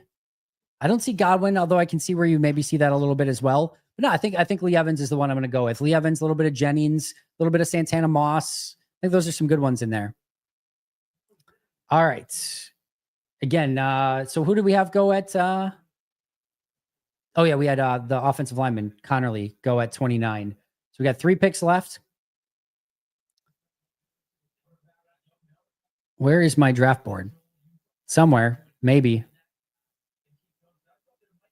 I don't know. I lost it. That's okay. I want rounds. There we go. All right. So recently we had Malachi Starks go to the Ravens. That is a very Ravens pick.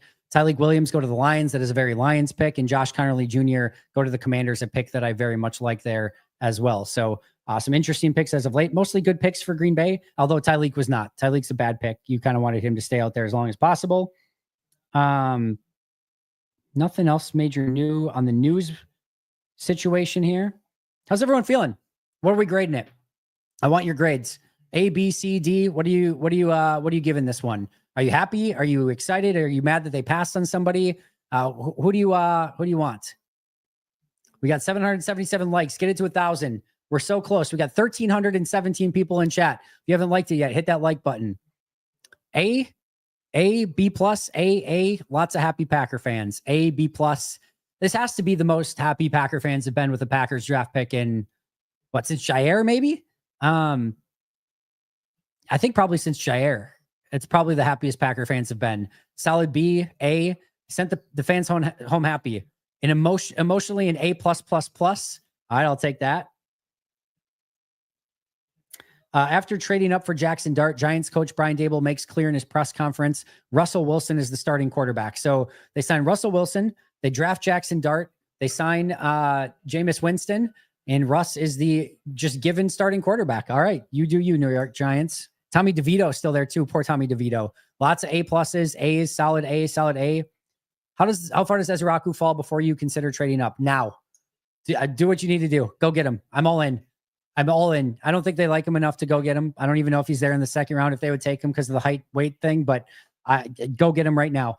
Go take him. Move up to the end of round 1. Can you imagine? Oh my God. Matthew Golden, Donovan Ezraku. Do what you got to do, Green Bay. Do what you need to do. Will I be hosting Justice before Tuesday? He should be in the chat again at some point tomorrow, is my hope. Hopefully he can stay a little bit longer tomorrow. R. Smith is turned up, so I think we'll hear from Justice a little bit more. Maybe he can come in on round or on day 3 for a little bit at the beginning as well. We'll see what happens there. Oh, who am I encouraging? I don't know that I encouraged anyone. I don't want Easy to be in the North unless it's with the Packers. That's fair. I'm totally on that as well. You know, I think, Seth, this is a impossible thing to predict, right? My note is that I thought he could come in and potentially even compete to be like a number 2 wide receiver for a team right away. That was not Packers related. That was just in general. I think he can come in and play. I think he adds a unique flavor of receiver to your offense that, when you have a 4.2 40 guy, it's just a little bit different. So, it's impossible to say until you get him in, start seeing how he fits with the offense. The huge thing for him is that he can play X, Y, and Z. He can do all of them. You can play him in the slot, play him outside, and he has the ability to do it. That's going to give him way more opportunity to get on the field, has some return ability, which is not the worst thing in the world either. And I think he is just going to have some very unique playmaking with the ball in his hands. So I think that he is going to be able to come in and be somebody that clearly helps Green Bay in 2025. How much that is going to be very much to him. The Eagles trade up 1 spot with KC to pick 31. They were very aggressive in getting that 1 spot up at pick 31. See who they wanted. Is there like one offensive tackle left that they would want here? Not really. Not really. There's not an offensive lineman left that. Oh, did Simmons go? Did Simmons go? That would be an interesting one. I can't remember if Simmons went or not. I don't think he did. No, so it could be Simmons. I wonder if Simmons is in play here. Oh, that would be for more KC, I guess. Sorry, I was thinking KC was the one who moved up. I don't know who Eagles would be targeting here. Probably Ezraku, probably another pass rusher, right? That's their MO. That could easily be the case there. Will Johnson, yeah, I think the medical is definitely concerning. Again, when I graded him, I had an early 2nd round grade on him.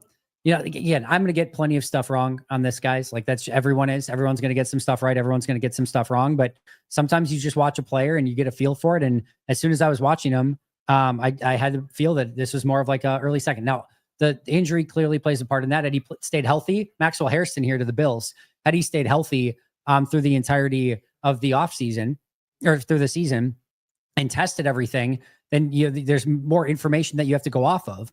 But when there's an injury concern and when there's speed concerns, we didn't play great last year. You start getting into a situation where you're just not going to be a top 20, top 25 guy in a draft. You're going to have a lot more issues trying to get selected that high. So yeah, that's probably what we're, kind of looking at here, is that why you're dropping to the second round for him. Yeah, there was no way Harrison was falling all the way to Green Bay in their next pick. So it's a bummer maybe that he's gone here, that he doesn't go to, get to Green Bay, but that was not going to happen. And if he fell to 54, there was some serious off-field concerns, right? So it was just never going to happen. I don't think they were going to trade up for him that aggressively. So yes, it's maybe a bummer that he's gone, but there was not really much of a dream he was going to get to 54.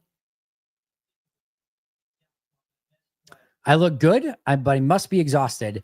I had 3 hours of sleep last night, by the way. I feel unbelievable. I have no concerns whatsoever. I feel like I could stay up all night. We could just do a live chat all night if I didn't have to do the podcast yet. But yeah, no, I feel great. Thanks for being nice. I appreciate the kind words.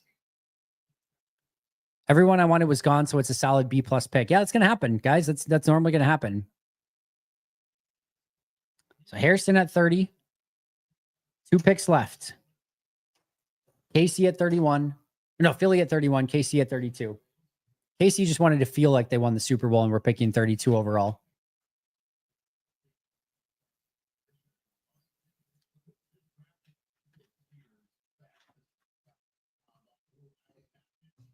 All right. So Harrison goes. Will Johnson still on the board. Dobbs running routes, Reed with the quickness and versatility, Golden with the downfield hands. Then Watson comes in with that racehorse speed. Love it. I'm all in. Have Melton and Hardman competing for probably that number 5 spot. And then Malik Heath competing for a spot as well. It's a good place to be in. Very good place to be in. I think with what was on the board, this is about as good as it got. I'd be interested to see what they could have done to maybe move up a couple picks to get, somebody that, was like a Barron or a Stewart or one of those kind of guys. But no, Eagles take Jahad Campbell. Of course they do. Of course they do. That is a very Eagles selection right there. So the rich get richer. If he can be healthy, this is a hell of a steal at pick 31. But no, when you're talking about realistic picks on the board, I don't think there was anyone better. That was to me. I mean, Harrison, again, I like Harrison. He made sense, but there's still some growth to be done there. I didn't want Will Johnson. Again, I was fine with it. I understood it, but that was not my sort of guy that I wanted. I would have loved Ezraku, but I don't think that was ever in play for them. I could have got behind Trey Amos, but I would have definitely wanted Golden more. That's it. That's it. That was on the clock. I've actually would have probably been fine with Tyleik Williams if they decided to do something kind of crazy aggressive, but no, for what was on the board, nobody I would have rather had other than Ezraku, which again, I don't think ever was in the situation. Lots of jock questions. What does that mean? Sorry, I thought there was a question there and I missed it, but that's okay. Golden will give Love's career a needed boost. Maybe that's what you want, is guys that are elevating other guys on the team. Please keep Ja. I don't see it happening, guys. KC takes Simmons. It just depends on the medical, right? I think that's the remaining sort of issue here. Now, maybe they move back to get a little bit more value, to give them a little bit of a safety valve there. But yeah, we'll see if they take him here. Otherwise, after that, guys, we're going to wrap up pretty quick here. Again, a huge shout out to Luigi's Pizza. I am very, very much going to go make a Luigi's Pizza as soon as we're done here. Cannot thank them enough for sponsoring tonight's show, being the presenting sponsor.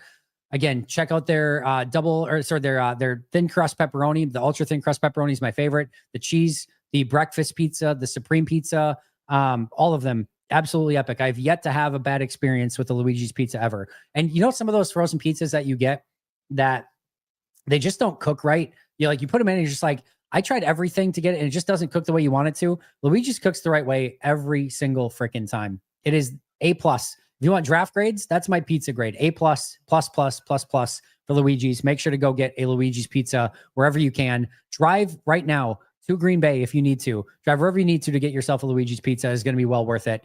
And also, of course, huge shout out to Habish as well. Cannot thank them enough. If you're seriously in need of legal advice, I cannot recommend them enough. They have done, and again, amazing job sponsoring us here at the Pack a Day podcast.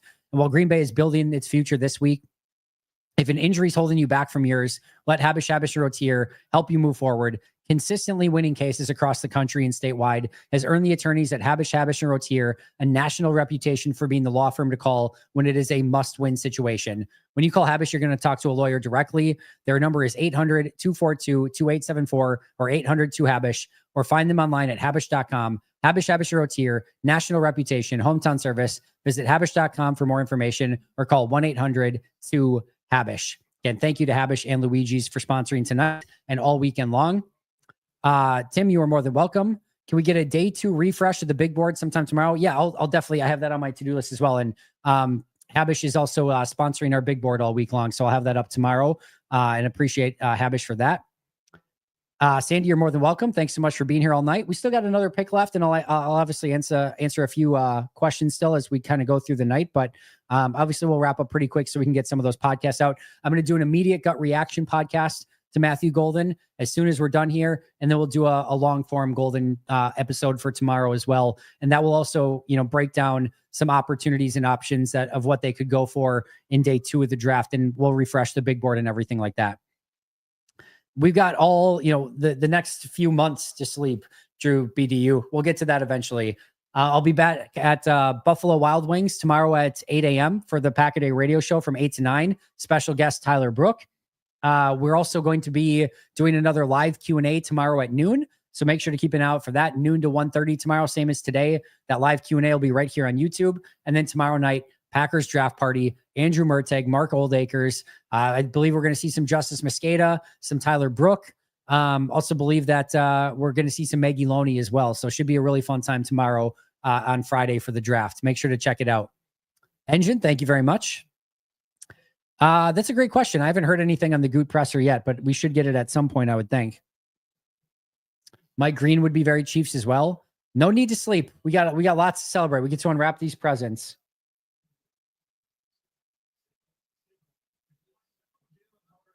Only 7 wide receivers per Ryan Wood have ever run faster at the combine. By the way, it's not exactly a great list of wide receivers. Jacoby Ford, J.J. Nelson, Tyquan Thornton, Marquise Goodwin, Henry Ruggs, John Ross, and Xavier Worthy, the only players who have ever run faster than Matthew Golden's 4.2940 in the combine. To me, by the way, Golden is a much better pure wide receiver than any of them. Maybe Ruggs would have been in that conversation as well.